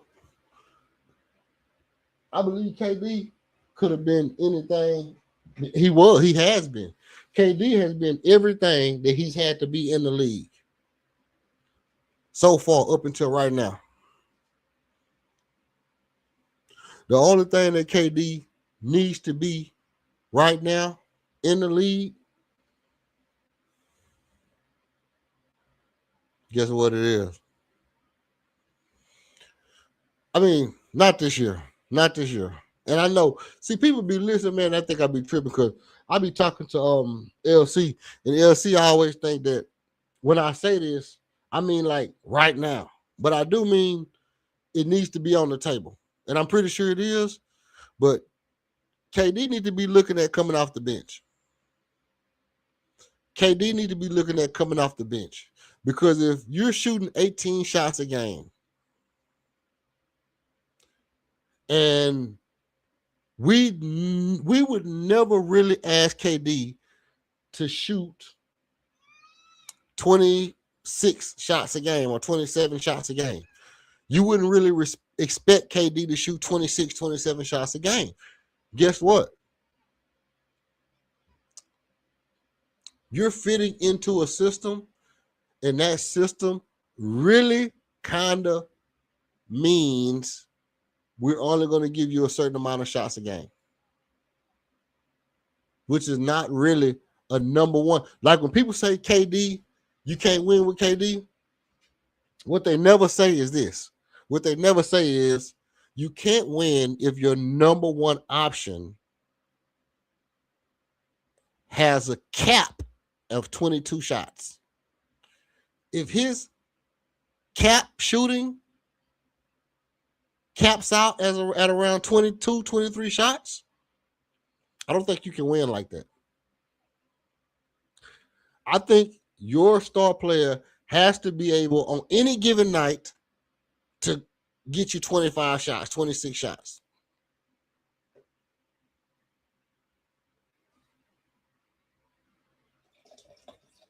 And if that can't be done, I don't, again,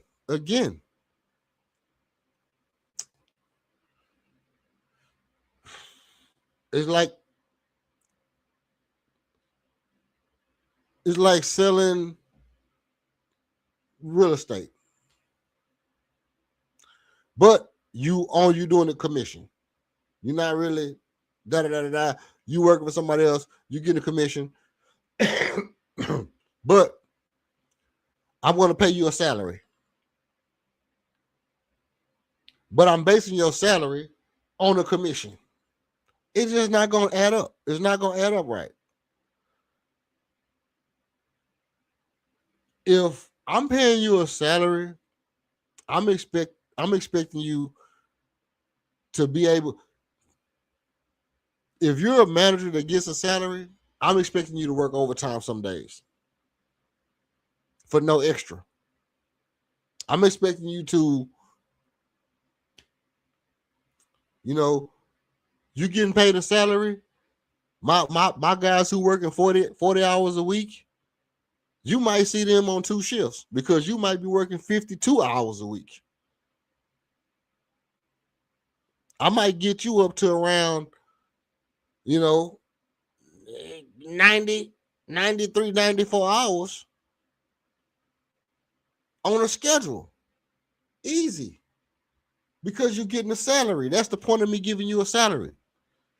And if you're supposed to be that guy, you're supposed to be that guy, I can't let you work 40 hours a week, bro. I can't let you just take 18 shots when you're supposed to be the guy. I need the guy to be able to put in the extra hours. And I'm not talking about, oh, yeah, I put in extra hours before game and after game and the weekend and summertime and every Christmas I hoop at the basketball court, I hoop at the strip club. I was in the Statue of Liberty on the ladder and I was shooting the basketball off the Statue of Liberty head. I don't care about none of that. I don't care about none of that, bro. The only thing I'm saying is if you the guy and we paying you the guy money and you supposed to be 1A, I need to be able to trust that you can take the most shots in the game. You can take the most difficult shots in the game. You can take the most shots in the game. I don't care about your efficiency. Yeah, that's cool. I know that's what you built your reputation on. I know that's what you think makes you you, but it's not what makes you you. What makes you you is that you can do it better than anybody else. Not that you're efficient doing it. You can be efficient doing it because you're good at it, not because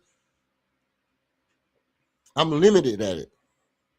I can't have my number one guy be limited.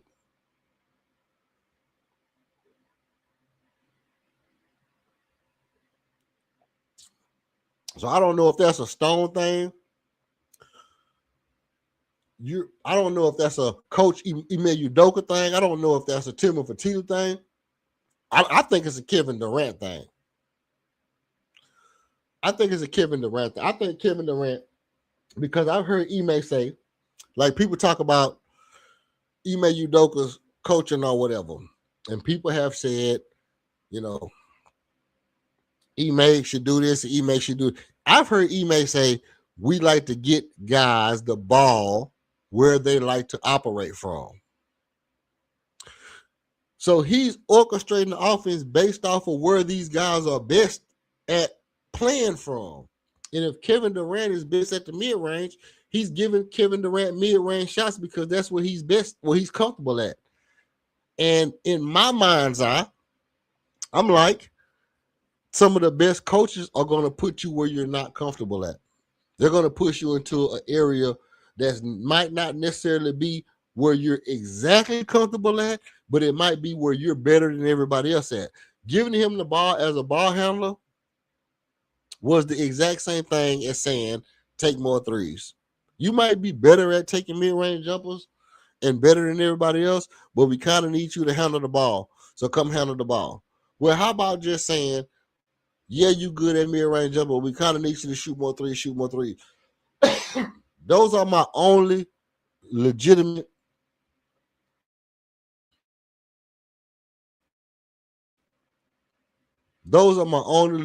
Kevin Durant complaints. And they've been the same, other than the health thing, they've been the exact same since the time we got him. From the day we got Kevin Durant to now, I've had the same two complaints other than the health. And I'm going to continue to have them until I see something different. And I'm going to continue to say, at 18 shots a game, 17, bump him down to 17 shots a game and put him on the bench. He's still going to score 25, 26 points. He's probably going to score 30 points because he'll be playing against the second unit. Kevin Durant will probably be better off the bench playing against the second unit. He'll probably get you 30, 28, 29, 30 points a game. Still only shooting 18 shots a game. You don't need to play 33, 34 minutes. Just put him on the bench, give him 28 minutes, 18 shots in 28 minutes, 17 shots in 28 minutes. He'll still get you 27 points. But to be on the floor, 32, 33, 34 minutes, and only shoot the ball 18 times is ridiculous. It's one of the most ridiculous things I've ever experienced in the history of sports. Like even since the Coliseum and Mussolini and shit like that, I've never experienced a guy so good be so limited.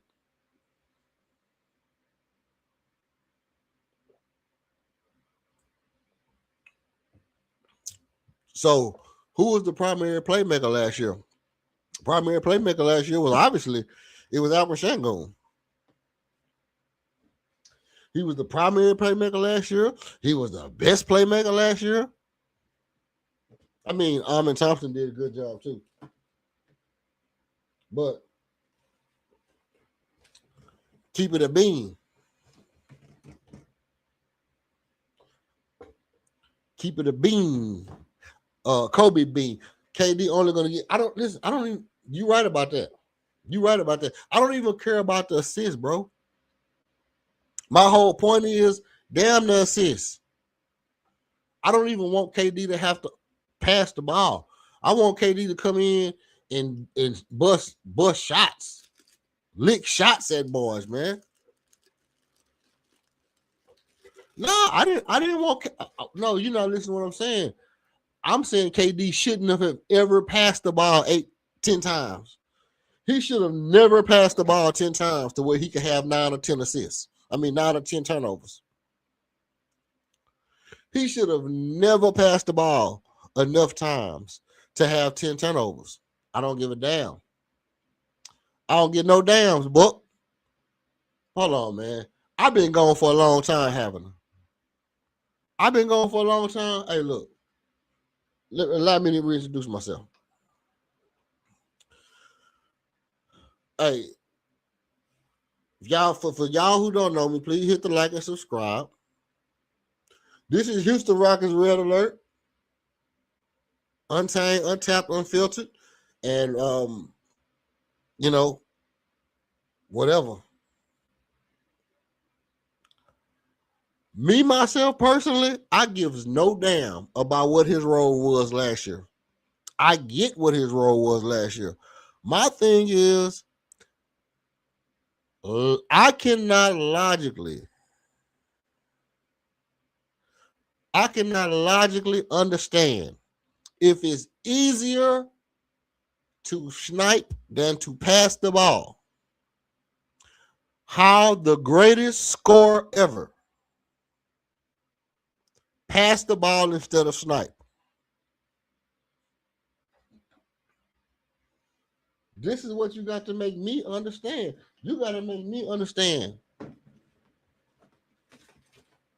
How did he pass the ball that many times?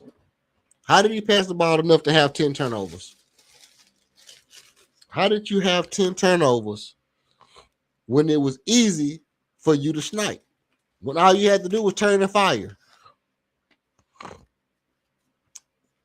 Let me say, I understand that it wasn't that easy for him to just turn and shoot because as soon as he got the ball, they bring in the blitz. I understand that. But I'm saying if it's hard for him to pass the ball, trying to get other people involved. Okay, so now he was trying to get other people involved.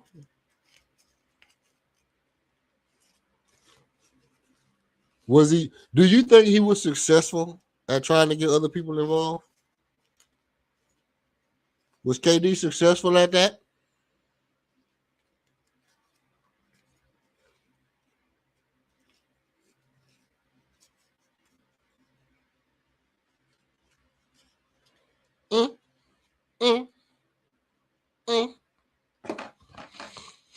Was KD successful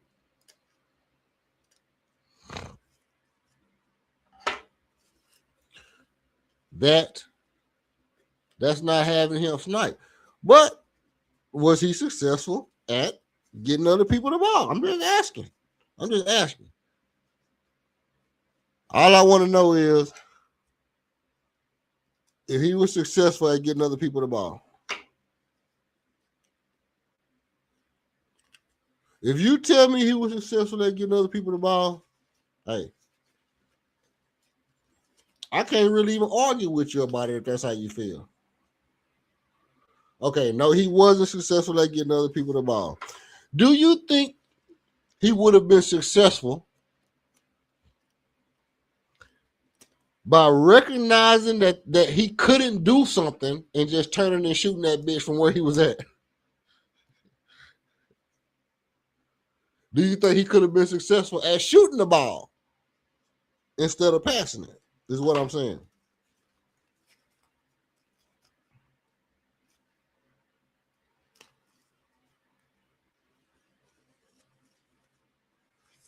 So you saying because that's not a good shot, because it's not a good shot, it wouldn't have been successful. And that's where we have to agree to. That's what we have to disagreement at. Our core disagreement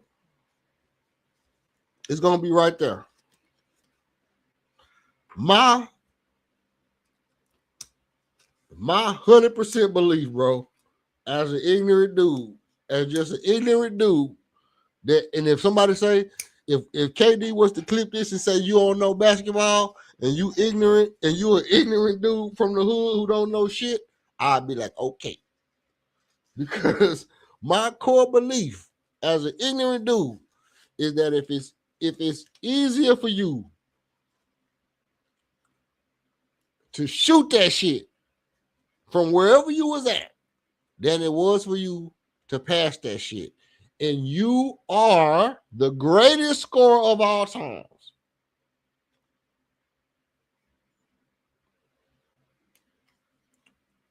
My logic tells me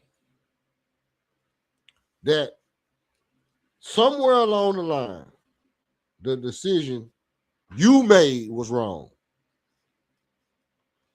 Even if your decision was to listen to the coach who didn't know what the hell he was talking about, that's a decision you made that was wrong.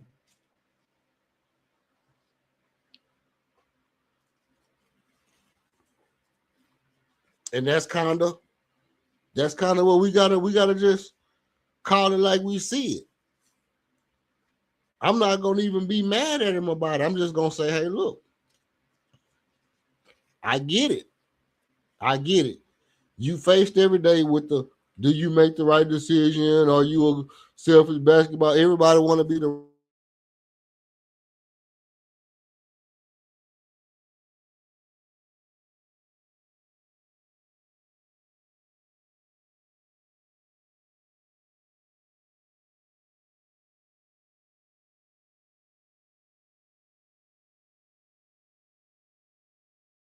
They didn't give him a sniper or M16. They gave that boy a flat line. They gave that boy R301, man. They gave that boy R301.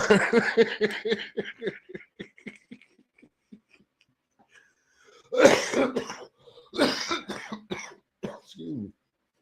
They gave him an R301, bro.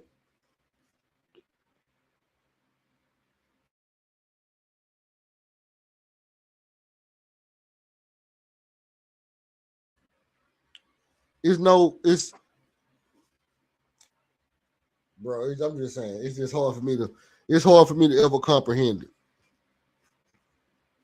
It's gonna be hard for me to ever comprehend it. Then give him a sniper rifle and not an M16. But listen. He got the sniper rifle already, bro.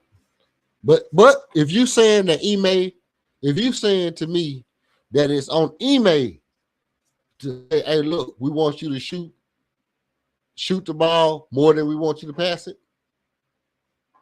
If it's really on the coach to say, hey, we rather score the basketball than give the ball to somebody and turn it over, trying to maybe let somebody else get the ball because it's a team. If the coach have to tell him that, I can't say that come on, bro. What are we talking about here? What are you saying, Buck Mo?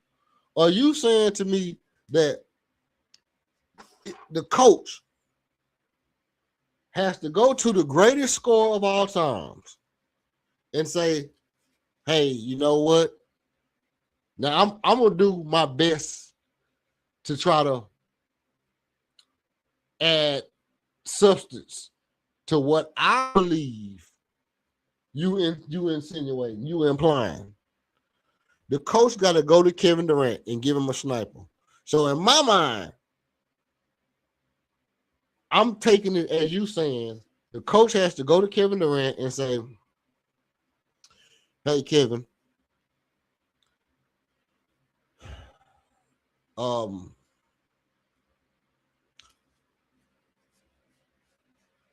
I think it benefits the team for you to shoot the most. You have to feel free to put the ball in the basket, even if it's from long range, rather than worry about making a bunch of micromanaging plays." Something like that? Is that something like what you're saying? Hey, we rather you shoot the ball from deep rather than try to micromanage the game? Is it something like that? Something like that is what you're saying?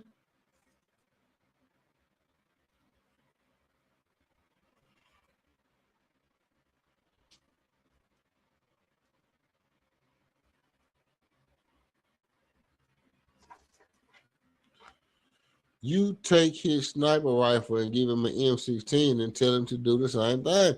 Well, I don't. You gotta let me know, man. What's the how do your analogy work out? Do what you do best. Nope. Nope. Nope. Nope. No. No. Don't do what you do best. Do what you do better than everybody else.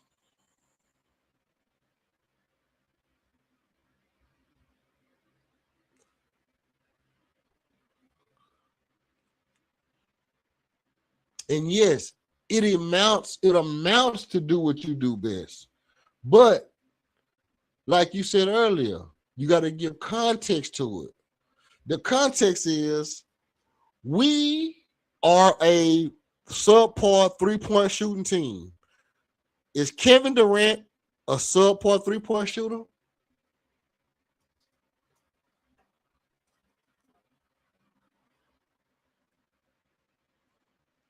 If Kevin, okay.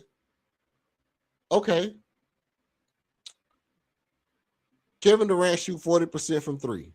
If Kevin Durant shot all the threes, no, you're right about that. You're right about that. But if you have water pump hose issue, a plumber might could identify that and he might could fix it, and vice versa. But here's the thing: is Kevin Durant the best three-point shooter on the team? Let's just start right there. Is Kevin Durant the best three-point shooter on the team?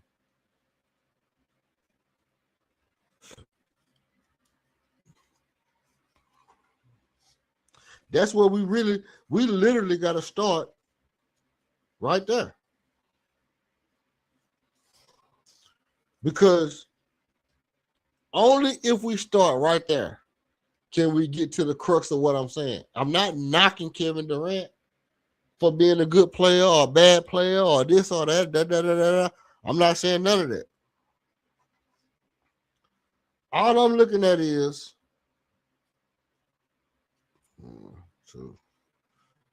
that if Kevin Durant is the best three-point shooter on the team,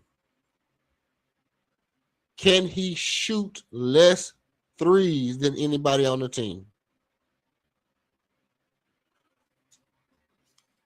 Hey, Buckmo, I'm gonna ask you two questions.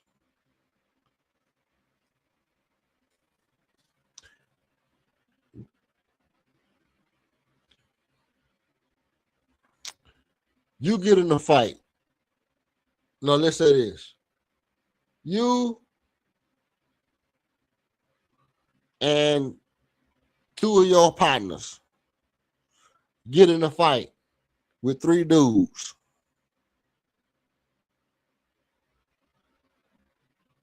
You and two of your partners get in a fight with three dudes.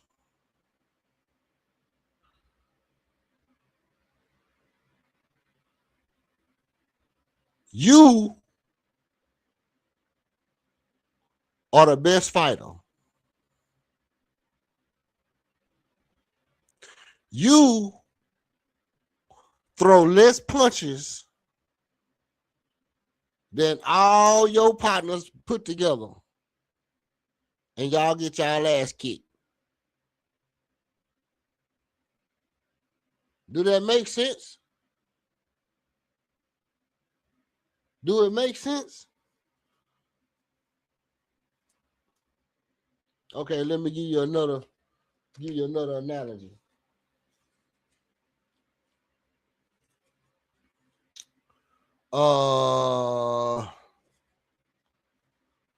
Let's see if I can get this to a little bit. You and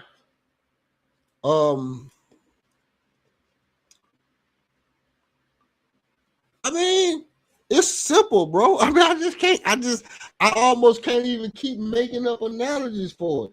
It just has to be simple. If you the best, bro, if you the best at something, okay, let's say you the best cook in your house.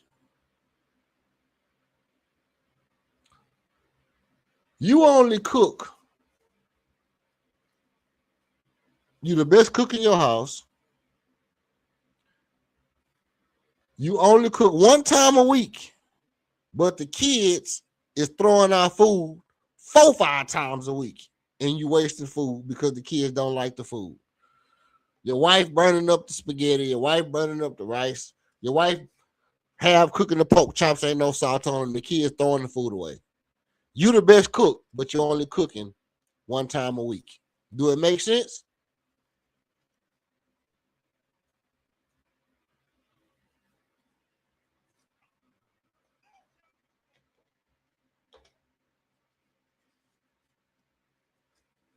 It don't make sense. The reason we understand it don't make sense is because if you don't, what they say, those who have the ability to do so have the responsibility to do so. Ain't that how the saying go? So if you the best damn shooter on the team, how are you letting us be a bad 3-point shooting team? We can get into that right now. I'm glad you brought that up. I'm glad you said that. I'm glad you said what you said when you said it.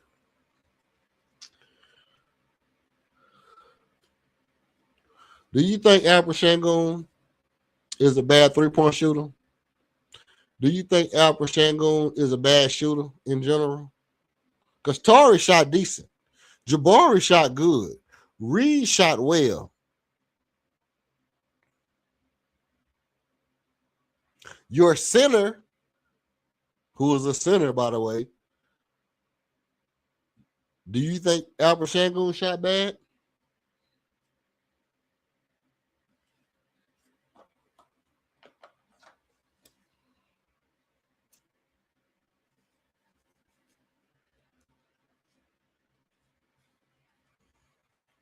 We're going to get right into it. Alper Sengun didn't shoot the ball bad, bro. Alper Sengun is a center. You want your center to shoot 40%? You want your center to shoot 40%?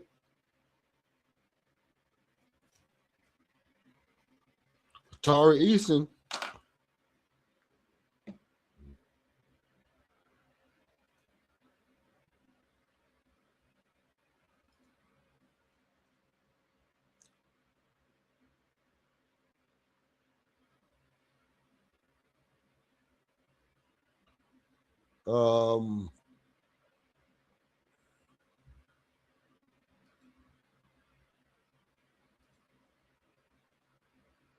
Let's see.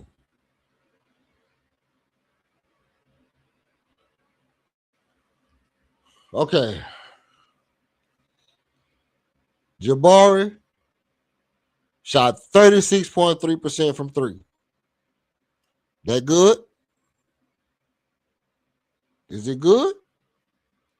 Sound pretty good for a power forward. On 7 attempts a game. No. On 6 attempts a game. 36% on 6 attempts a game is roughly almost 2.3 made. So you shooting 6, you're making 2.3. You're making 2. Not bad. That's not bad. 36% is basically average. Tari Eason, 36%, basically average. He shot 4, he made almost 2. 36% average.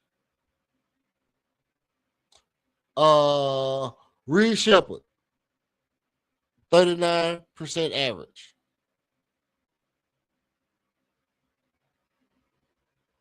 Josh Okogie, 39% average. Aaron Holiday, 39% average. Where's the bad 3-point shooters at? Alper Sengun, 30% average. Amin Thompson, 21% average. Alper Sengun, your center, is a better 3-point shooter than your shooting guard. Is that good or bad? Is Alper Sengun a bad shooter? Because your center shoots damn near the same as your shooting guard?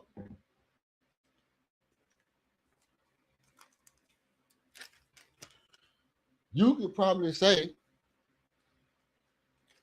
yeah, but he only shot 30%. What is your center supposed to shoot from 3? What is your center supposed to shoot from 3? Where is we at in the world where all of a sudden your center got to be able to shoot woo wop from 3?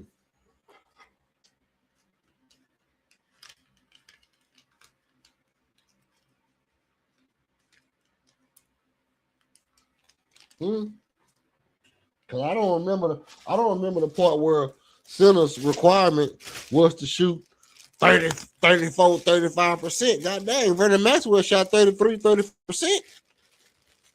One of the most important shooters in Rockets history shot 34%. Alper Sengun is at 30. He at 30. What you want him to do? And here's the thing about Alper Sengun threes. Alper Sengun threes came at an expense. Alper Sengun was always in between one or two things. Either I'm going to let this bitch fly, I'm going to feel free and I don't care, I'm going to shoot these holes, and he did good. Or I'm going to shoot one, if I miss it, I ain't going to shoot no more, and then he get caught shooting another one, and then he had to shoot it because the way they playing him, and he have to shoot it, and then he end up being 0 for 2, and it make his percentage go down. So either he was 0 for 2, 1-1, or 5 for 7. Every time Alper Sengun shot the ball, he was either 0 for 2, 1-1, or 5 for 7. With good technicality, good function, good technically sound formation on his shots from 3. Now the 2s, we talk about that later. But from 3, technically sound shooting.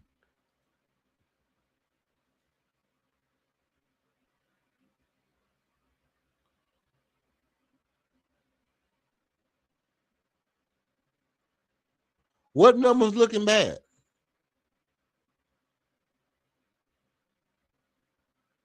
What number's looking bad? You talking about LP and Almond? or the whole team, because the whole team was basically at 40%. All the guys who shot the ball was right at 40% three-point shooting. The only guys who didn't shoot good from three was LP and Amin. So let me know which guys you said was three numbers was looking bad. Trash. That's horrible splits. All trash numbers. You making my point, bro. Get better. Facts on that. Facts on that. Get better. But to further make my point, we had a guy who shot 40% from three. If I tell you that the guy who shot 40% from three attempted 5,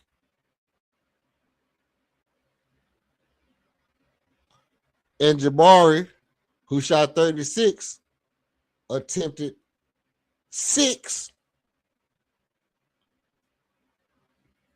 would you assume that maybe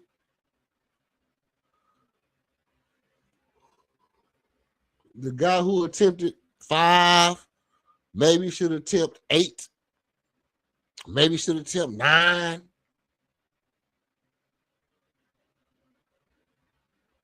Reed Shepard attempted the most three-pointers per game for our team. And on 7 attempts, he shot 39.4%. 39.4% from Reed Shepard. So either Reed Shepard need to shoot some more threes or Kevin Durrant need to shoot some more threes. Which one? The guy who shot 7 or the guy who shot 5? The Hall of Fame best scorer in the world need to shoot some more, or the second-year player who shot 7 attempts? Who could have shot more threes last year?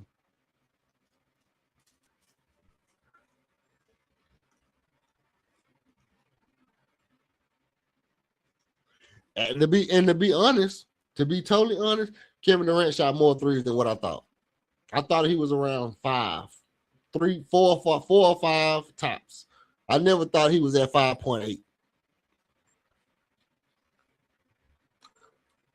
I would have gave him closer to 4.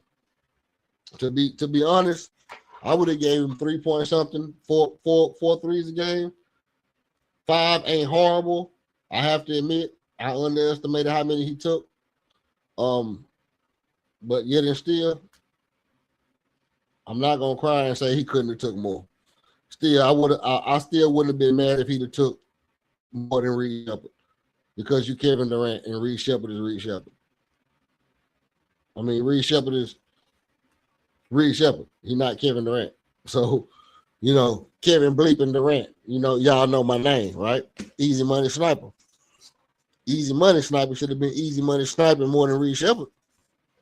Instead of Reed Shepard struggling to get off shots, trying to make a name for himself and being one of the greatest shooters in Rockets history, Kevin Durant could have been booking. Lick shots. Kevin Durant could have licked shots on boys. What you mean? 2 for 6 is trash. Talking about for your boy, 36% is trash. 36% for your power forward is trash.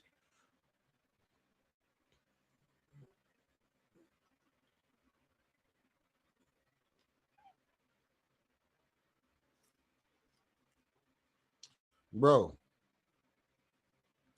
there's no way you can sit here and tell me that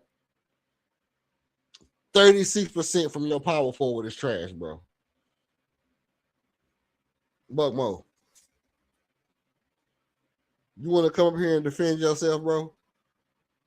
You know where the link at, bro. You ought to come up here and defend that shit, bro. You ought to come up here and defend that.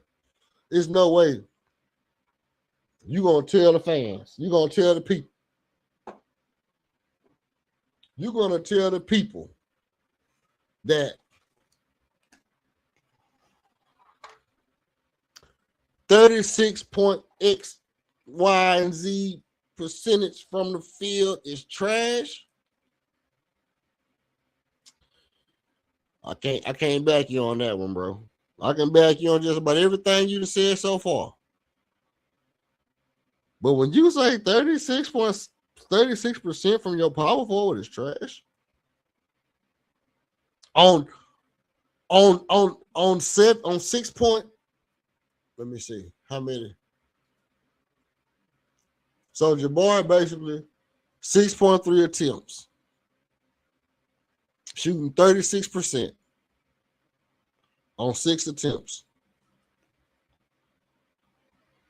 36% on 6 attempts. And you say that's trash.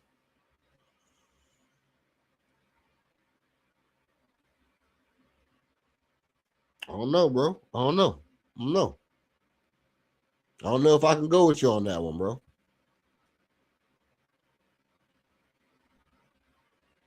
It would be easier for me if you said Tari's 36% on 4.3 attempts was trash. If you said Tari's 36% on 4.3 attempts is trash, making 1.6 out of 4, it would be easier for me to say, you know what? I can see why you can say that because it ain't enough for you to be. You're not doing enough damage. You're not, no risking, no biscuit type shit. You're not really doing enough damage to be risking it like that. You're not shooting a high enough volume for me to feel confident with what you're risking at that 36%. No, Torrey not making 2 a game. But if you said no, he making 2 a game. Jabbar is making 2 point. Jabbar is making. Go back. Let me see. Jabari is making a go back. Jabari is making 2.3 3-pointers a game. And to be honest, you can count that second 3-pointer consistently. And I don't like people say Jabari needs to be more consistent. I can't tell you is nothing more consistent on this team than Jabari making 2 3-pointers. Nothing has been more consistent on this team than Jabari making 2 3-pointers.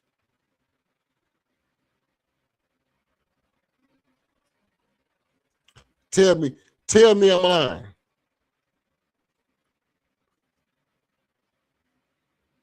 Tell me I'm lying. If I'm lying, I'm flying, man. If I'm lying, I'm flying.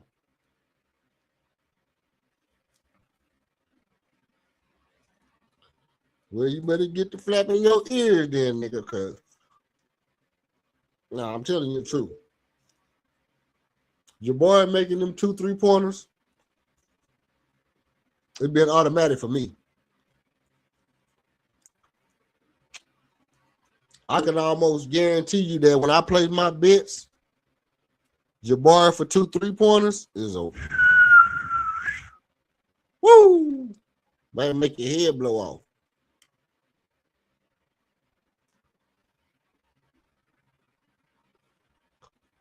Every time I look on the thing and I see Jabari for 2 3-pointers, I'll be like, man, I'm so glad they left that there for me. I'm going to take that for sure. I'm taking that Jabari for 2 3s for sure every night. And if he don't get it tonight, I'm taking it next because next time he for sure going to get it. And he might get 2.5. If he ain't got no 2 3s by halftime, you might want to take Jabari for 2 3.5. He gonna make them 2 3s.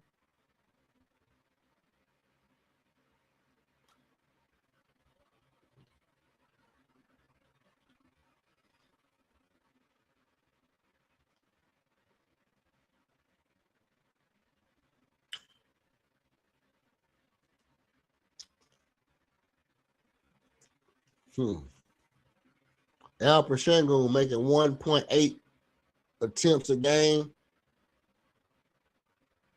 And I don't think he took no 1 point. I don't think he took no 2 threes a game, bro. Like I say, it was days where he took 2 and went 0 for 2. And days where he took 1. A couple of times he might have took 3, but the nigga wasn't taking no 2 threes a game. Nah. We know better than that.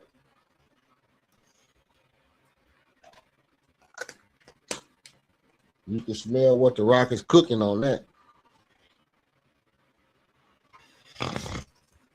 If you smell,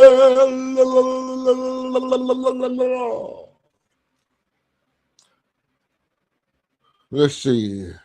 So by your logic, Jabbar should be taking more threes. By my logic, KD should be taking more threes. Because Jabbar taking more than KD. And he's shooting a better percentage.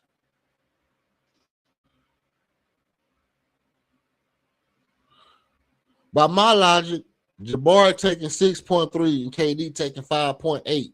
KD shooting 41.3% and Jabbar shooting 36. Anybody logic tell you that KD should be shooting more threes and we stand a better chance of hitting more threes because he shoots a better percentage. That's anybody logic tell you that. A blind man, Stephen Wonder, could tell you, Ray Charles could tell you that.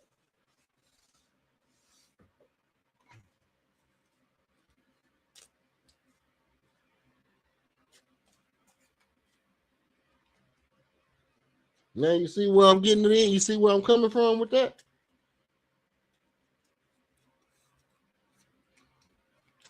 If KD shooting 41.3% on 5.8 attempts, and Jabbar shooting 36, 4% less on 6 attempts, then maybe Jabbar can shoot less and KD can shoot more.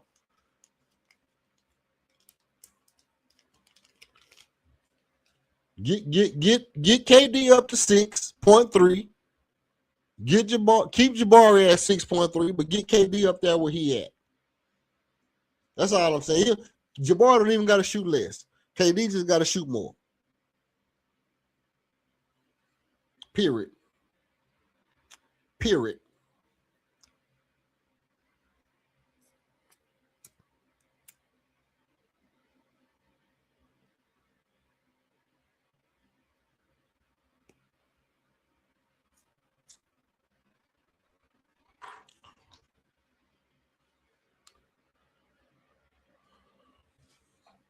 See, so that's like I say, that's my only thing about KD. Like all the stuff, whatever. I don't care about I don't believe in the burn up count scandal. I don't believe in all that. I just believe that KD could be shooting more threes. That's the main thing about on the court. My other shit is the fact that he didn't come join James Harden when James Harden was in his prime. He could have came to Houston instead of going to Brooklyn. Them my 2 shits about KD. All the other shit, it is what it is. Now, do I think the Rockets is a championship caliber team this year? Tell me what you think. Do you think the Rockets can make it to the championship this year?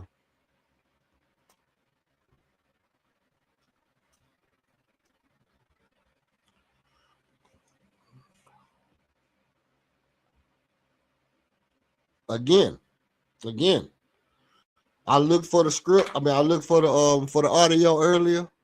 I'm gonna look for it again here in a little while. The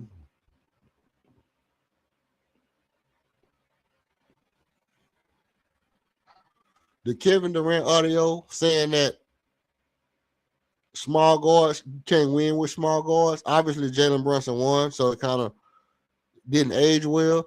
But Kevin Durant saying that you can't win with small guards, and then Rafael Stone going out and getting 3 guards under 6 foot to put it just it makes me wonder, is Kevin Durant feeling like this team can actually win?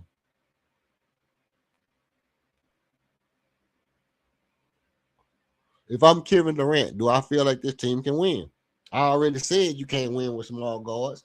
These niggas come out in my second year and got 3 guards on the 6 on the roster.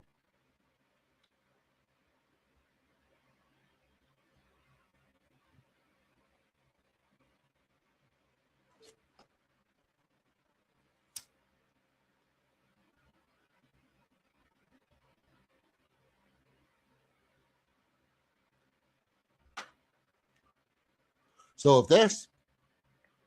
if I'm KD, I'm sitting back and I'm saying, I don't know. I don't think we can win. And if you got a guy on your team that don't think you can win, that's your number one guy. I just don't know what Rockets fans hope for. I don't like Buckmo. You know me, bro. You know me, Buckmo. You know for a fact I'm gonna keep it beating. I'm gonna keep it a bean. I might say some shit that people don't agree with, or people might feel like, okay, that's just EF on some EF shit. But I'm gonna keep it a thou wow pow wow with you. If your number one guy said small guards is kind of out of the league now, you can't really win with them.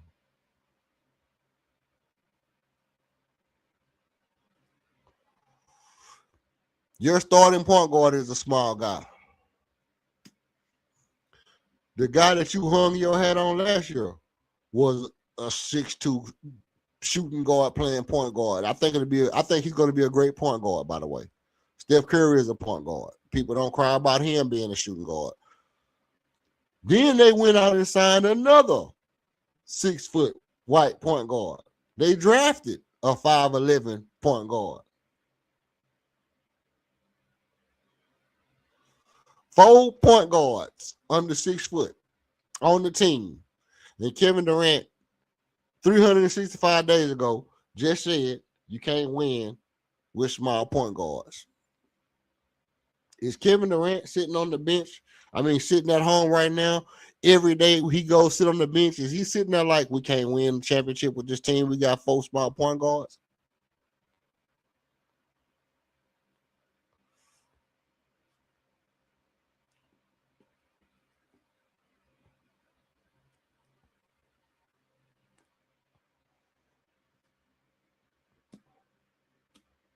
And if your number one guy is feeling like we can't win with this team, you might look like you can win, but you're not going to win, bro. You're not going to win. And that is the tale of what my plight is with the Houston Rockets. It's all this talking we doing. It's hard for me to get on here every day and bring y'all heat. You know why? Because it's going to get redundant. The reason why I know it's going to get redundant, because your number one guy don't feel like you can win.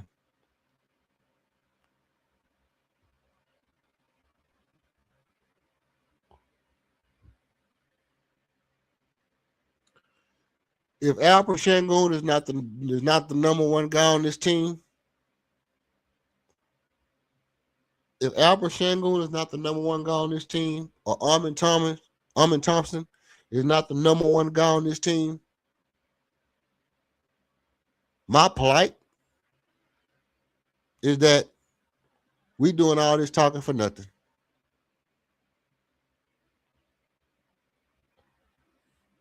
Because the guy that they depending on to win don't feel like we can win. He said it himself.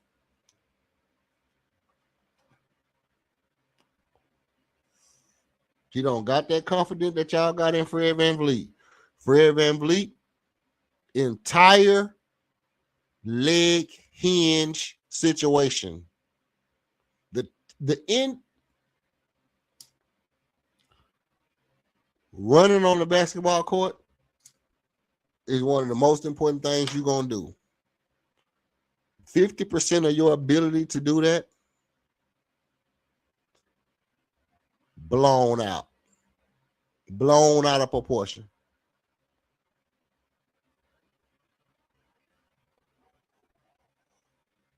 So if Fred VanVleet, a small guard, Kevin Durant don't think small guards can win.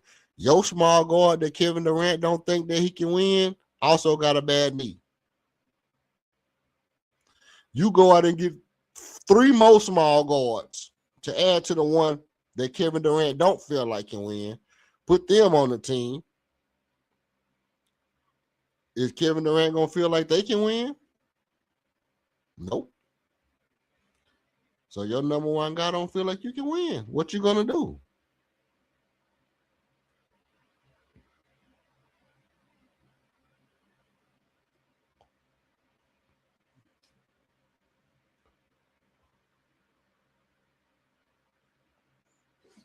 I like the quote we had before the trade. I do too, but I understand the dynamics of making the trade and making the team look good while they develop the guys they really believed in. Because at the end of the day, what you did, you showed a willingness to work with Phoenix. So you built the ally in Phoenix by working with them, getting Kevin Durant out of there. They wanted Kevin Durant gone. You worked with them.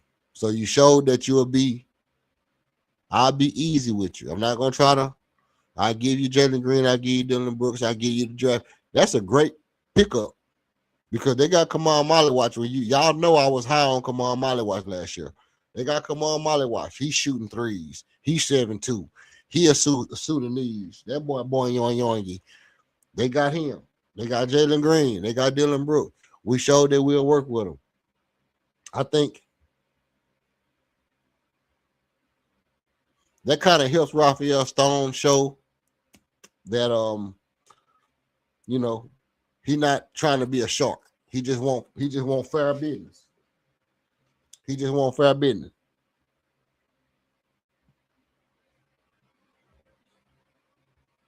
And a guy like that just want fair business, I do business with you. I'm not trying to get over on you. We don't got to try to hustle each other. That'll go a long way with other GMs in the league, especially GMs like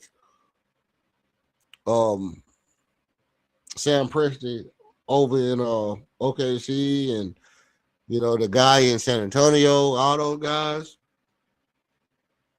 You see Raphael Stone ain't trying to be like Danny Ainge.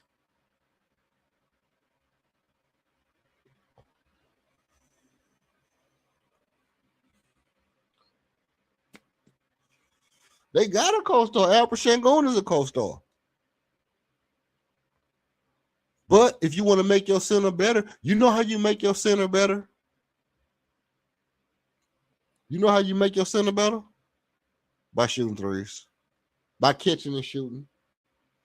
By spacing the floor, getting out on the perimeter, and dropping the ball down to him. And when he passes you the ball, you can do your thing.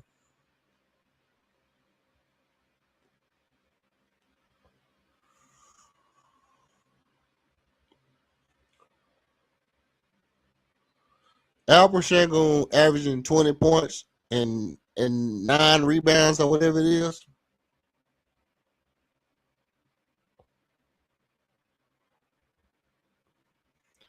If Kevin Durant shot more threes, Alper Sengun points will go up and his assists will go up.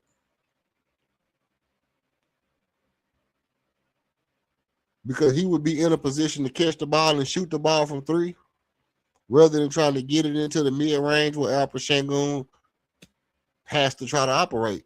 So you put Alper Sengun, who a role player? Your star center, your all-star center, the only player that made the all-star game last year is a role player?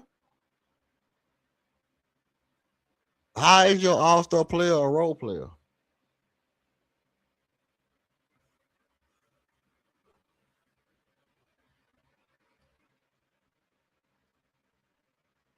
How is your all-star center a role player?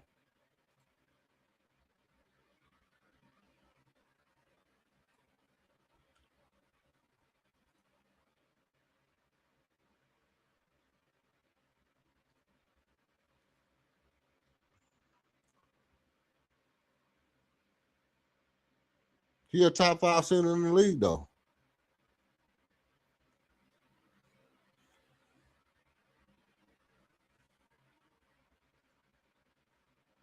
How is Alpha Shingo a top 5 center in the league? How is he a role player, not a co-star? If he's not a co-star, it's because your number one star haven't made his teammates better. Let me ask you this. Did KD make the players around him better?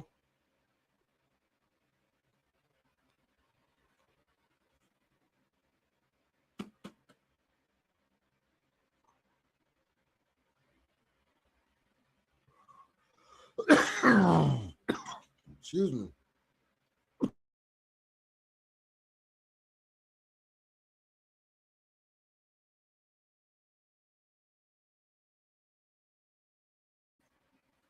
Fact of the matter is,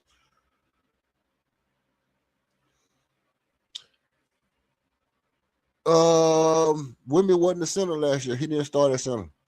They started another guy at center. They started Wimby at the power forward.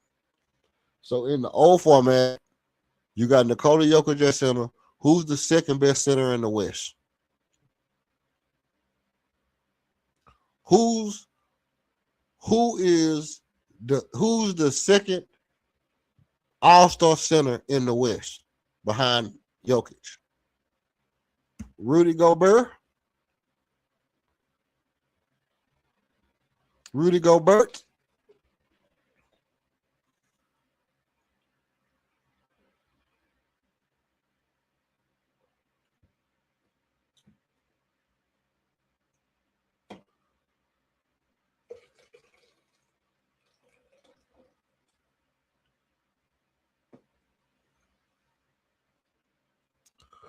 Wimby ain't a center, bro. Wimby didn't play center. Wimby played power forward. Let me see what you're talking about up here, man. Cause sound like you on some whole nother Knicks.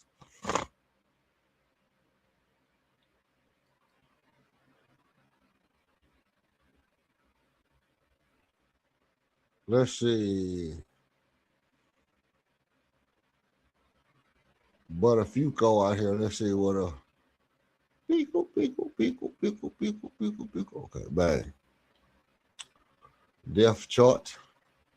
Let's go to the depth chart. Okay. They had that's this year. Tobias Harrison at power forward and Wimby at center. But we know good and daggone well. That Wimby was at Luke Cornett was at center. And Victor Wembanyama was at power forward last year. Luke Cornett was their center last year. Luke Cornett was their center, and Victor Wembanyama was their power forward. So if Victor Wembanyama was their power forward, he'd have started at power forward.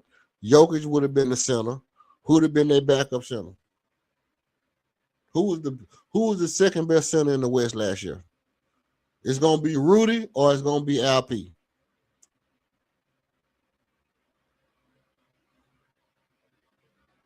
It's gonna be Rudy or it's gonna be LP. Who the second best center in the West? Under the old format, LP gets in every year. Under the four bigs, it can be anybody. Under the four bigs, it can be anybody. But under the old format, LP easy the second best center in the league. On the second best center on the West, I mean.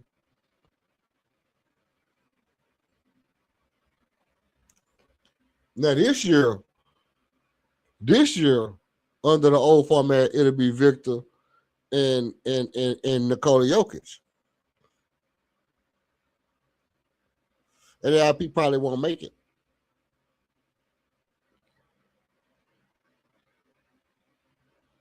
But if I'm LP, I'm going to power forward so I can make the All-Star game. If I'm LP, put me at power forward.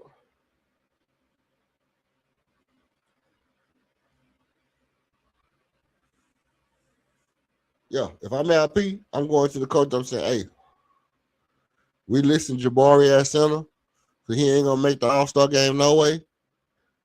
And we putting me at power forward. Listen me at power forward so I can make the All-Star game.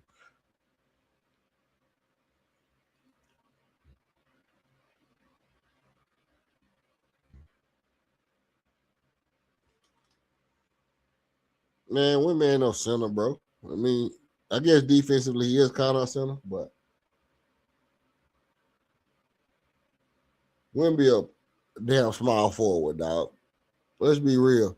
Wimby play the same position Kevin Durrant play. Whatever Kevin Durant play, that's what Wimby is.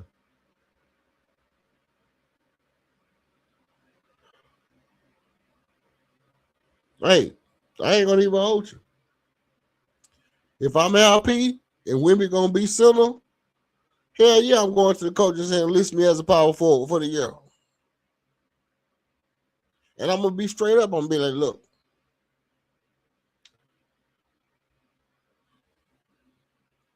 list me as a power forward. Because Jokic and Wimby gonna be all-stars. I want to make sure that I can make an all-star game this year. I know they taking 4 bigs. They're not really doing center, power forward. But I think if I'm a power forward, I'm the best power forward in the league. I don't think there's another power forward better than me on the West.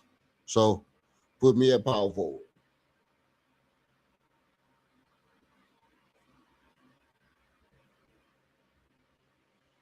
That's right.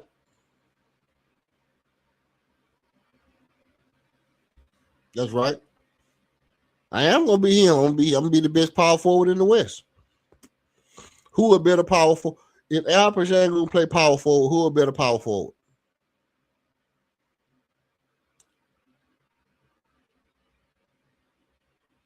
If Alper Shangoon is a power forward, who is a better power forward than Alper Shangoon if he play power forward? Name the power forward on the West that's better.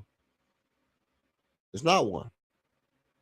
It's not one. You can't name a better power forward than Alper Shangoon on the West if he play power forward.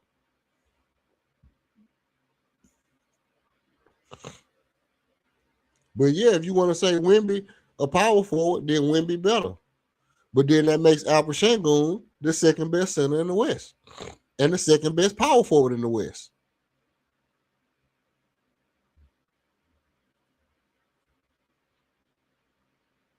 He is one of the best centers. He's the second best center in the West.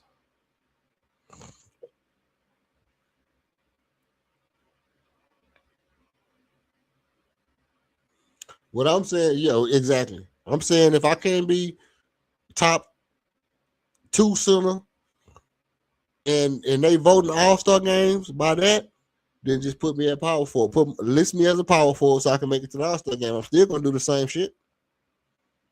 I'm still gonna do the same shit because Wemby is just listing himself as a center, but he's still doing the power forward shit. He's still doing the same thing as a power forward, but the Wemby is doing the same thing as Kevin Durant and Jabari. They just listing him as center.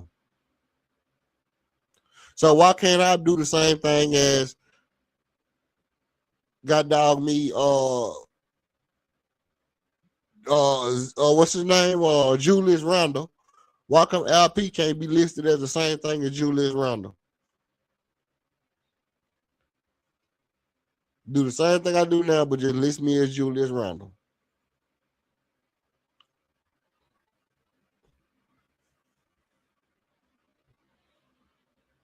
Hey, call it what it is. Call it weed. You call it whatever you want to. I'm gonna do the same thing I was doing last year, but you just gonna list me somewhere else so I can make it to the All-Star game. Because at the end of the day, I know I'm the second best center. I know I'm the best power forward. If you want to say Wemby a power forward, then I'm the second best power forward. Because Wemby's a power forward being listed as a center, I'm a center. See? Because I'm technically a center. I'm playing center. I'm going against the center every night. I'm playing defense against the center. I'm playing offense against the center every night. I'm a center. Wemby is going against the power forward every night. He playing against Jabari every night. He going against Chet. He not going against Hartenstein. When he go against Karl Anthony Towns, he gets cooked. So now we listen Wemby as a center, even though he's a power forward. Okay, cool. We listen people out of their position. Fine.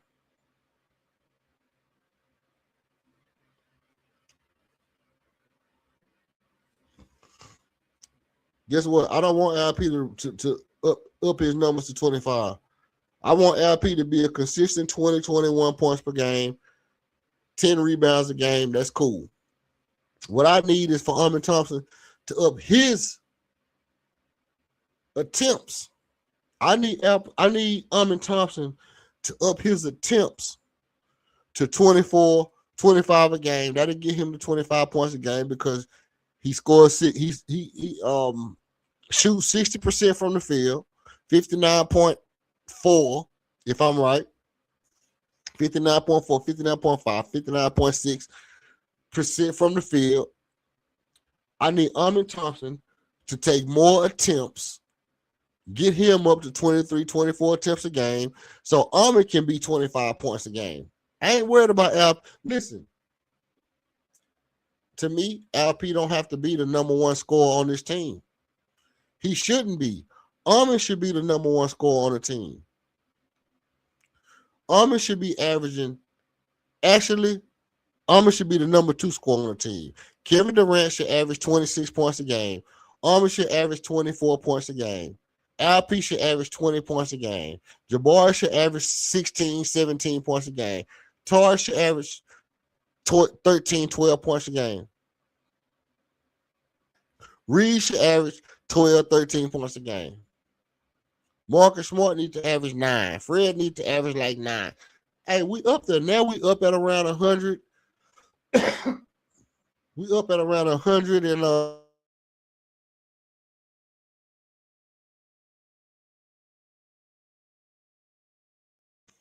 now we up at around 115 points a game.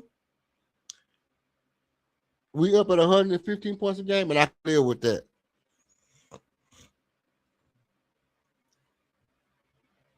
My boy, what's up with you, my boy? William Allen, what up, my boy?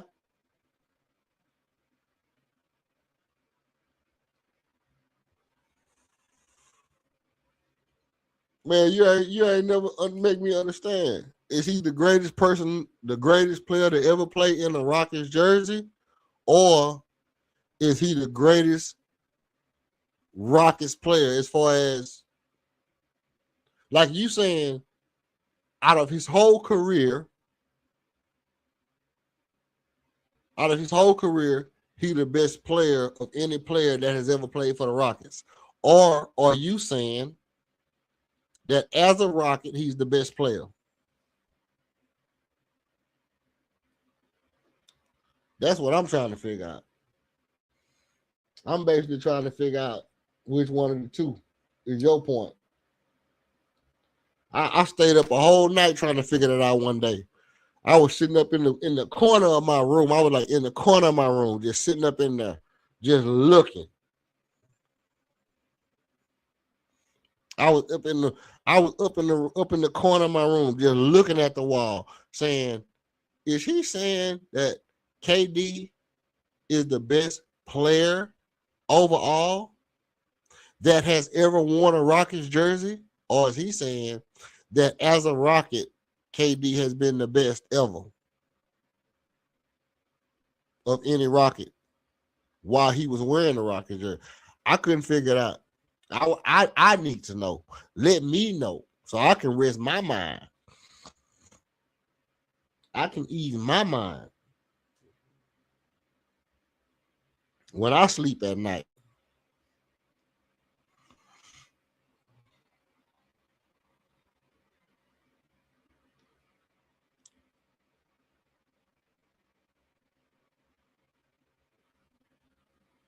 The one thing I can tell you about KD is this. The one thing I can tell you about KD is this. if you know how to use him and the other players around him do their job, he's not gonna cost you no game. He's not gonna cost you no game if you use him right and everybody else do their job. Now, if somebody don't do their job, he's not gonna necessarily make up for nobody's mistakes either, is he?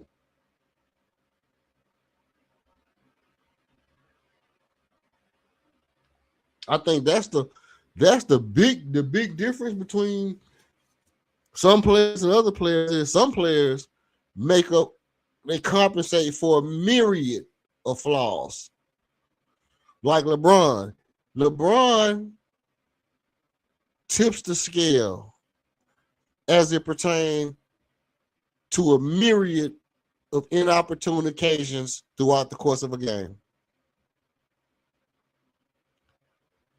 Whereas Kevin Durrant, if everything is going the way it's supposed to go, Kevin is the least of your worries of things that could go wrong. Now, if you tell me that of any player in the history of basketball that you least have to worry about of being a liability on the court offensively, Kevin Durant be the number one player. He would be the number one player of players that I say, if everything else is going right and Kevin Durant is on that team, he is the least problematic player you could ever have.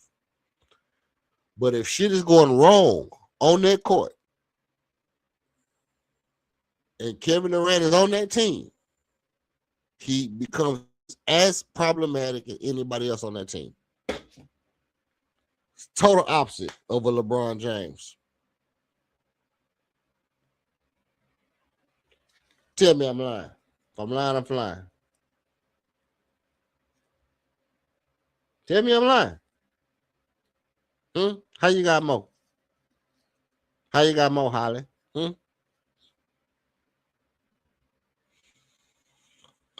Well, I am. Salute to you, bro. Appreciate you pulling up.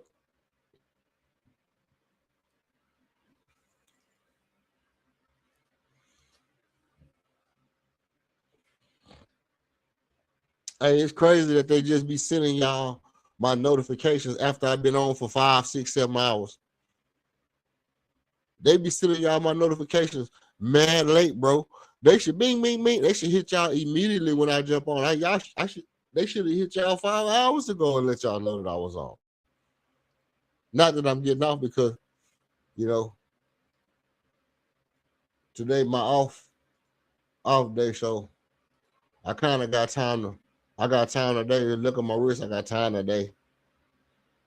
I just look at my wrist. I got time.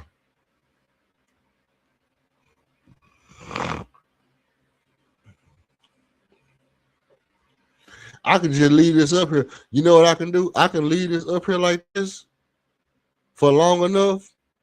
And man, your boy KLD gonna come in raising sand. Y'all know King gonna come in raising sand. If I leave this picture up here too long, I should take it down and then bring it back up later. Cause I don't want to startle him. I don't want to startle that boy while he trying to be on their way to work. If he see that LP, it might startle his day.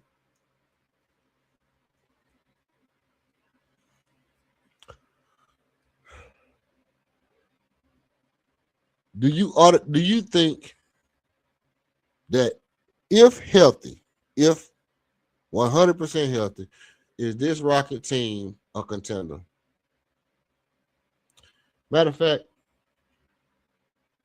if healthy, this Rockets team is top 5 team in the NBA. Tell me I'm wrong. Tell me I'm wrong. If healthy,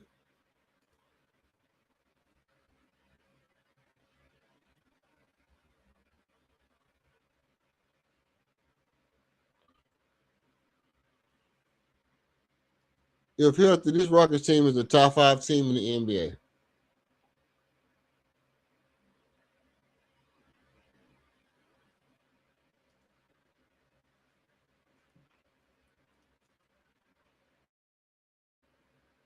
I don't even think it's arguable. I don't even think it's arguable. I think easily a top 5 team in the NBA if this team is healthy. Now, you would have to say, giving account of the continuity and the time it takes for players to gel and get used to playing with each other and, getting back together and, reuniting the team and galvanizing hope and getting the feel of we can do this. Hey, we can actually do this. We can actually beat some of these teams that's the other teams are having problems with. Getting into all that. If you get past all that,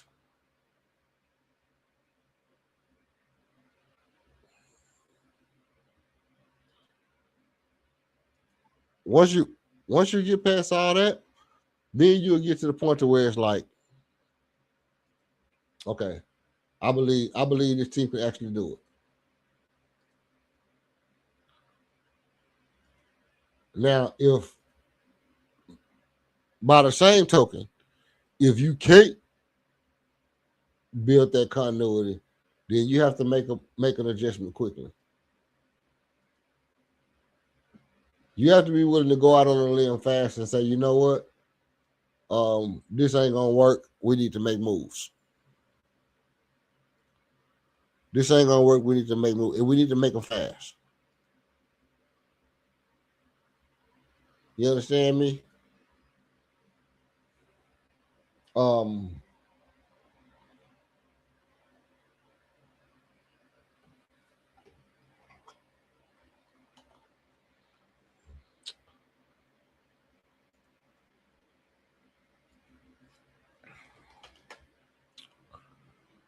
That's kind of,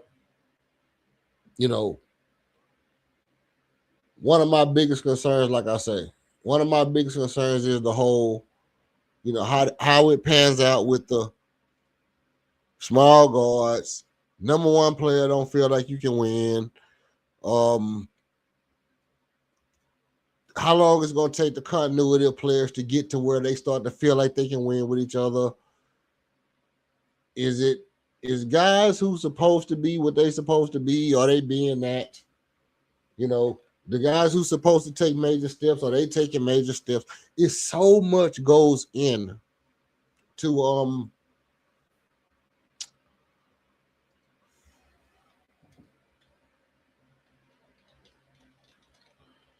so much goes into getting to that level.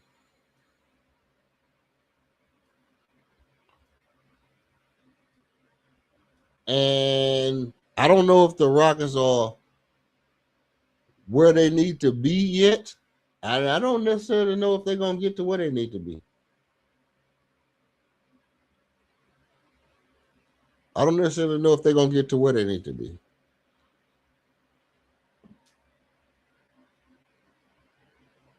Let me see. But I tell you one thing. One thing I know, 2 things for certain, 3 things for sure. You understand me? One thing for certain. I mean, one thing I know, 2 things for certain, and 3 things for sure. 2 things we got.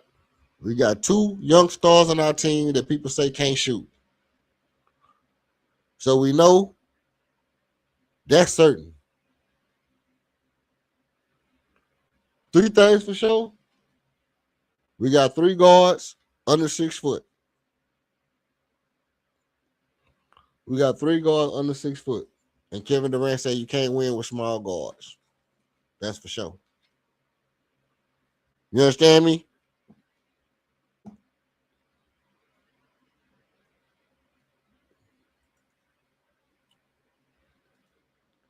you can very easily say, pack it up. If somebody said pack it up for the year, I wouldn't be mad at you for saying pack it up for the year. But that's on the kind of how I feel about, looking at reality. I also, by the same token, I also feel like it's a possibility that things can fall in our favor and we can still win. And if you still won and your team steals the championship, that's not necessarily a bad thing. That's not necessarily a bad thing. It could be one of those things where it's like they stole one and they got that taste. They got that taste of blood in their mouth, and now they ready to, they ready to go all in for it because now they done got that little feeling. It's like, we can actually do this against people. We can do this against anybody. I can't be mad at them if they get that feeling. Ooh, when you get that feeling, you want championship dealing. You know what I mean? And if that's how they get it, then it's gonna be hard for somebody to tell them they can't accomplish it.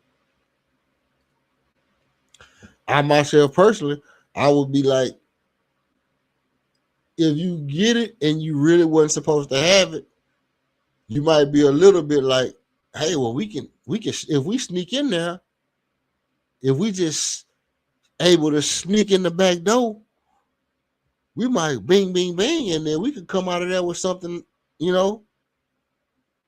could come out of there with something. That's a fact. That's a fact. So if that's what they're going for, I'm not gonna knock them.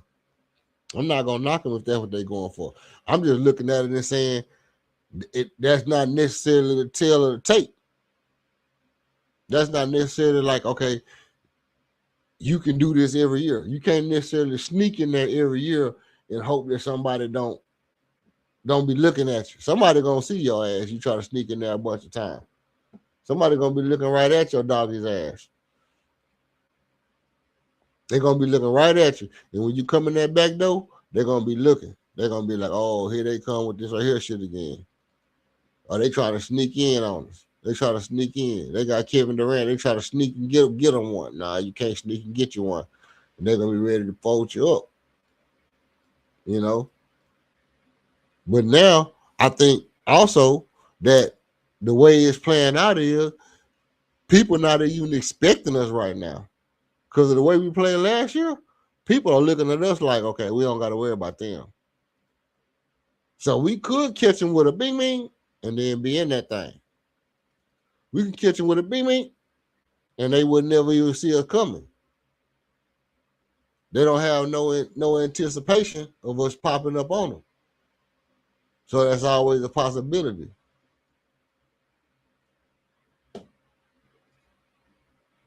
You understand me?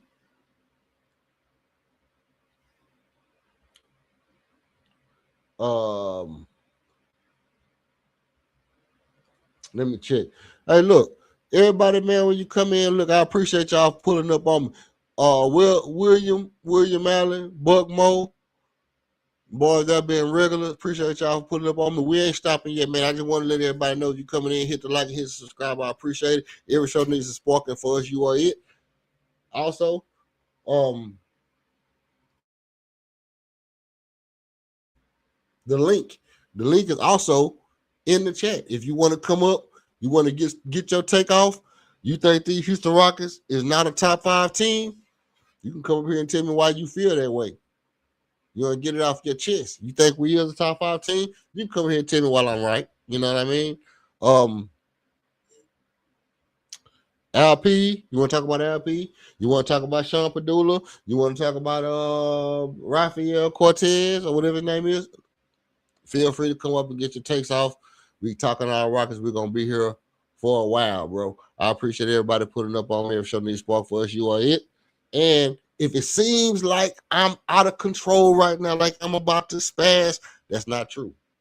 I'm not gonna spaz right now. And the reason I'm not gonna spaz is because I'm cool, calm, and collected. You too can be cool, calm, and collected if you get you a Recess Mood Sparkling Water. Every drink has a little bit of cool, a little bit of calm, and a little bit of collectedness in it. Make you a mocktail. Pour this over ice and drink it plain. Mix it with whatever you like, and you too can be cool, calm, and collected with Recess Mood Sparkling Water by Recess. Got me cool. Okay, now back to where we were. Back to the lecture at hand. Perfected it, perfected. So I'm gonna let them understand. Again, if anybody want to hit the link, boom, it's in the chat. Anybody like and subscribe, I appreciate you very much. Where was I at? The reason, let me check something over here. The reason I would be worried more so than anything, the reason I would be worried more so than anything is not because, well, let's look at long term. Long term, we have a dilemma that goes like this. Oh, they got two players who can't shoot. You can't win with two players who can't shoot in this league. You got to get rid of one of them. And the ridiculous aspect of that is saying that on a full team, you can't have two players that can't shoot. And I'm saying Mikal Bridges,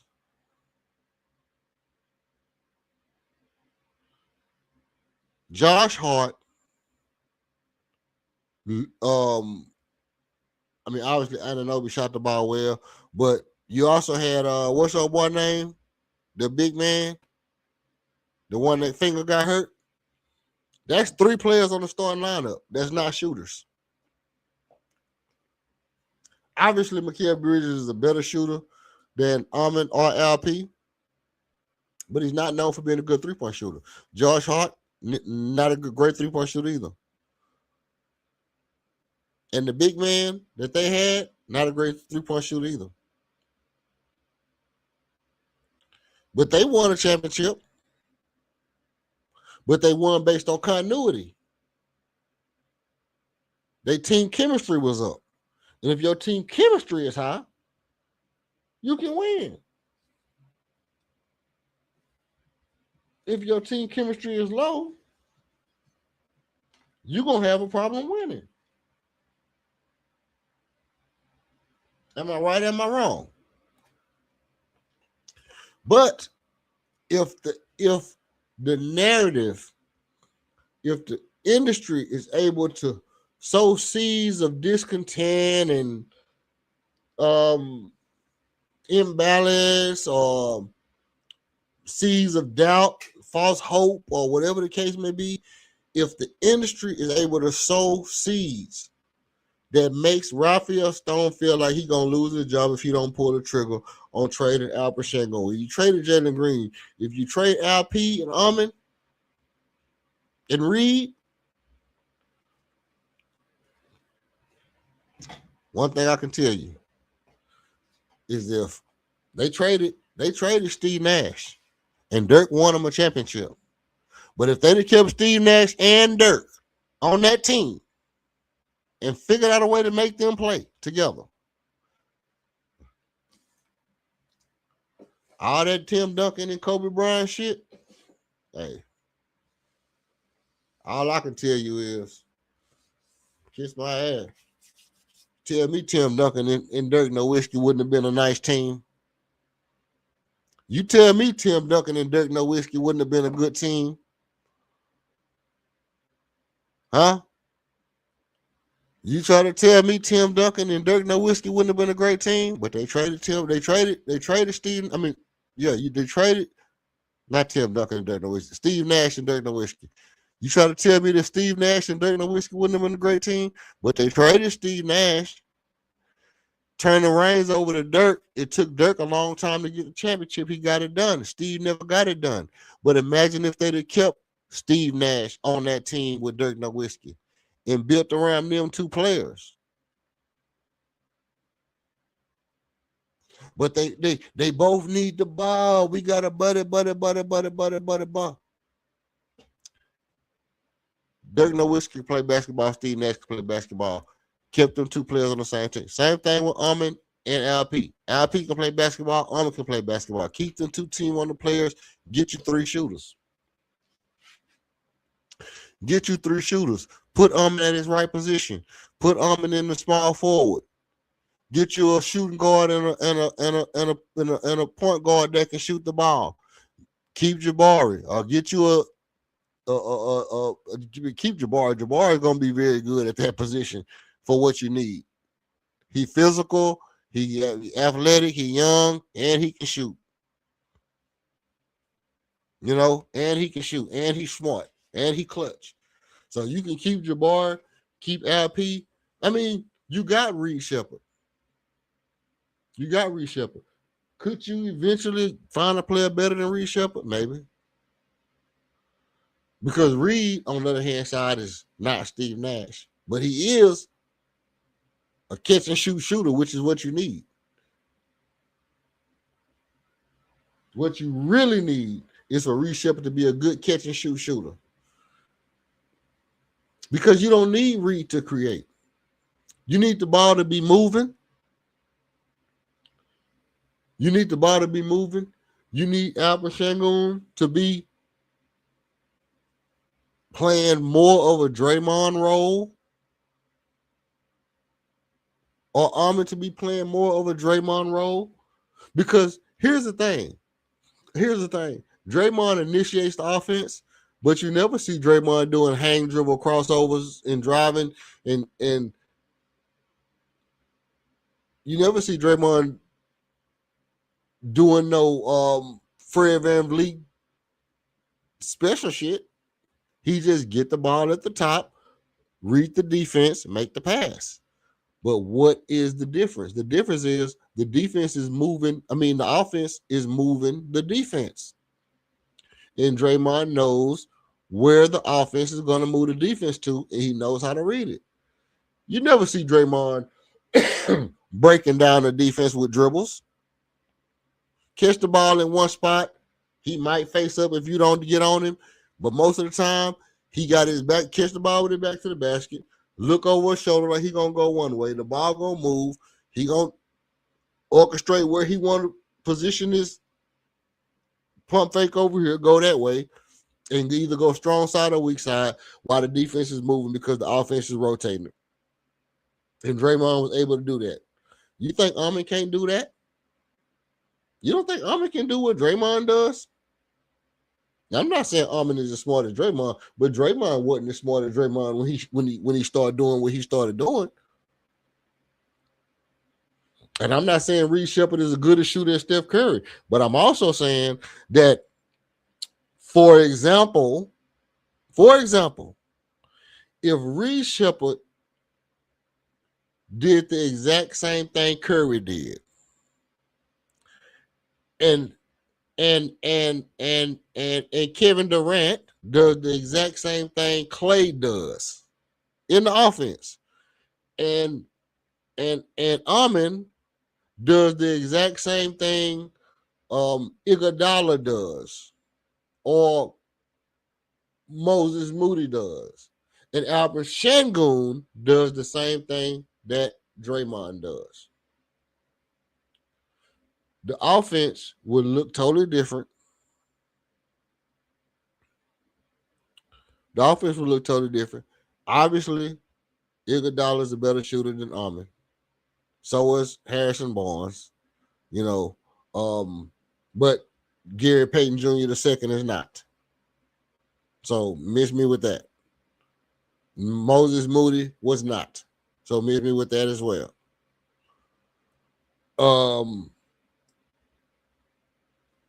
Yes, they have had players like Zaza Pachulia who could spot up from three, different things like that. Okay, I get it. Maurice Spates, David Lee, David West. I get all that. That's not what I'm talking about. What I'm saying is that if the offense was different,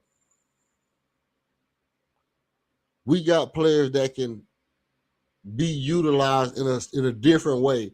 That the two non-shooters are no different than Moses. I mean, than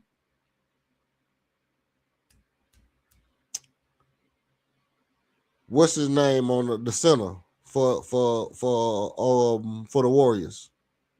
Not Moses Moody, because Moses Moody can shoot. It's Kevon Looney. Alperen Sengun and Amin Thompson being non-shooters is no different than Kevon Looney and Draymond Green being non-shooters. If you got Curry and you got Klay Thompson, 2019 on the team, 2016 on the team, and you got Kevon Looney and Draymond on the team. You see what I'm saying? You see what I'm saying? So how all of a sudden two non-shooters become impossible to win with when Kevon Looney and Draymond played together? Did they not? Did Kevon Looney and Draymond not play on the same team? Didn't they win? Didn't they win? Yeah, but they had three shooters. We got two shooters. We got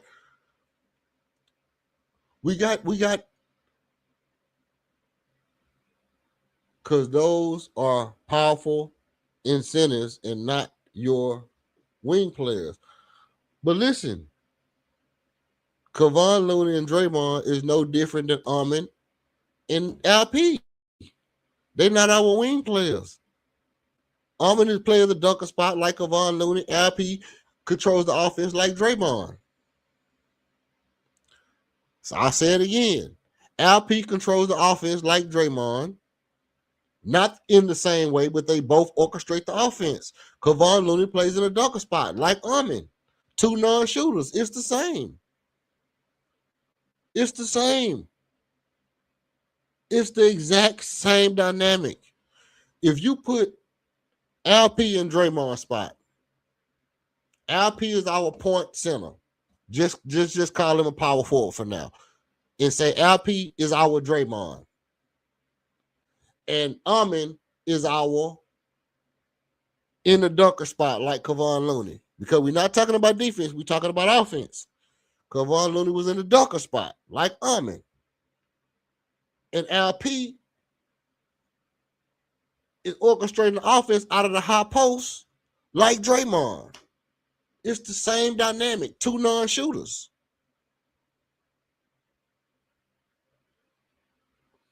We don't got the same coach, and we're not running the same offense.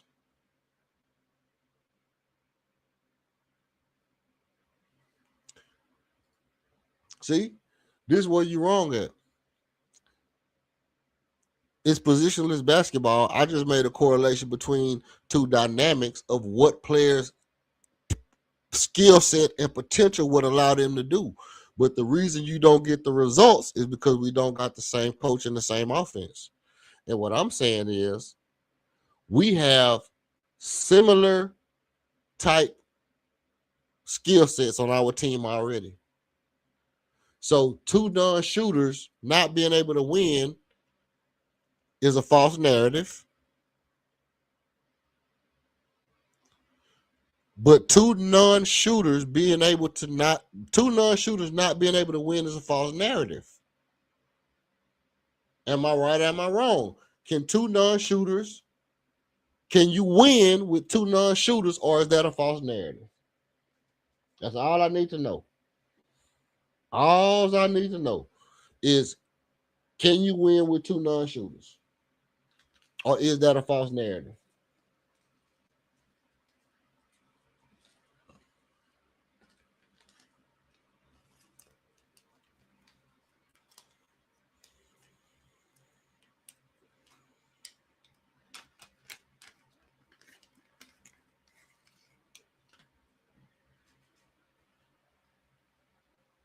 Somebody pop up on me?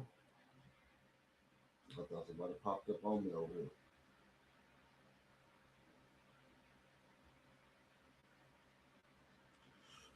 Right. And LP is not our wing players. And LP not our wing players. Is in the dunker spot, just like Kevon Looney was. LP operates at the high post. When he's at his best, he's operating at the high post. Like a Draymond Green does. But, want me to tell you the difference? Clay wasn't a mid-range, I got to shoot mid-range jumpers. Clay wasn't trying to always get to the mid-range. Clay would fire that shit up as soon as you gave it to him. I don't got to do shit. Give me the ball and I'm going to shoot that shit right now in your face. As soon as I touch it, shot. That's the whole difference. Even when KD was in Golden State, he wasn't doing all that extra trying to get in the mid-range. He was getting that shit and shooting that shit where he got it at. Yeah, get that big. Yeah, shoot. Dip, rip, shoot. But notice my point was, if KD played more like Clay and Reed played more like Steph, then Reed not being a playmaker, not being a great ball handler, not being a real super smart point guard right now, it wouldn't matter because Reed would be like Steph. He'd be running off the screen, catch that bitch soon as I'm open and shoot it. KD would be playing like Clay. Soon as somebody move over there and try to get on Reed, I'm gonna jump over here and I'm gonna shoot it. And then you would have LP. All I got to do is turn this corner and I can throw the lob to Armin in the dunker spot. And then that third player would be whoever else it is, but it really don't matter. Because it really don't matter at that point. Because everybody doing what you said earlier, doing what they can do best.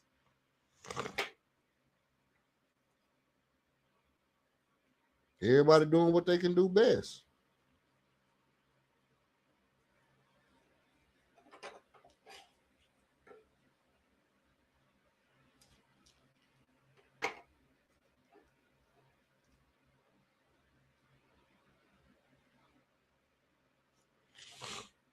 Let me see. He can't shoot, so what can he do? Who? Armin in the dunker spot by default.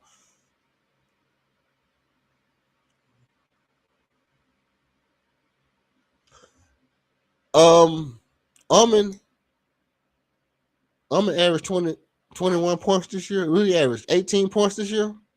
Armin averaged 18 points a game. Armin averaged 18 points a game. It don't matter if he got him out the dunker spot or he got him out the he Dunkin' Donuts. It don't matter where he got him from. 18 points a game at 60% shooting. 18 points a game, 60% shooting from the field.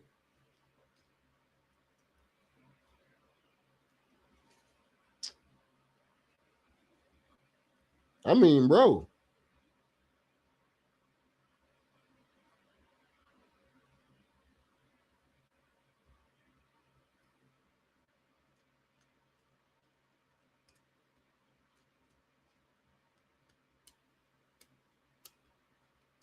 That's pretty damn good, bro. 18 points a game? 18 points a game, shooting 60%? That's pretty good, fam. I'm taking that. I'm taking that.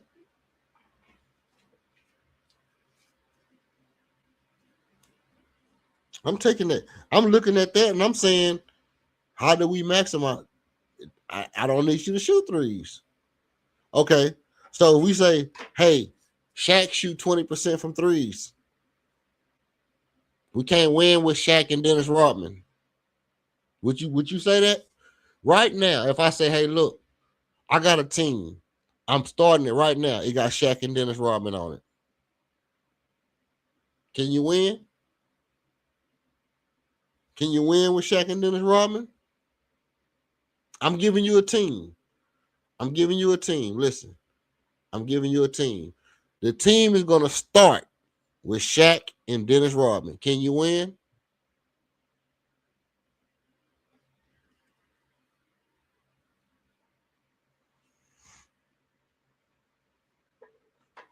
All I need to know. All I need to know. If I'm giving you a team and I'm starting you off with Shaq and Dennis Rodman, can you win?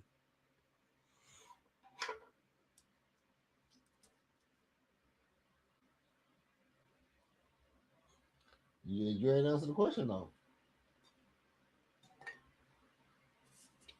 All I know is you ain't answered the question.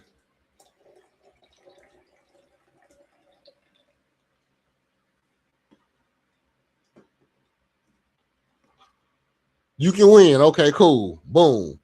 Now, if you can win with Shaq and Dennis Rodman, then what I'm saying, people talking about you can't win with two non-shooters is bullshit.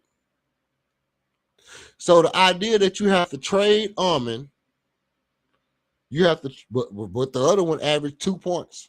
Shaq averaged 30, but Dennis Rodman only averaged 2.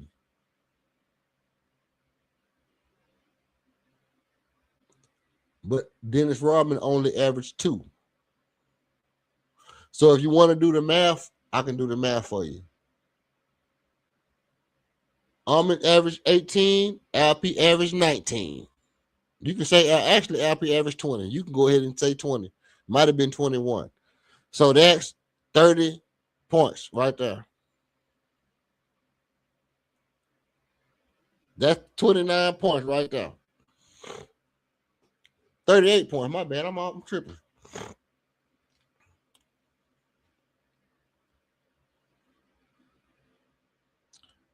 LP averaged 20 points. Armin averaged 18. That's 38. They averaged more points than Shaq and Dennis Rodman combined.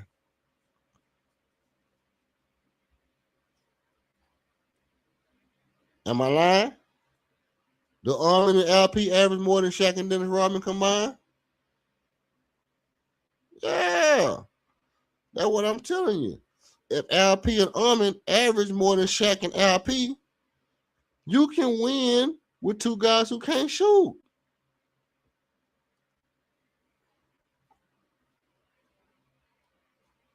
See? See, what it is they told y'all the earth was flat. Then they told y'all the earth was a globe. And now y'all don't know if the earth flat or a globe.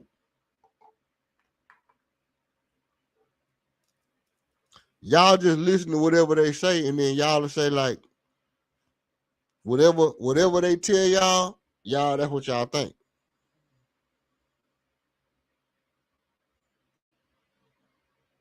Now, which one? Add Kobe 28. I don't know about the 28, Kobe 28. Because I wasn't even talking about the fact that Shaq and Rodman played on the same team. I'm just saying, because if you say which one add Kobe 28, I say, well, Rodman didn't average 18 rebounds a game. He averaged 15. And Shaq averaged 12. So, you know, I mean, actually, Rodman averaged 13 when he played with Shaq, but that's beside the point. I was just saying, can two players that don't shoot win? Could you win with them? I wasn't even talking about the fact that what their stats was, but if we wanted to break it down scientifically, I can tell you like this. If Shaq averaged 12 and Rodman averaged 15 and Armin averages 8 and LP averages 9, right? That's 17. Shaq and Rodman average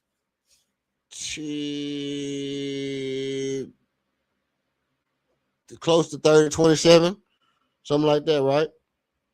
27.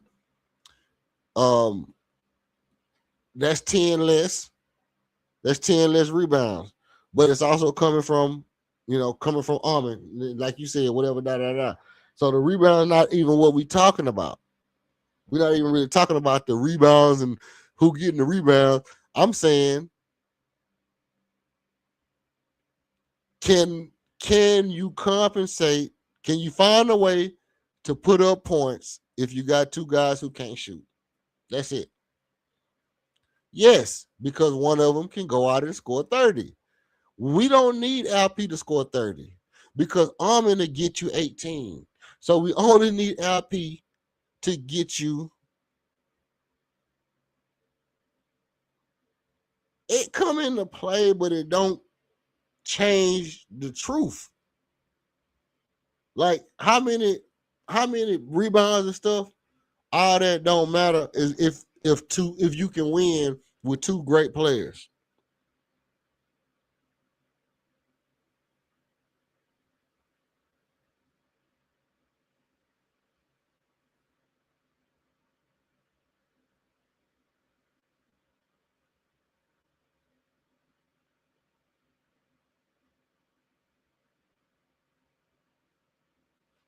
Right? All that don't matter.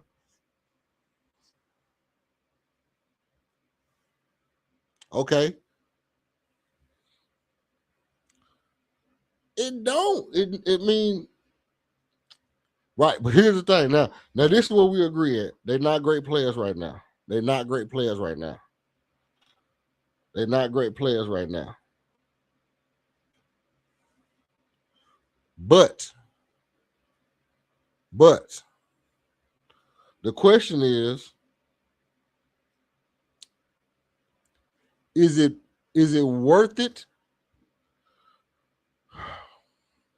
Is it worth it to keep saying that you can't win with them if they haven't reached their potential? They haven't reached their winning potential yet. Because that's the dilemma. Well, they might not be great.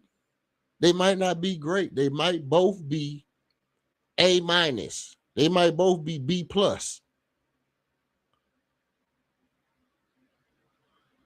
Because Tayshaun Prince wasn't a great shooter. Rip Hamilton wasn't a great shooter. Neither one of those guys was great shooters.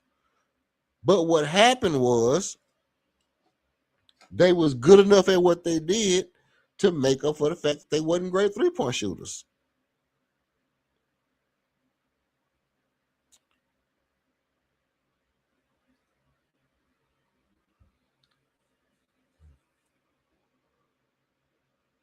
Here's the thing. Saying that you can't win because Alperen Sengun, Amin Thompson are not great shooters is just a false narrative. That's just a false narrative, bro. It's nothing that you can say. I mean, it is something that you can say. If I mean, I don't know what it is. Now, if you say shout out to Jay Nichols, man. Shout out to Jay Nichols. Basically, this is where we at. Basically, we right here. Amin Thompson and Alperen Sengun. Two players up and coming, both under 24 years old, and the league is already trying to say you can't win with both of them on the team. You got to break them up. Do you let them grow and get to their peak to where they should be, or do you do something stupid like trade one of them off because people keep saying you can't win with two non-shooters? My stance is Draymond Green and Kevon Looney won championships together. That's my whole entire stance. They were good enough, though. Draymond Green and Kevon Looney? Who? Draymond Green and Kevon Looney better than LP and Amin? Really? Do you feel like Hold on. Do you feel like Draymond Green and Kevon Looney at 23 was better than LP and Amin at 23?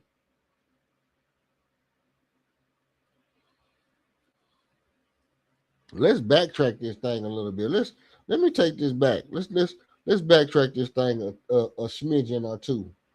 Do you feel like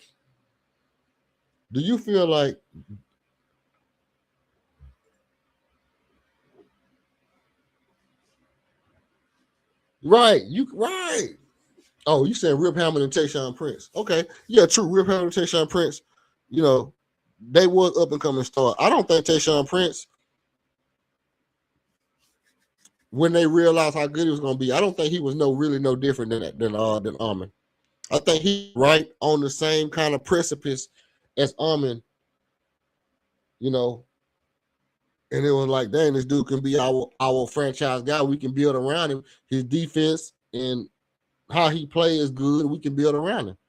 He got a decent little mid post, you know, and his defense is so solid that if we get the right pieces, we can win a championship with him. I think that's the perfect example for what Armin can actually be.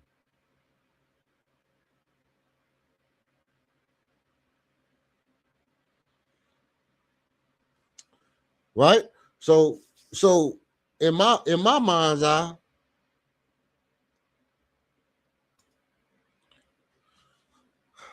I don't necessarily see it to a point to where it's like, you know,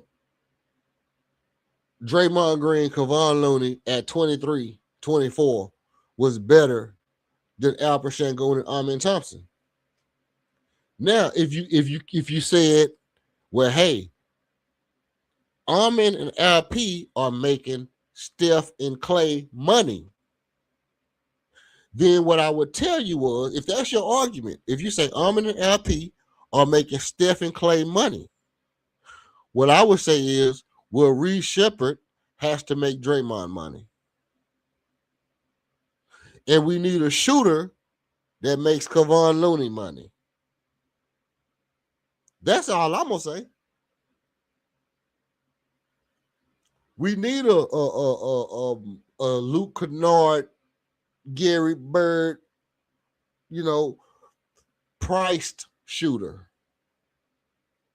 We need a Kyle Korver priced shooter.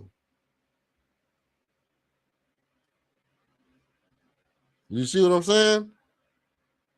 Because I think that the underlying issue is that LP and Armin are stars and they're making star money.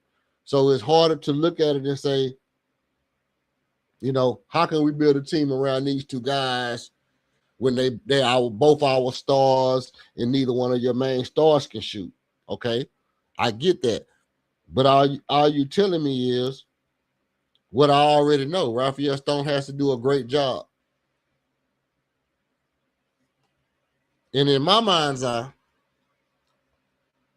I believe Raphael Stone can do a great job. I believe Raphael Stone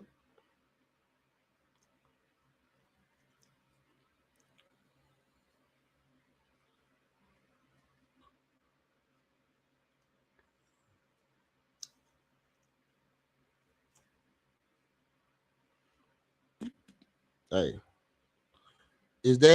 I mean, why are LP and Armin the focal point of the offense?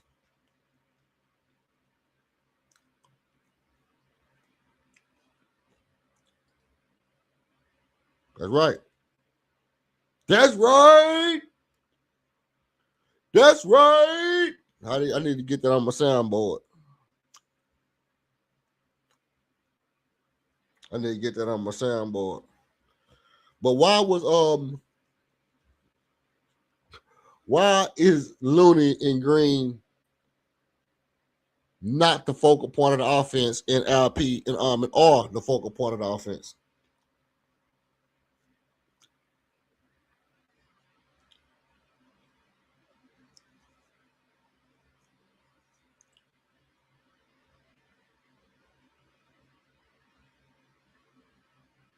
Hmm?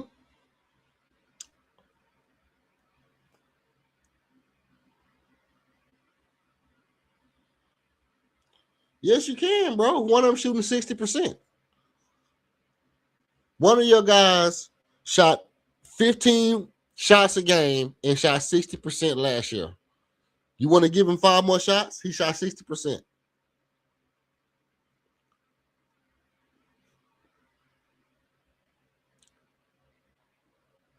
Jay Nichols. Shout out to you, bro. Hit the like and subscribe for me, man. I'm gonna do a like-a-thon one day, man. I'm gonna be like everybody else. I'm gonna be like every 5 seconds. I'm gonna be like, hit the like and subscribe, hit the like and subscribe, hit the like and subscribe. Cause I need to get my subscribers up, man. I need to go on I actually need to get my subscribers up. I need to get about 200 subscribers, man. I need to get 200 more subscribers. I need to get 200 more subscribers. I need everybody hitting the like and subscribe when they come in the door. I need all that. But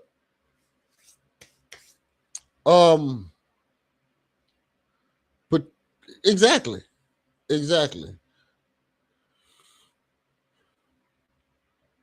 Yeah, that's true. That's true. You know what? I've been on here for a year, bro, and I kind of like the people who come in and they F with me and they be like, you know what, I like your content, and they come back because they like the content, not because I'm, I make them feel like I need them. You know what I mean? Like, the people who F with me, they don't feel like I need them. They feel like I did the content. I like being, I like chopping it up with you, so I come back and chop it up with you. But I do get the point though that sometimes you have to remind people, because I noticed that when I'm on streams or something, I just scroll up and I'm listening. I put the phone down. I'm walking around. I'm doing different shit, and then they'll be like, "Man, double tap and hit the like or subscribe." And I'll be like, "Oh shit, I didn't even support the content." Not that I was not trying to support the content, but I was just doing my thing and I didn't remember.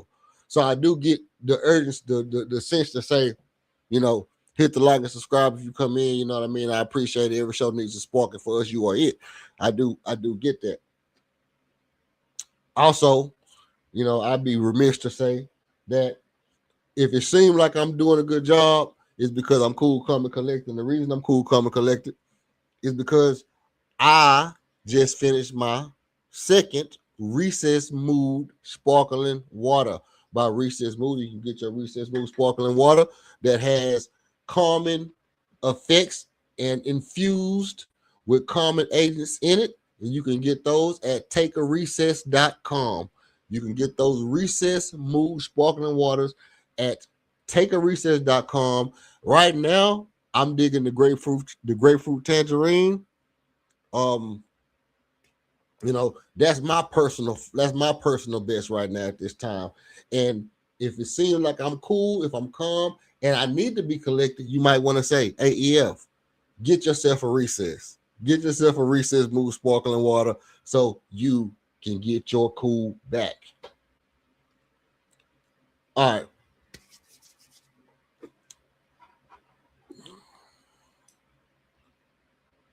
Hey, you right about that. No, you absolutely right. When I go to a channel and I see that, but like you say, I'll be on a channel and it might be like 70 people watching, and they'll be like, "Man, we got 70 people watching, man, and we only got 20 likes, man. I should have 60 likes." And then everybody will just jump over there and hit the like, and then they should have jumped up. I don't usually do that. I just be like, hit the like and subscribe. And then when I go look at my shit, I might have, 3K, 4K views. You know what I'm saying? 4,000 views, 5 likes. 5 likes. I'd be like, damn, that's how we doing it. 5 likes for your boy, man. I can't get out of 4,000 views. I can't get 100 likes. Wow, it's crazy work. You know what I mean?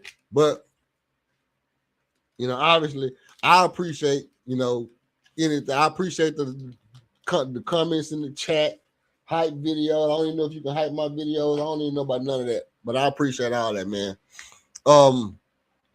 Supposedly, Armin worked on a shot off season last. Oh, I thought you were going to say this year. I think you showed I did. I showed That's true, man. I need to be more. I need to be more persistent on the likes and whatever. That's a fact.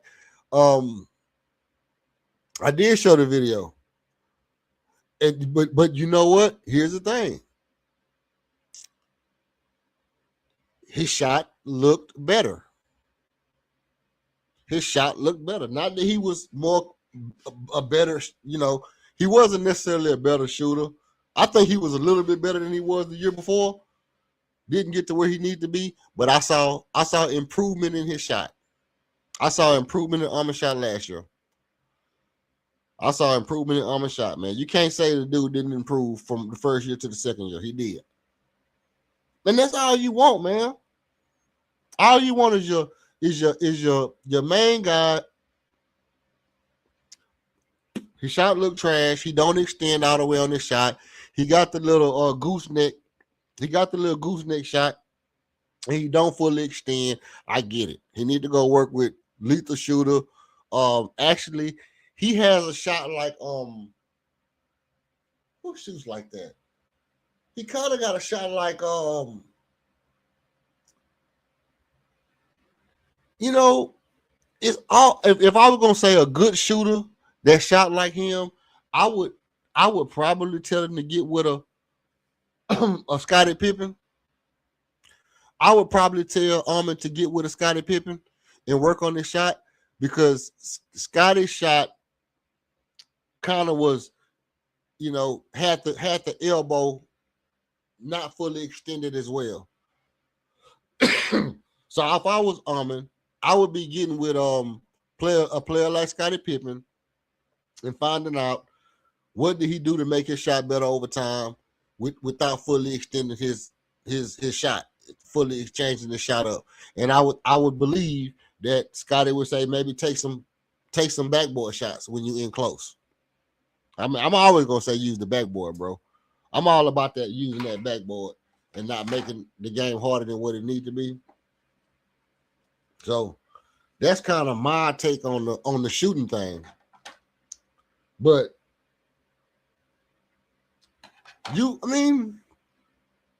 yeah, bro, but he's still 23. He's still 23, bro. He's still 23.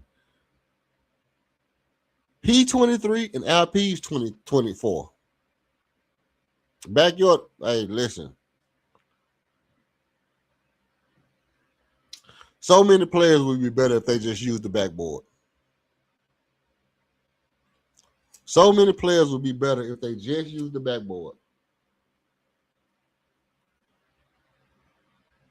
You can change your whole trajectory of your career. If you don't even gotta know how to shoot, if you just know how to throw that bitch to that square, if you could just aim at that square.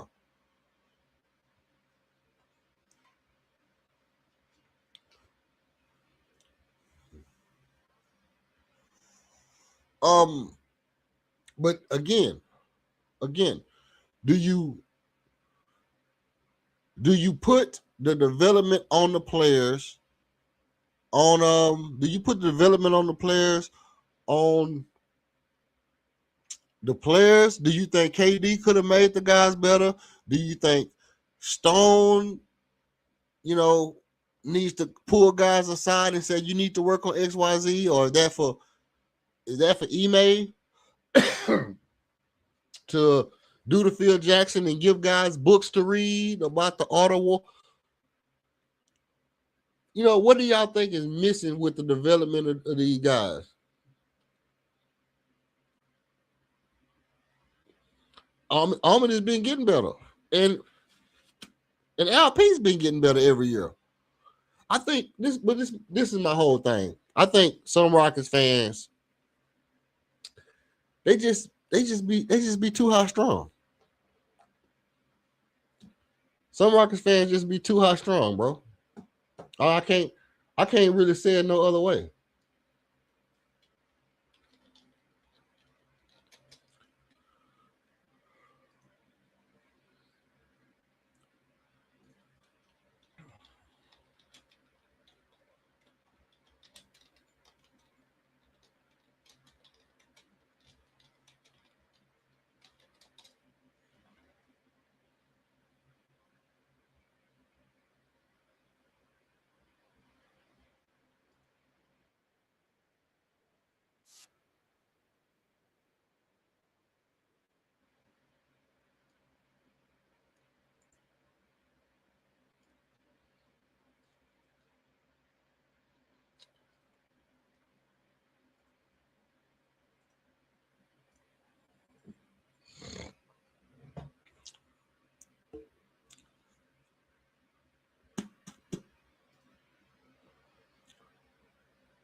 let's see.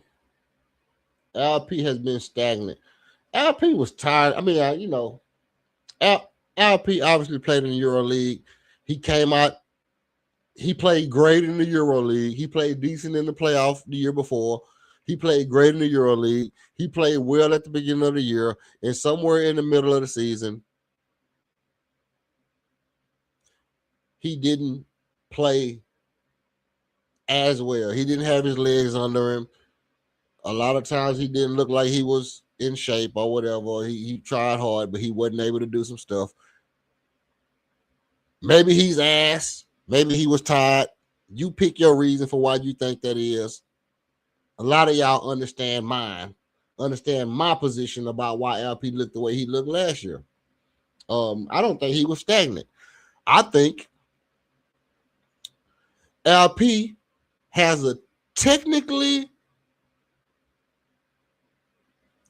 how do you say? I'm optimistic about the technicalities of LP's shooting. He is,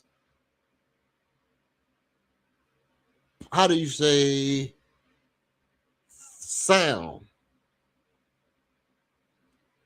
as far as what you see when you look at him shoot the ball. There's nothing about LP shooting that make me say, "Oh shit, that's ugly." I don't see that when LP shoots the ball. I see he missed it.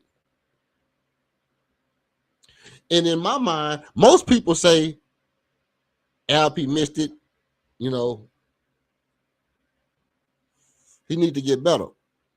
True. You know what I do? I say LP missed it because he was overthinking. He didn't let it fly in his natural form. He was a little bit tired. He maybe should take shots earlier before his legs are gone. He shouldn't have to wait until the end of the game until he's already tired to start trying to take threes because your legs will be gone. It's going to bring down your percentage. Maybe you need to take that three earlier to bring the defense out on you earlier and make them fear you early in the game instead of waiting until later in the game and they leave you open. That's what I say. Because when LP shoots early threes, he shoots a lot better than when he shoots them later in the game.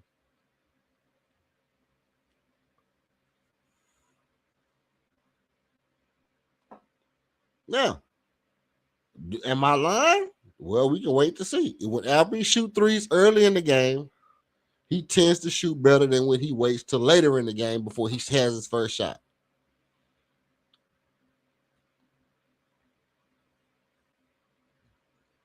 Google has some great players numbers at age 23. Like this year, like last year, 23-year-olds that played good last year.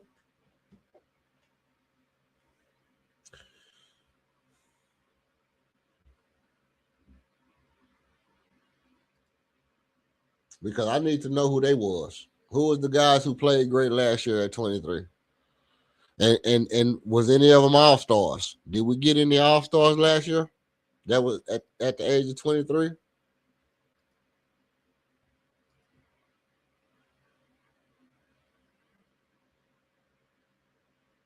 I don't know. Let me know. Let your boy know. What is the sneezy for season? Sneezy for season. Yeah, let your boy know about that.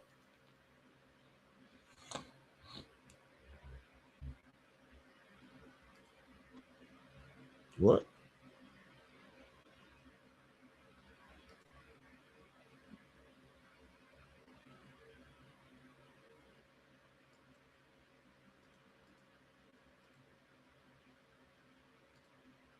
Oh man, put that back, bro.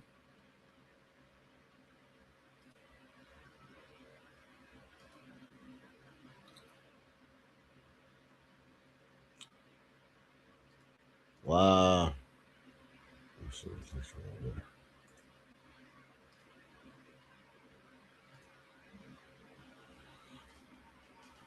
Let's see what you got.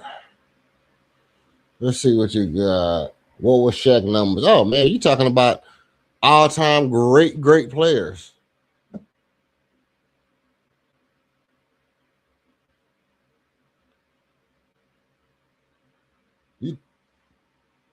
You talking about all-time great players.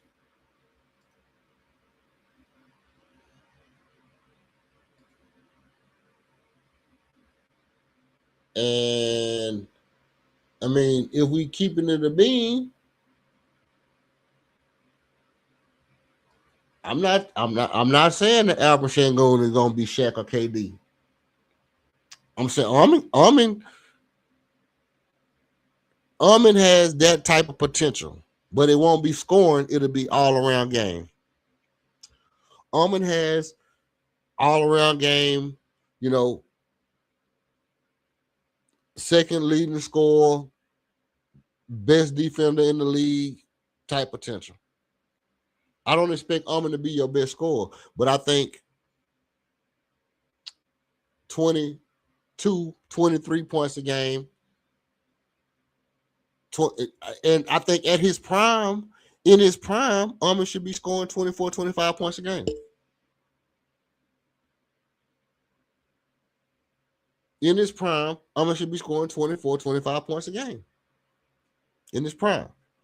And LP, in his prime, should be scoring 21, 21, 22 points a game.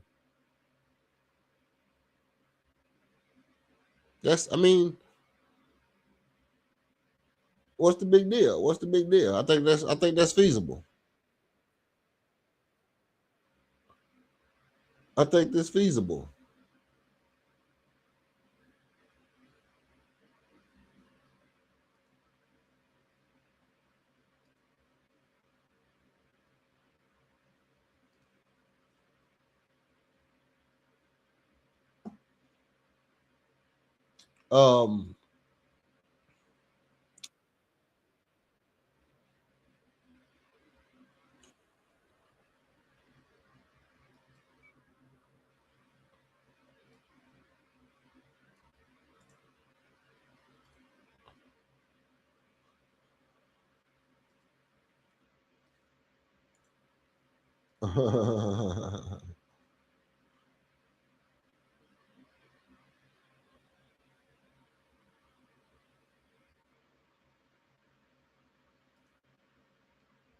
Let's see. I Googled it. We have Shangoon, Bankero, Holmgren, and Jalen Johnson. Okay. Well, what it look like? What the stats looking like, Nichols?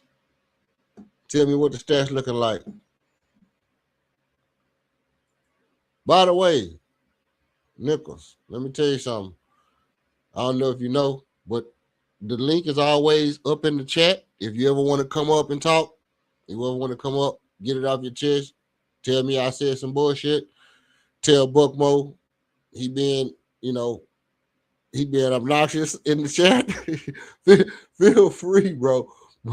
Buckmo can be hella obnoxious in the chat, bro. Don't let him get by, man. If you want to come here and get it off your chest, it's always open. You know what I mean? It's always open to the panel.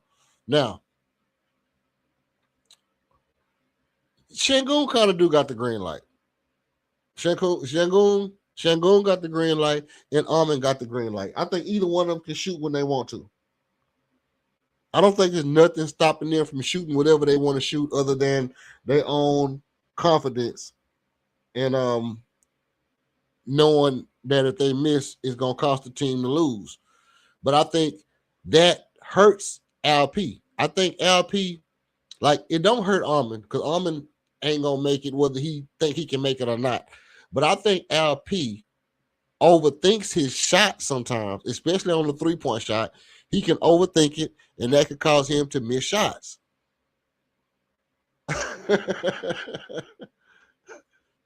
Facts. That's one thing about Buckmo gonna hold your feet to the fire. He gonna make you prove what you're saying. I think LP overthinks his shots. Now, also, I think I overanalyze it, but Alperen Sengun taking mid-range jumpers is kind of ridiculous because of how he's dribbling to get to where he want to go. The way he's holding the ball, it would be almost stupid for him to go from a snake dribble spinning whirly dervish shot to a set shot because he don't shoot jump shots. He really shoots set shots. So it would be crazy for him to do what he's doing. He don't dribble up and down like Jokic. Jokic dribbles standing up. LP dribbles bent over. And it would be crazy for him to go from bent over to trying to come up into a mid-range set shot. That's why a lot of his mid-range shots look ridiculous, and people really be on his ass about the little flamingo shot. But what else do you expect him to do? He don't shoot jump shots. He shoots set shots. So it's gonna look like a flamingo if he goes from I'm bent over dribbling with my knees bent and my back bent. I'm damn near sitting down. I'm dribbling the ball in my bag, and now I'm finna try to shoot the ball. It's gonna be faster for him to go to a one-legged, still standing shot than to trying to jump up and all of a sudden act like he a jump shooter. He don't even dribble standing up like that. So his mid-range is gonna always look stupid. But his set shot, I think, is decent. I think his set shot is decent.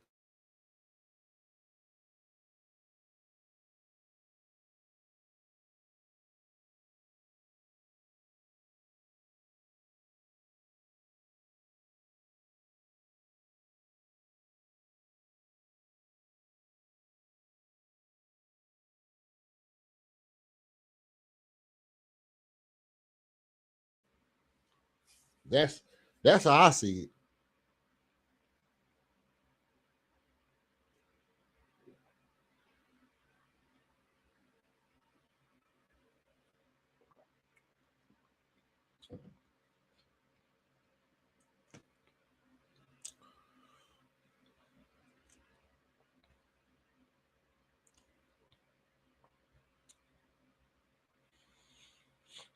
Nah, he shouldn't be.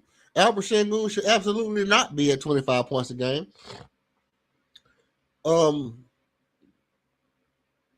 I think mainly because of the fact that of what his role was. I thought last year he would get the 25 points a game, but I'm not gonna make no excuses about what his role was and about him being tired last year. I think he underachieved last year. He could have been a lot better than what he was. I'm not gonna, make a bunch of excuses for him. But I still think all we need from LP is 22 and 10. 22 and 10. We don't think we need 25 from LP.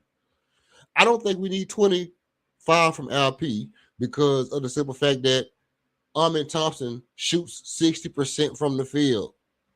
It would be easier to get 6 more points from Amen on 4 more shots. He only takes 17, 16, 15 shots a game.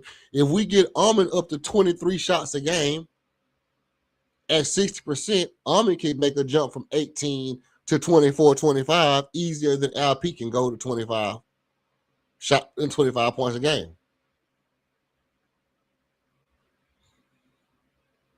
You see what I'm saying? It would be easier.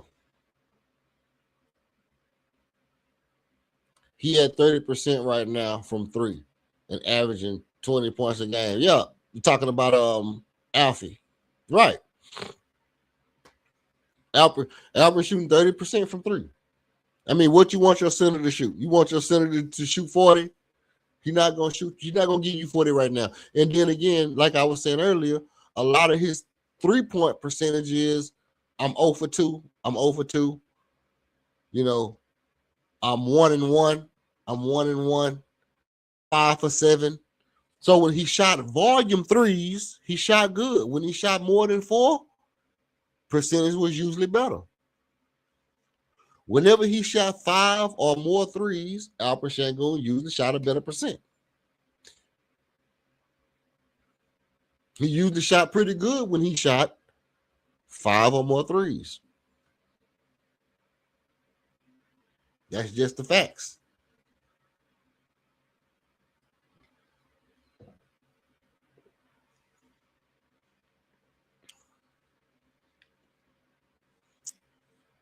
Yeah, that grapefruit. That grapefruit, the John. That's the John.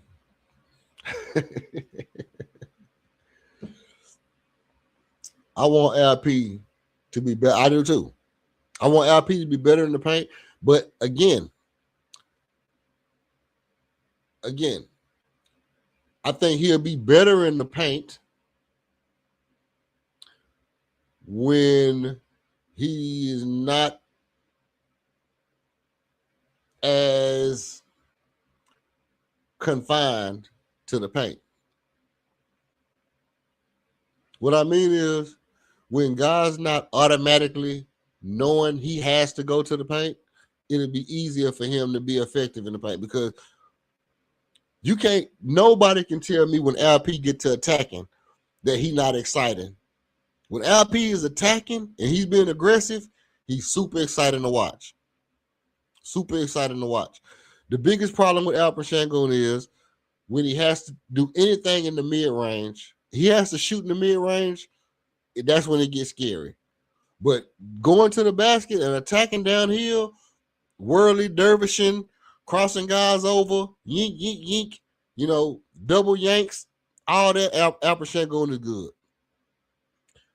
Rising up, being explosive, putting people in the rim, having the timing to jump before a guy can know he's about to jump, getting guys off balance, playing with pace. Alperen Sengun is amazing.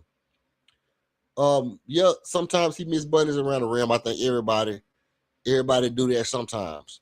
But the mid-range is his weak point. I don't think his three-point shooting is as bad because he's a set shooter, and I think he's a pretty technically sound set shooter. I think he can be better in the paint. I think Alperen Sengun can 100% be better in the paint. I think he needs to be better in the paint. But I still think even with him being better in the paint, I don't necessarily need him to be, I don't need his scoring to go up 4 or 5 points. I don't need it. I don't need his scoring to go up 5 points in order for us to be better. I need I do need for his around the rim scoring to be a little less tumultuous. That's a fact. Some of his double contested, I got to go up over 4 guys, all, everybody fouling, hacking. I got to get in here and try to get this up over everybody. Some of those shots was ill-advised and undersold, also underappreciated. But I don't necessarily need him to have to force it over a bunch of guys.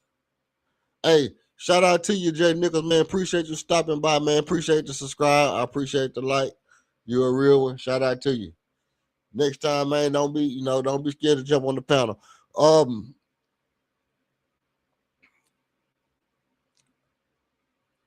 I would love for Alperen Sengun to be better, at the rim. But he wasn't horrible at the rim. Let's be honest. The thing that hurt us the most about Alperen Sengun was mid-range shit. Just be honest. The mid-range shit was the thing that was bad about Alperen Sengun. All the other stuff, he's not good from 3. So, he's a center. He shot 30% from 3. Up days, down days. When he was on fire, he was scorching. But that's not the big issue. The big issue was mid-range shots. He just they didn't look good. It was really clunky. And, like I said, he coming off a full yank dribble in the middle of at 12 feet. He trying to cross over somebody at 12 feet, and he going to go to a step back, fade away jump shot. He don't shoot jump shot. He shoots set shot. So everything inside the mid-range is going to be ugly. Get used to that. I don't think his mid-range is ever going to change because he shoots set shots. Like, we didn't ask Mario Elliott to shoot mid-range jump shots. We know he don't shoot that. He shoots set shots. We didn't expect Mario Elliott to have a jump shot. He was a small forward.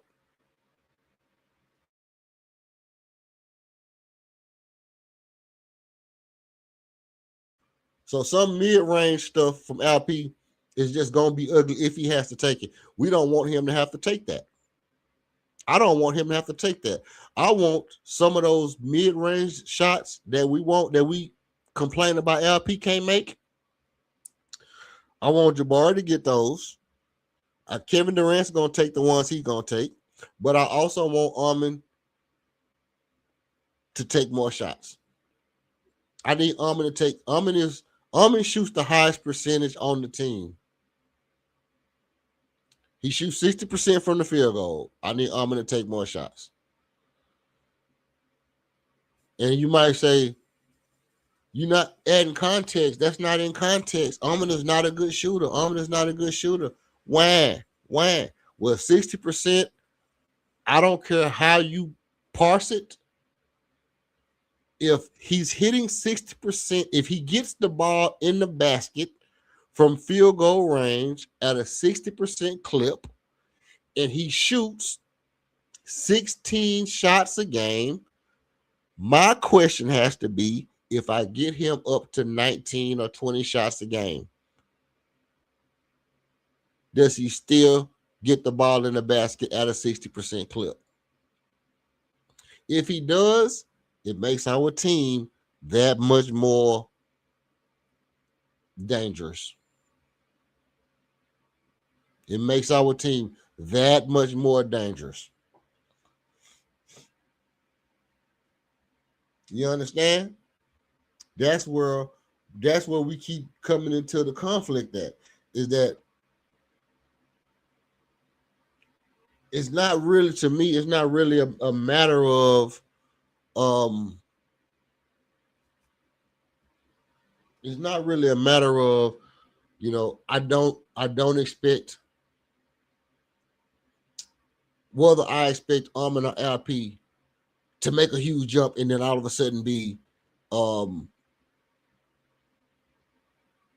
super all-star players. I don't, because of the amount of talent we got on the team. We don't need a James Harden. See, we don't need a James Harden, but we need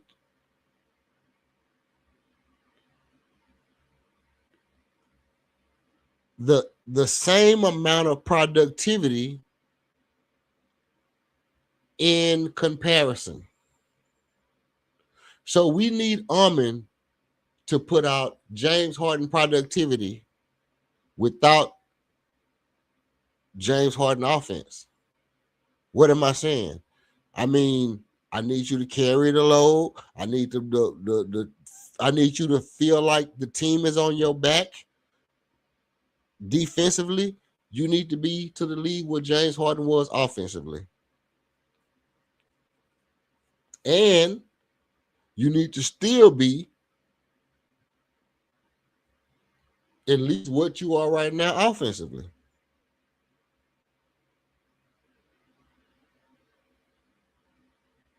And how do you do that?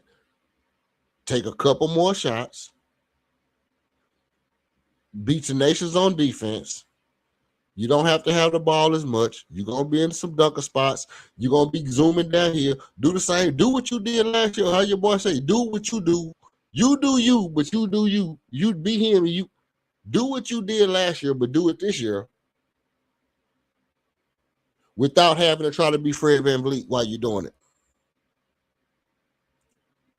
So just a couple more shots at the rim. A couple more being in a dunker spot. Don't be scared to shoot the three. When they leave you open, take the three. If they're going to play you, be able to get to your spot and elevate over people and take that mid-range. Armin is going to be okay. Armin is going to get to 22 points this year, 23 points this year. Cool.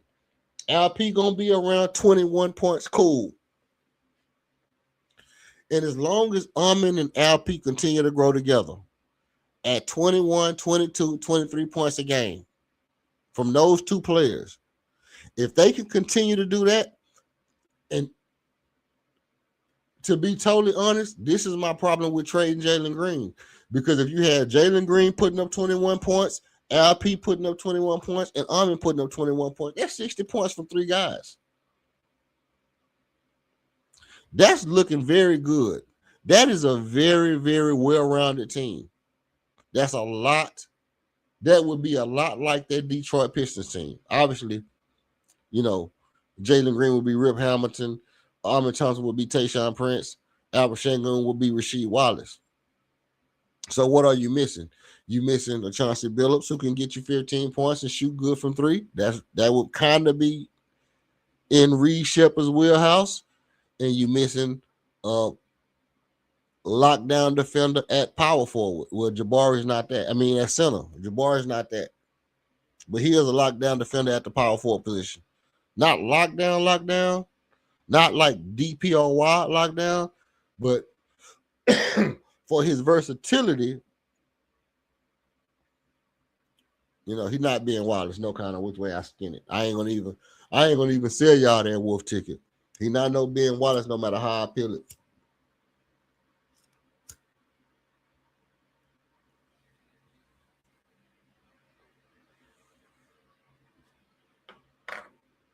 But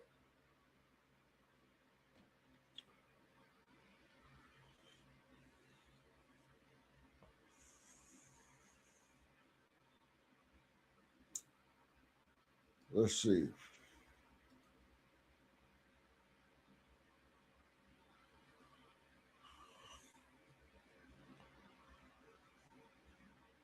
Jeez.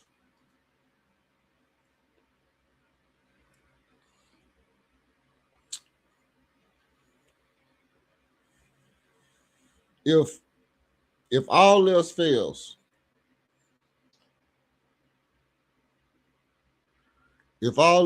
next year, we still have Armin and LP. But if they trade one of these guys because they fall victim to goalpost moving, you know, media script driven separation inside the core group, if they fall victim to any of this and make a faulty move, it's on them, bro. It's on them. Because you can't tell me a player that's better than, I mean, who's the guy? Who's the guy you're going to give me that's better than LP? Who's the guy you're going to give me that's better than Armin Thompson?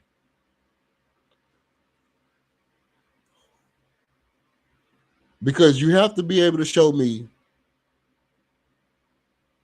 where that player has an elite talent that surpasses my guy's elite talent. Now, if you came to me and you said, hey, we finna get you Ademara and somebody for Alper Shangon. Let's say, I don't know, somebody from OKC. Let's say we can get Ademara and somebody from OKC for Alper Shangon. Let's say they said, you know what? We really want to try to move Alper Shangon. We really want to try to move LP. Let's bring back Jalen Green and get Kamal Mollywop. Or let's say, hey, what we gonna do? We finna bring in Chet and Ademara for Alper Shangon.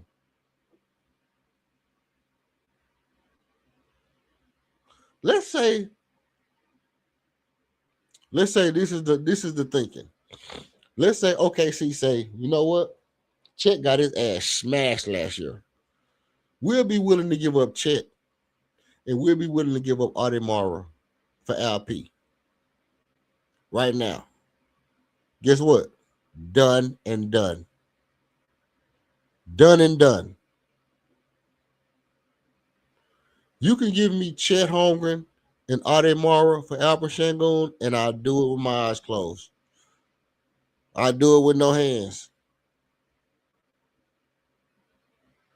I do it with no hand, Waka Flocka. You understand? Done and done. Done and done. Give me a center, give me a power forward, and guess what? Guess what the worst part about it is? I look at Jabari and be like, can I find? I mean, to be honest, I would start Chet at center, start Jabari at center, and then start Chet at power forward, kind of mix them up. LP gonna give them work, everybody gonna give them work, but I would be a dynamic team because I would have Jabari and Chet out there together. And then Ari Mari, if I need, while he developed, he would be my backup. But I would have Chet and Jabari and KD. I still be big across my front line. And we'll be shooting that thing. Yeah. We'll be shooting that thing. Think we won't? Woo! We'll be shooting that thing. You understand me? Hey. That's what I be saying. Like, I know I know it seems like I be jocking LP, but it's moves I would make for LP. But it got to be right. It got to be right. I'm not just gonna just say I'm gonna give you the second best center in the West for cheese dip. Not gonna just give it to you for a cheese dip. Give me 2 packs of Parmesan and some crushed red peppers. Nah, we're not gonna do that. We're not gonna do that. I need action. You want LP? I need action.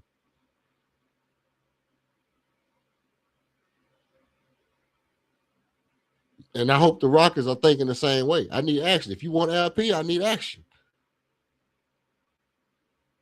I need to know that I'm getting work. I'm getting some work. I'm getting some real work for LP. And then, I'll bless your game. I'll put you in position to where you can go back and compete next year. Because if you coming back next year with LP and Shea and Jalen Williams and Ida Caruso and you coming back next year with LP, Shea, and Jalen Williams next year, that team looking tough. That team looking tough. It ain't gonna be nothing to sneeze at. Because we know that LP is a dog. He a dog. He more of a dog than Chet. LP is more of a dog. He's a Viking. He's more of a warrior than Chet Holmgren. We know that. And that's how we know that if it ever came down to it, we would miss Alperen Sengun if we had to get rid of LP and get Chet. But Chet's skill set, but other than the fact that he'll be hurt within the next 3 years, I don't think Chet will be in the league. 4 years from now, Chet won't be in the league. LP will still be in the league. 4 years from now, Chet will be hurt and out the league.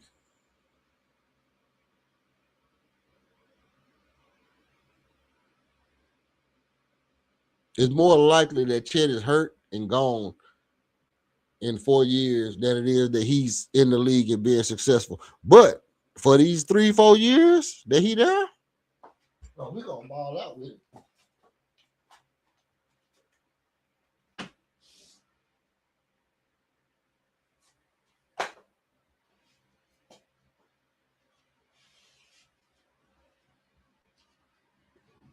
We're going to ball out with it while he's here. We ain't going to have no hard feelings about it while we do it either.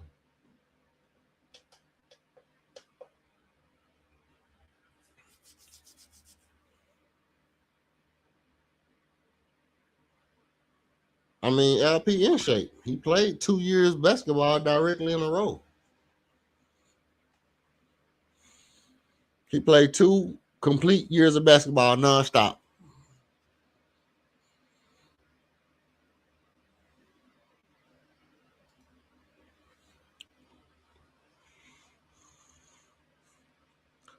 Two complete years nonstop. I would wonder when is he gonna get the respect that he deserves. because everybody know how good he is and everybody like him. But as soon as the team don't do good, people act like he's not a good player. And then people start saying, well, he didn't do this, he didn't do that, and he don't do this, and he don't do that. First thing people start saying, and he can't do this, and he can't do that, and he don't do this, and he don't do that. That's the first thing people get to saying. Like, damn, what you know, what you want from my man's now?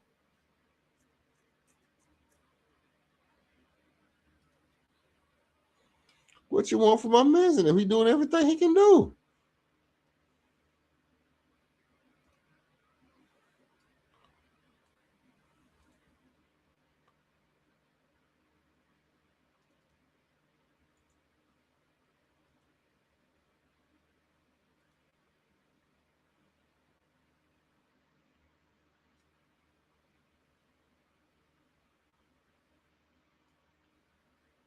I'd have to sit back and just really, really, really, look at it and be like, I don't know. I would have to. It's just hard for me to fathom, like, how can people take so much away from Alperen Sengun's game, even not to just harp on LP, you know, over and over and over again, but even with Armin. You can't win because he can't shoot. Well, hold on. How did we come to that conclusion? How did we come to the conclusion? Because was Sean Kemp a shooter? Was Kevin Garnett was he a great 3-point shooter? I mean, he could shoot, but was Sean Kemp a great shooter? What about Dominique Wilkerson? I mean, they had fairly good success. I mean, they're not great success, but a fairly good success. Right? But they never won the big game, though, dog. They never won the big game. I wonder if Bill Russell was a great shooter. I wonder if Bill Russell was just a great shooter. Well, you talk about a long time ago in today's game, you can't do that. You can't beat Bill Russell and win 11 championships no more. So again, if I had Shaquille O'Neal on my team, I can't win. I can't win with Shaq on my team no more. Man, Shaq ain't gonna win no championship because that nigga can't shoot. So if I had Shaq and Rondo on my team, or if I had Shaq and Dale Davis on my team, I can't win. If I had Shaq and Kenyon Martin on my team, I can't win. I can't win with Alonzo Mourning and Larry Johnson. Or I can't win with okay. Let's say I had Kenyon Martin and Blake Griffin. Early Blake Griffin. Can I win with that team? Can that team get you to a championship? Can you build around that?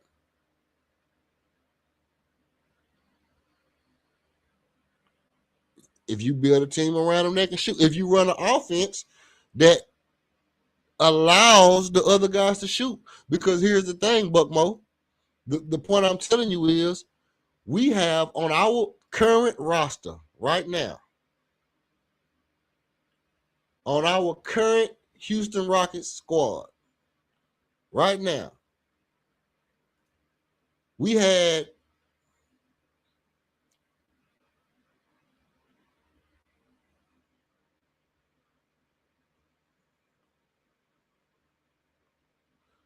We had 1, 2, 3, 4, 5, 6 guys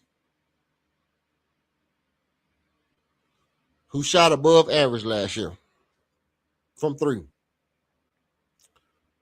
We had 6 guys who shot above average from 3 last year. Last year, we had 4 guys who shot right at 39 or higher. We had 4 guys who shot 39% from 3 or higher. Tell you what, if I had a big, gigantic ladle, like one of them big ones you stir the Kool-Aid and pour it, and I offered you a big spoon of 39% from 3, and I said, we got 4 guys that shoot 39% from 3. I got Shaq, and I got Kenyon Martin. No, let me say this. We got 4 guys who shoot 39% from 3. One of them is Kevin Durrant. One of them is Kevin Durant. We're going to just leave that there. We got Kevin Durant, 3 guys on our team that shoot 39%. We got 2 guys on our team who average 20, 10, and 6. Can you win with that?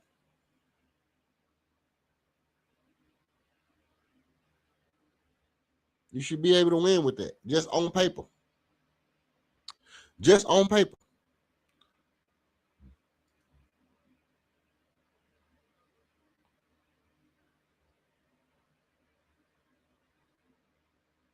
Just on paper, you should be able to get yourself to a spot in your head to where you say 2 guys starting who don't shoot threes, you still can win. Now, I'm not even talking about a time. I'm saying right now. If you got, okay, let's put it like this. You got the best perimeter defender in the game. That's why I said Dennis Rodman. The reason I used Dennis Rodman was because I wanted to say you got the best defender in the game other than Wemby. The best defender in the game is on your team. You got the best defender in basketball on your team, and he averaged 18 points a game. I mean, that's Scottie Pippen. That's Dennis Rodman. You got the best defender in basketball on your team, and he averaged 18 points a game, but he don't shoot threes.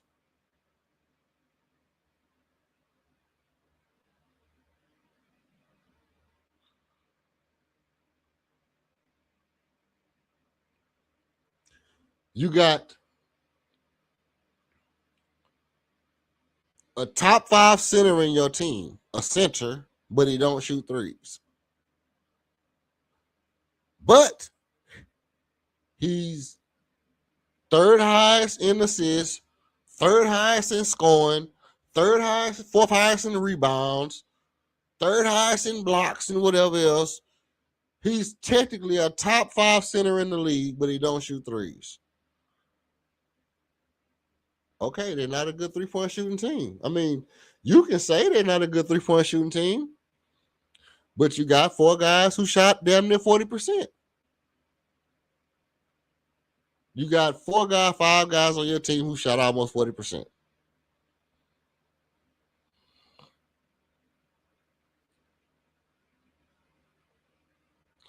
The reason they're not a good 3-point shooting team is because you got 2 guys who don't shoot threes well, who have the ball in positions where they shouldn't have the ball. That's coaching. Has nothing to do with the fact that the other guys on the team can't shoot. It has something to do that this particular guy is right here with the ball, and he shouldn't have to shoot the 3 at this point in the game. We got other guys who can shoot the ball. Josh Okogie come in and get 2 threes early. Why is Josh Okogie not getting 2 threes in the middle of the game? Why is he getting at the beginning of the game? But at the end of the game, he's not even shooting them.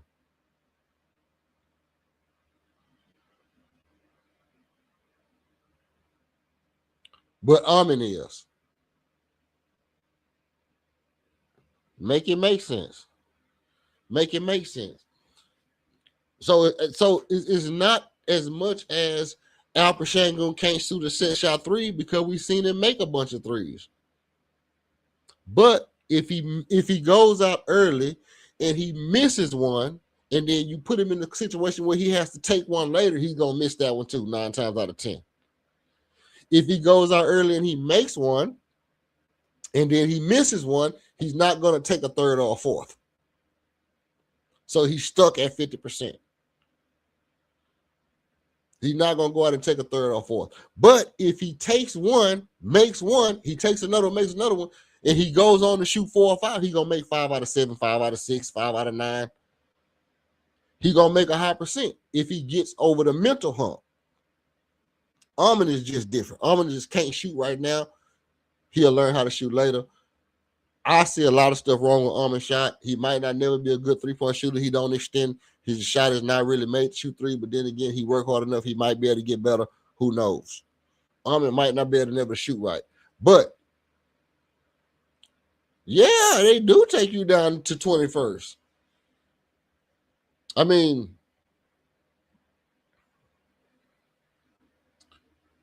two guys don't take you down to 21st overall. Let's look at the percentage over. Let's look at everybody's percentage. Let's see. Well, Clint Capella shot 50%, so it can't be him. So this is how you get to 21%. Amin Thompson, Dorian Finney-Smith, Alper Şengün, Jae'Sean Tate. If you take just these players right here, Jae'Sean Tate, Alper Şengün, Dorian Finney-Smith, J.D. Davison, and Amin Thompson, that'll get you to 21st overall. That'll get you to 21st overall because without those percentages, everybody else on the team was above 35%. It's split right down. Tari Eason, 35.8. That's basically 36. Jabari, 36. Josh Okogie, 39. Reed Shepherd, 39. Aaron Holiday, 39. Kevin Durrant, 41. Clint Capella, 50.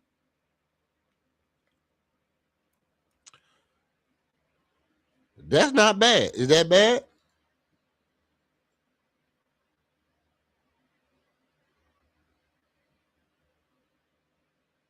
Is that bad? Hold on. Is this bad? Tari Eason, 36. Jabari, 36. Josh Okogie, 39. Reed Shepherd, 39. Aaron Holiday, 39. Kevin Durant, 41. Clint Capella, 50. That's not bad. None of those numbers are bad. Let me tell you where the bad shit happened at. Amin Thompson, 21. J.D. Davison, 25. Dorian Finney-Smith, 27. Jeff Green, 27. Alper Şengün, 30. Jae'Sean Tate, 31. That's where you get the 21st overall shooting at. And the other side of it is attempts. Also, you got to look at this. When you only attempting 31, bro, they only attempting 31 3-pointers a game. If you only attempted 31 3-pointers a game, that's enough right there to tell you why you 21st in the league, because you only attempted 31. You can't expect to be shit if you only attempting 31 threes in this day and age. You lucky they even tracked your shit if all you attempted was 31 threes.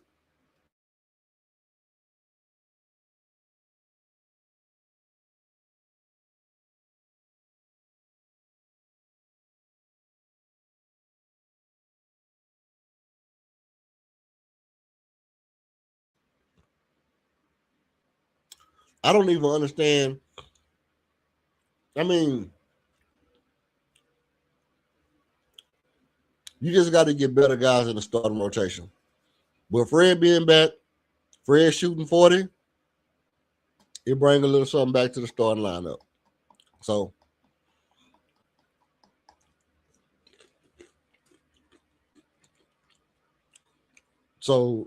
instead of Josh Okogie only shooting 2,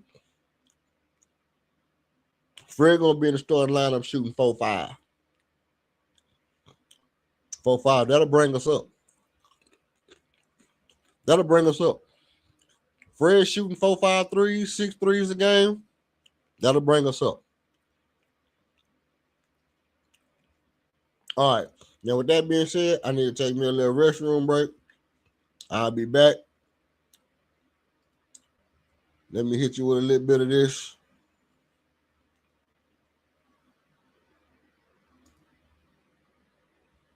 Kobe Bryant fan, I can't assume what their reasons are going to be, but I know a number of Kobe Bryant fans. Okay, but I'm not asking you to speak.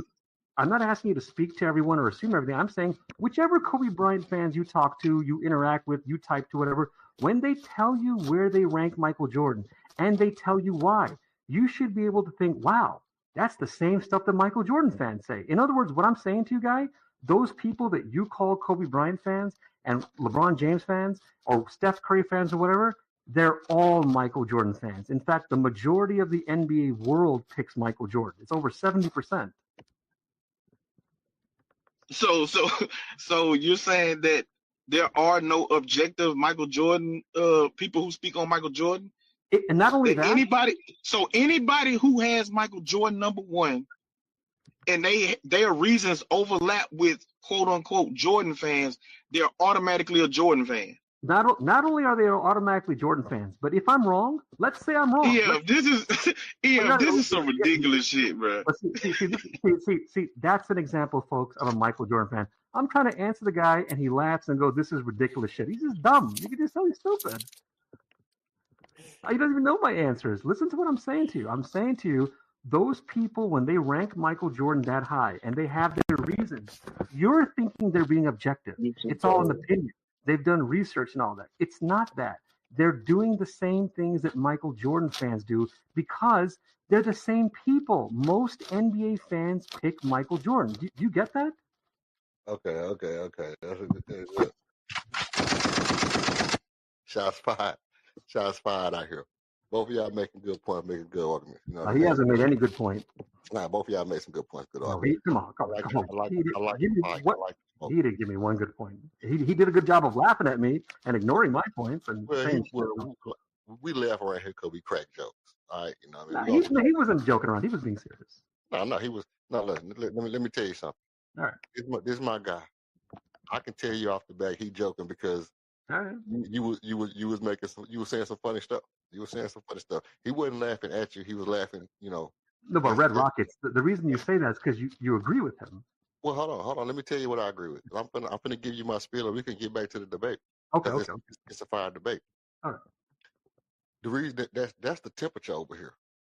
The reason you came on here and then you got the warm reception because we do a lot of laughing and joking. Even if we sparring with each other and the spar get heated, it's still about laughs and about good vibes and good feels over here. So he wasn't really laughing at you as like making a mockery of you. He might have been, but it was just in jest. It was in jest, not in not nothing malicious. Now, both of y'all made some good points. He made some good points about the fact. Can you tell me one good point he made? I like to know that. I'm gonna tell you the good points he made. I'm gonna tell you the good points he made, and I'm gonna make some points.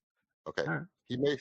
He made some good points about the fact that you was calling him a Jordan fan and using the logic that you can tell he's a Jordan fan because even if he say he's not a Jordan fan, That's what Jordan fans would say. That's right. funny. No, they do. Yeah, they do. But let me cook. That's a funny statement on any level. On any level. I understand why you say. I understand why you're saying. I get it. Right. There's more to the story, but go ahead. I know. I mean, I know he was cutting you off when you were trying to get into your bag, and I'm gonna address that because actually, no, not even that. No, I'm saying there's reasons why I say that the funny line. It's not because he was cooking me, so I'm cooking him back. There's actually logic. I can give you information, but I know you want to finish what you're saying, so go ahead. Yeah. I'm gonna let you get it in. Okay. And then you made some good points because I like the twist on it. I like the twist of, hey, look, my experience of when I NBA world, most of the stuff they tell you, it's an opinion, it's objective. Michael Jordan got 6 rings and all that. None of that is true at all. It's not even an opinion. But hold on. Yeah, go ahead. And as you just said, majority of the planet thinks that Jordan is the GOAT. Majority of people don't think that the earth is flat. That would be the minority group, which would be, I suppose, LeBron fans. Before I answer that, I just want to point out there was a time where the majority thought the earth was flat. When was... I'm just saying by your argument. But by the way, you didn't even get my point. When I said they're the flat earthers, you're talking about majority. Majority, minority has nothing to do with flat earthers. They're flat earthers because they deny facts, they contradict themselves, they make things up, and so on. It's not about majority. So when you say you're good, that sounds you're like LeBron fans. Well, but that's even if I agree with you on that. Michael Jordan fans are worse than them too. They're worse than every. How about this? Let's do this. Okay, you list something bad about LeBron James fans. I'll list something bad about Michael Jordan fans. I've done this a million times, and we'll see who comes up with more stuff. It's not even going to be close. You're going to find maybe 13 things, 14 things, 20 things, 30 things. I'll find you over 100 things with Michael Jordan fans. Things you never even heard of, but I'll back it up. I'll give you an example. If I said to you, most Michael Jordan fans pick him as the greatest college basketball player of all time, you're going to say, I never heard that. That ain't even true. Most Michael Jordan fans don't do that, you know? Well, ESPN did a poll, and they asked people who's the greatest college basketball player of all time, and they voted for Michael Jordan. They don't do that kind of stuff. That don't mean that those people who voted was fans. So I can't give exactly. You that. So then, bro, this is I'm sorry to say it. Well, I ain't sorry to say it. It's known. America is a dumb ass society, and you're one of those people. They have proven it over and over. Well, I mean, that's your opinion. You know, you can insult me. You can throw insults at me because I don't agree with you, and that's cool.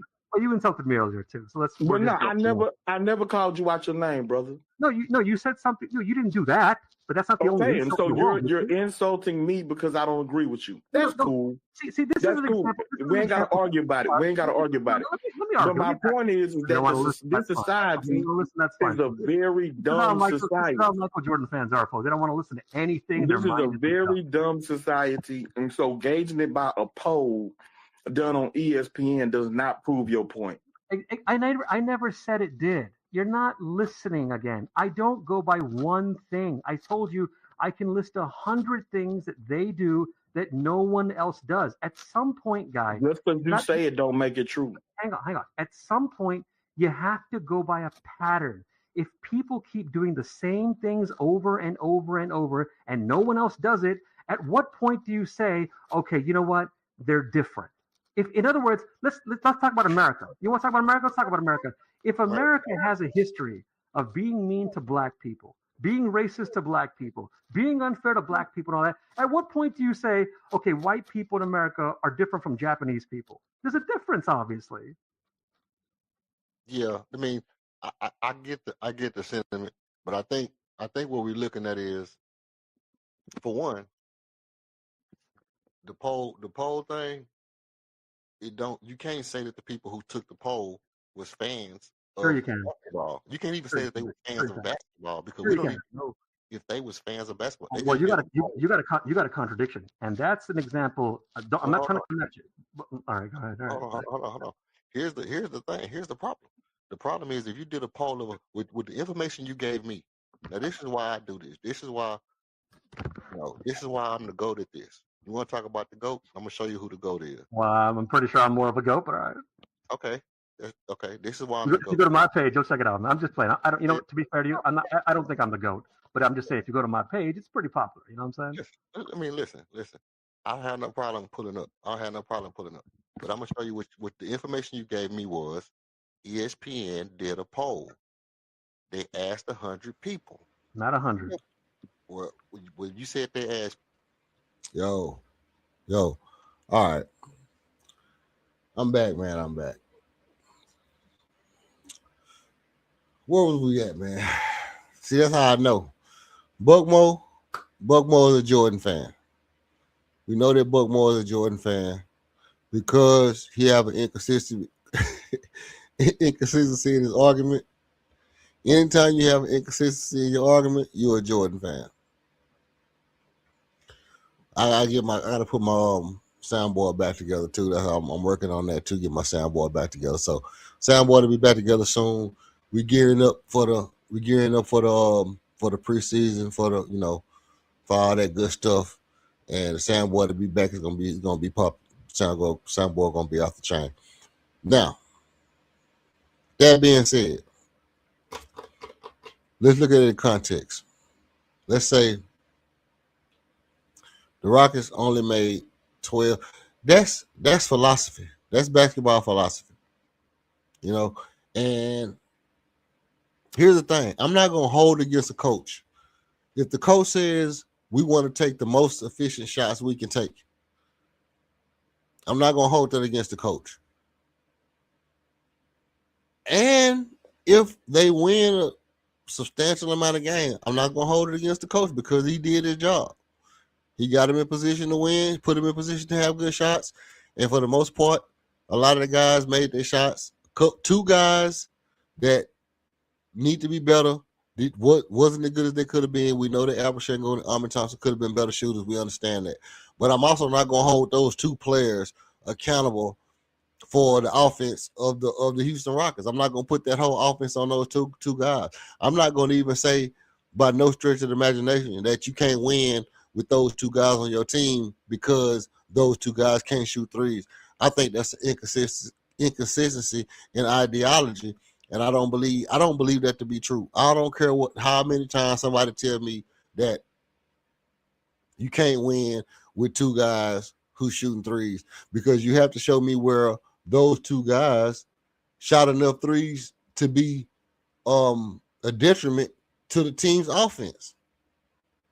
They didn't shoot enough threes to be a detriment to the team offense. You could say, well, because they don't shoot well, teams was able to slack off of them. That allowed those teams to be in the passing lane and to, well, that just means that you need to space those guys out, or those guys need to shoot the ball from different spots. One of the key points that I made earlier was that the problem with Steph Curry is it don't matter if Draymond can shoot or not, because you got to pick up Steph so far out because he'll shoot the ball from wherever he get it from.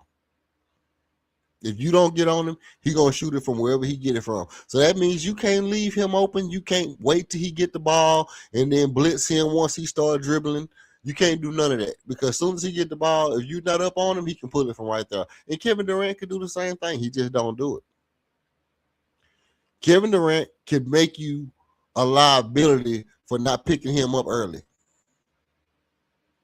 But if he's going to turn the ball over, he's not making you pay. And that's not Al Pachango's fault, because he's being, your center is now being accountable for making threes or being responsible for shooting threes, or Dennis Rodman now all of a sudden got to shoot threes because John Paxson won't shoot it, or because God dog me. Who else was on the team with them that year? Scottie Pippen, Tony Kukoc. Like, you got guys that won't shoot the three. Okay, they can't shoot, but Dennis Rodman would shoot the three on occasion and make it. So would Armin. So would LP. But you're not gonna hold Dennis Rodman responsible for being the guy who got to be a better shooter. Just like you can't hold Armin responsible for being the guy who got to be a better shooter.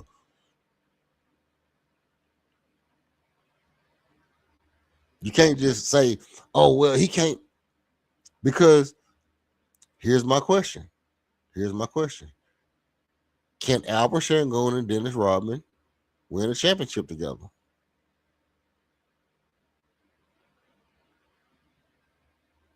If you tell me right now, you can have Albert Shangon, Dennis Rodman, Kevin Durrant,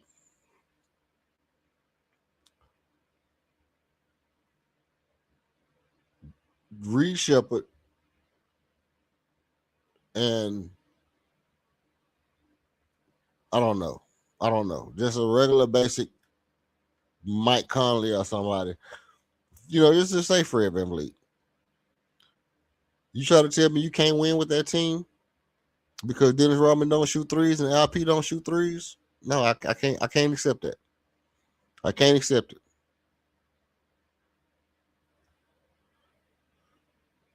Because it would be the same thing as saying, "Hey, Vlade Divac and Chris Webber can't win together. Vlade Divac and Chris Webber can't win a championship. Karl Malone and Greg Ostertag can't win a championship." Right? I can't. I'm not going to let that be the narrative. Don't sell me that. Don't sell me that. I don't care about the era we was in, this, that, and the third. All I'm saying is right now, if you put those players on the team, if you put right now on the team, Dennis Rodman and Marc Gasol. Okay, here it is. Dennis Rodman and Paul Gasol right now as your 4 and your 5. Can you build around that team and win a championship?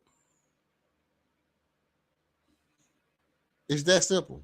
It's that simple. And if your answer is, yeah, they got enough exceptional things that they do that I can still see a way that they can win, then you can't sit here and tell me that and LP can't win together. It's just that. It's just that simple. It's just that simple. It's really nothing. Is really nothing that is nothing that I could take in that would make me believe that two guys that don't shoot in the starting lineup can't win. I would say offensive philosophy can make them not win. I would say ideology make them can't win, but I can't say that it's impossible for them to win.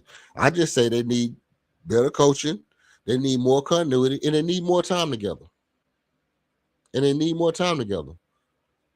Because here's another thing that you have to look at. Jaylen Brown is not a three-point shooter. Jaylen Brown is not a great three-point shooter. Can he shoot him? Yeah. But he's not a great three-point shooter. Here go a set of guys that won together. Tony Parker and Tim Duncan. Tony Parker and Tim Duncan.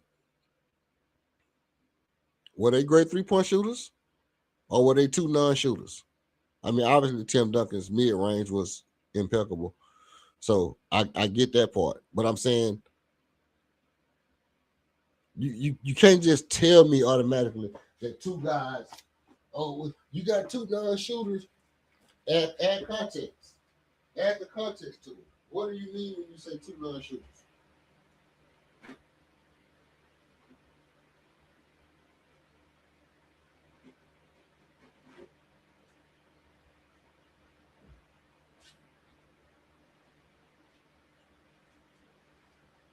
Exactly, Buckmo. And we have great shooters. We have good shooters on the team. Mind you, Bruce Bowen wasn't a great shooter. Danny Green was. Danny Green was a great shooter, and Ginobili was a decent shooter. Not at all. If the argument is, can you win with Albert Shango and Amen Thompson? both of them being not great shooters. I'm gonna say, look, at the way they're shooting right now, it's gonna be hard, but you can still do it. I'm gonna say yes, because for one, Albert Shangon is gonna average 20 and 10, 21 and 10. Amin Thompson is still going. It don't matter what you average in threes. What matters is can you be a top tier in your division, in your conference? Can you get into the top part of your division? Can you get into the top part of your conference? Can you execute without making fatal mistakes? And the fatal mistakes killed us more than the lack of three-point ability.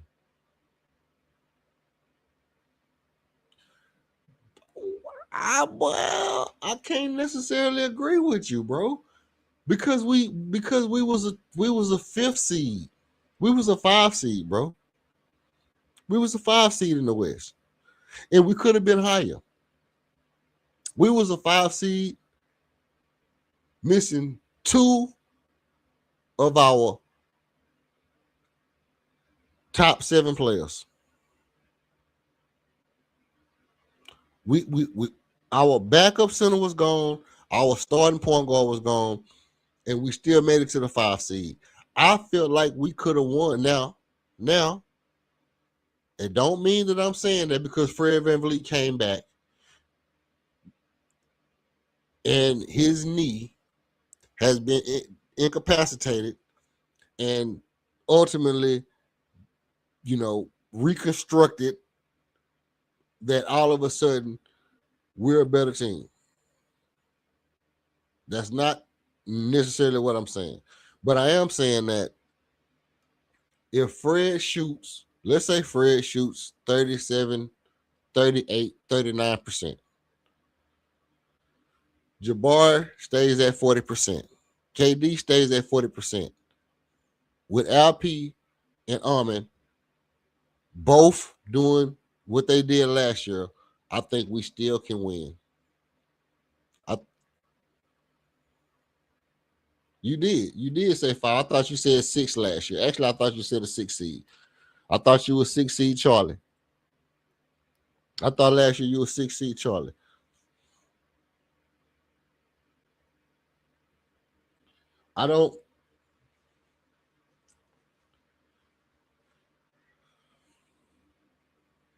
I still think you can win with Alper Shangon. Hey man. I have to see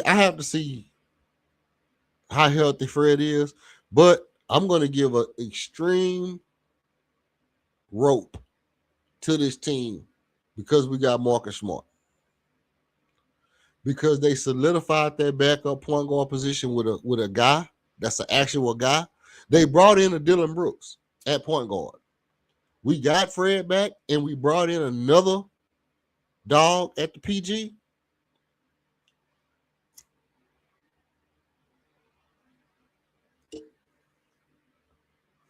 I'm gonna say straight up. I'm gonna say straight up like this.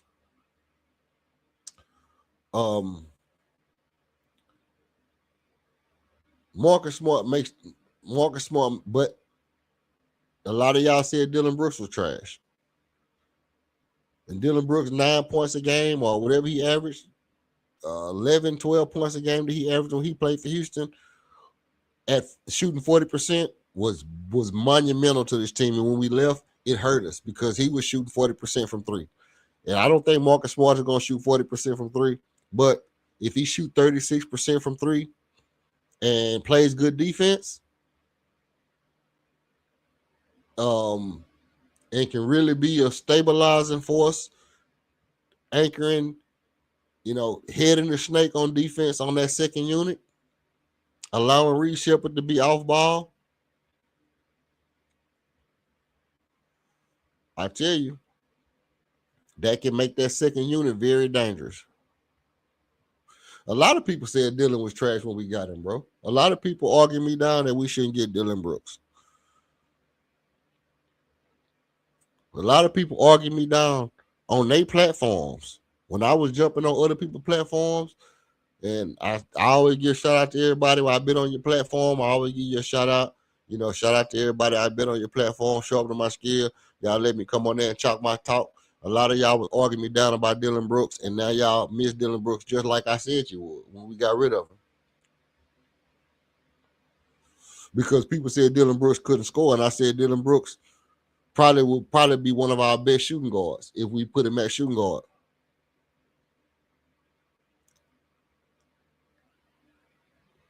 But you know, that was a hot take. I don't really care too much about it. I mean, it is what it is. But yeah, I mean, a lot of people don't know basketball, bro. A lot of people don't know basketball. Unlike me, I know ball. I know ball. I might not be, you know, I might not know all the terminology that everybody who, you know, be term jacking to make it seem like they know basketball. You might know all the catchphrases and all the floppy, you know, pin down, DHO, ATOs.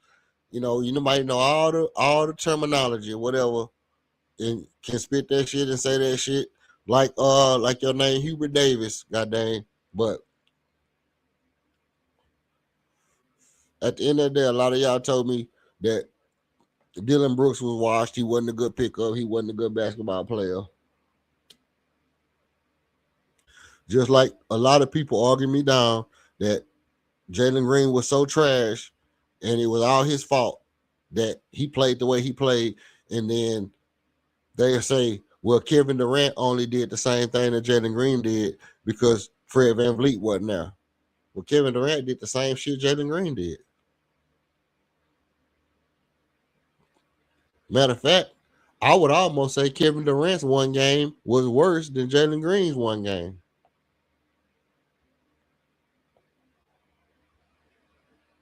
Jalen Green didn't do nothing. He didn't turn the ball over 10 times. That's for daggone show. One thing we know about Jalen Green, he didn't turn that ball over 10 times.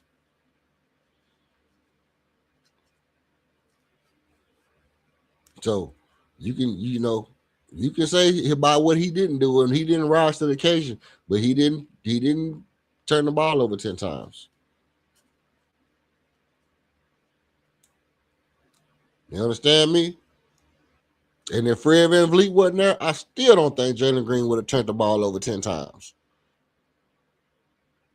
I think on that team we had last year with no Fred VanVleet, I think Jalen Green would have been a much bigger help to us in the playoff than Kevin Durant was.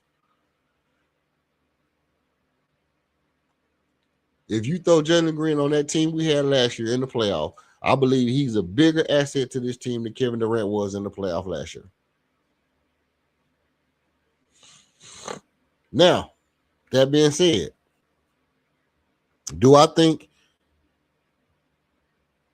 Kevin Durant can get this team to at least to the Western Conference Finals? I think he can. But if he get us to the Western Conference semifinals, I feel like he did his job. I mean, I myself personally,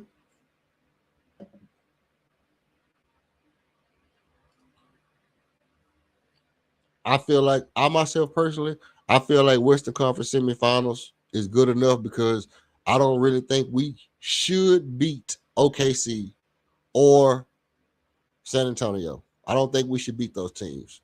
Can we beat them? Yeah, we can.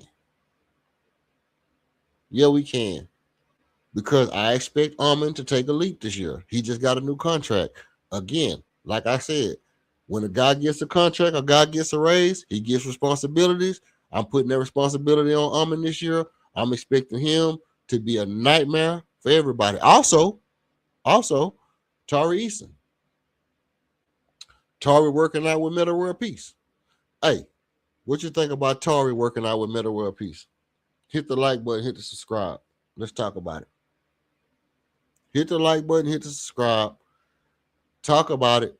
Whether or not you think Tari working out with Meta World Peace is going to be a factor this year, going into the year and throughout the course of the year.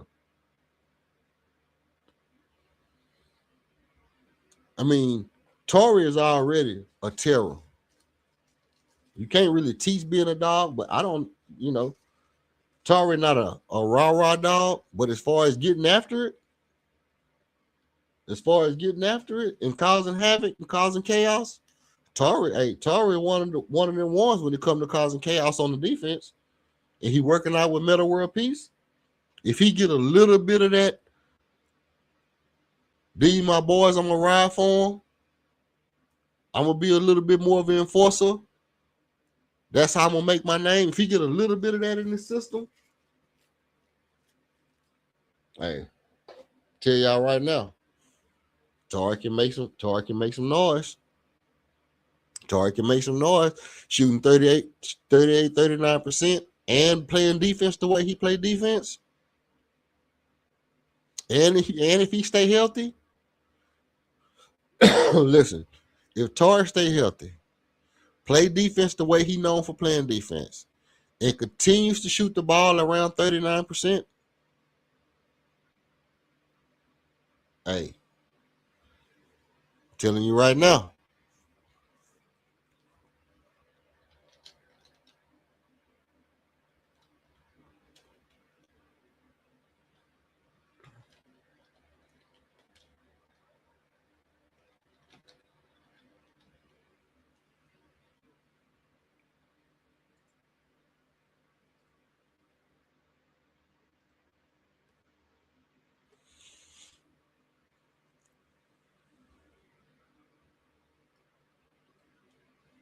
it could get real spooky for teams, man.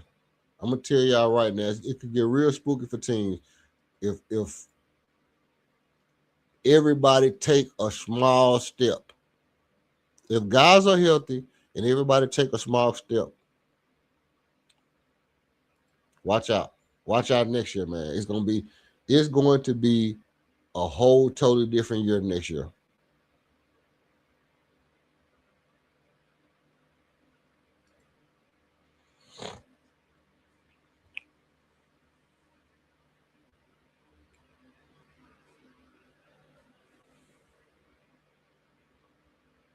Now, with that being said,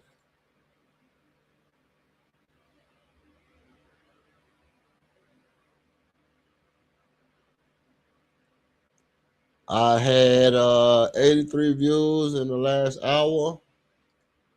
Not nearly enough likes. Not nearly enough likes.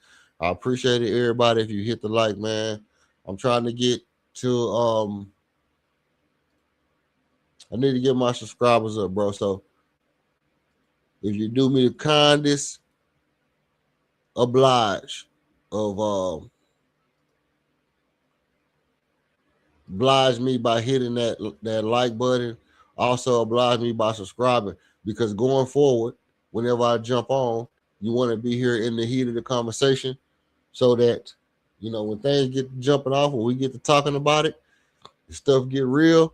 I want everybody to be in the building. I want y'all to be right in the building with me. You know what I mean? I want y'all to be able to come right in and chop it up with me, and it don't be no, it don't be no lag. It don't be no lag in your swag. You understand? The one thing I don't want y'all to have is no lag in your swag. Right? Now, if you believe in this Rockets franchise, hit the like button, hit the subscribe button. Also, I want to give another shout out to the sponsors for tonight's show, because it was able to get me through another 8-hour stream dealing with Buck Mo. My boy Will Allen talking about Kevin Durrant is the greatest Rocket ever. Shout out to Jay Nichols, and the whole chat, man. W chat.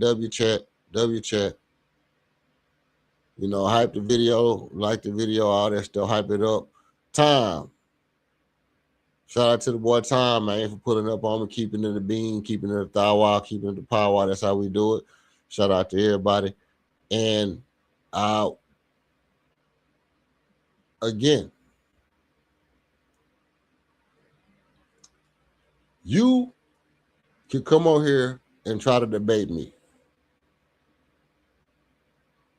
about whether or not these guys can win as non-shooters, about whether Rafael Stone is the best GM, Al Pacino is the top 5, whatever you do. But you can't come on here if you don't got your cool. You can't come on here if you don't got a calm head. You can't come on here if you don't got collected thoughts.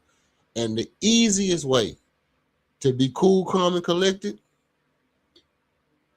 is with Recess. Recess Move Sparkling Water that you can get at takearecess.com. That way, if you decide to come on and make some kind of outlandish statement, you will have thought it out. You have your thoughts collected. You'll be cool. You're cool hand Luke, and you'll be calm in your approach when you trying to make your points. And the best way to do that is to be cool, calm, collected. Get cool, get calm, get collected with Recess Mood Sparkling Water. That being said, that has been another episode of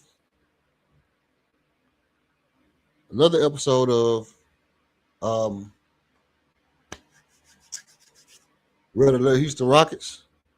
Y'all know how we do. Untamed, untapped, and unfiltered. It's your host. I appreciate everybody for putting up on me. We out. Hit the like and subscribe so that when I jump back on, you'll be here. And we'll chop it up next time, man. I appreciate everybody. Peace. I'm out.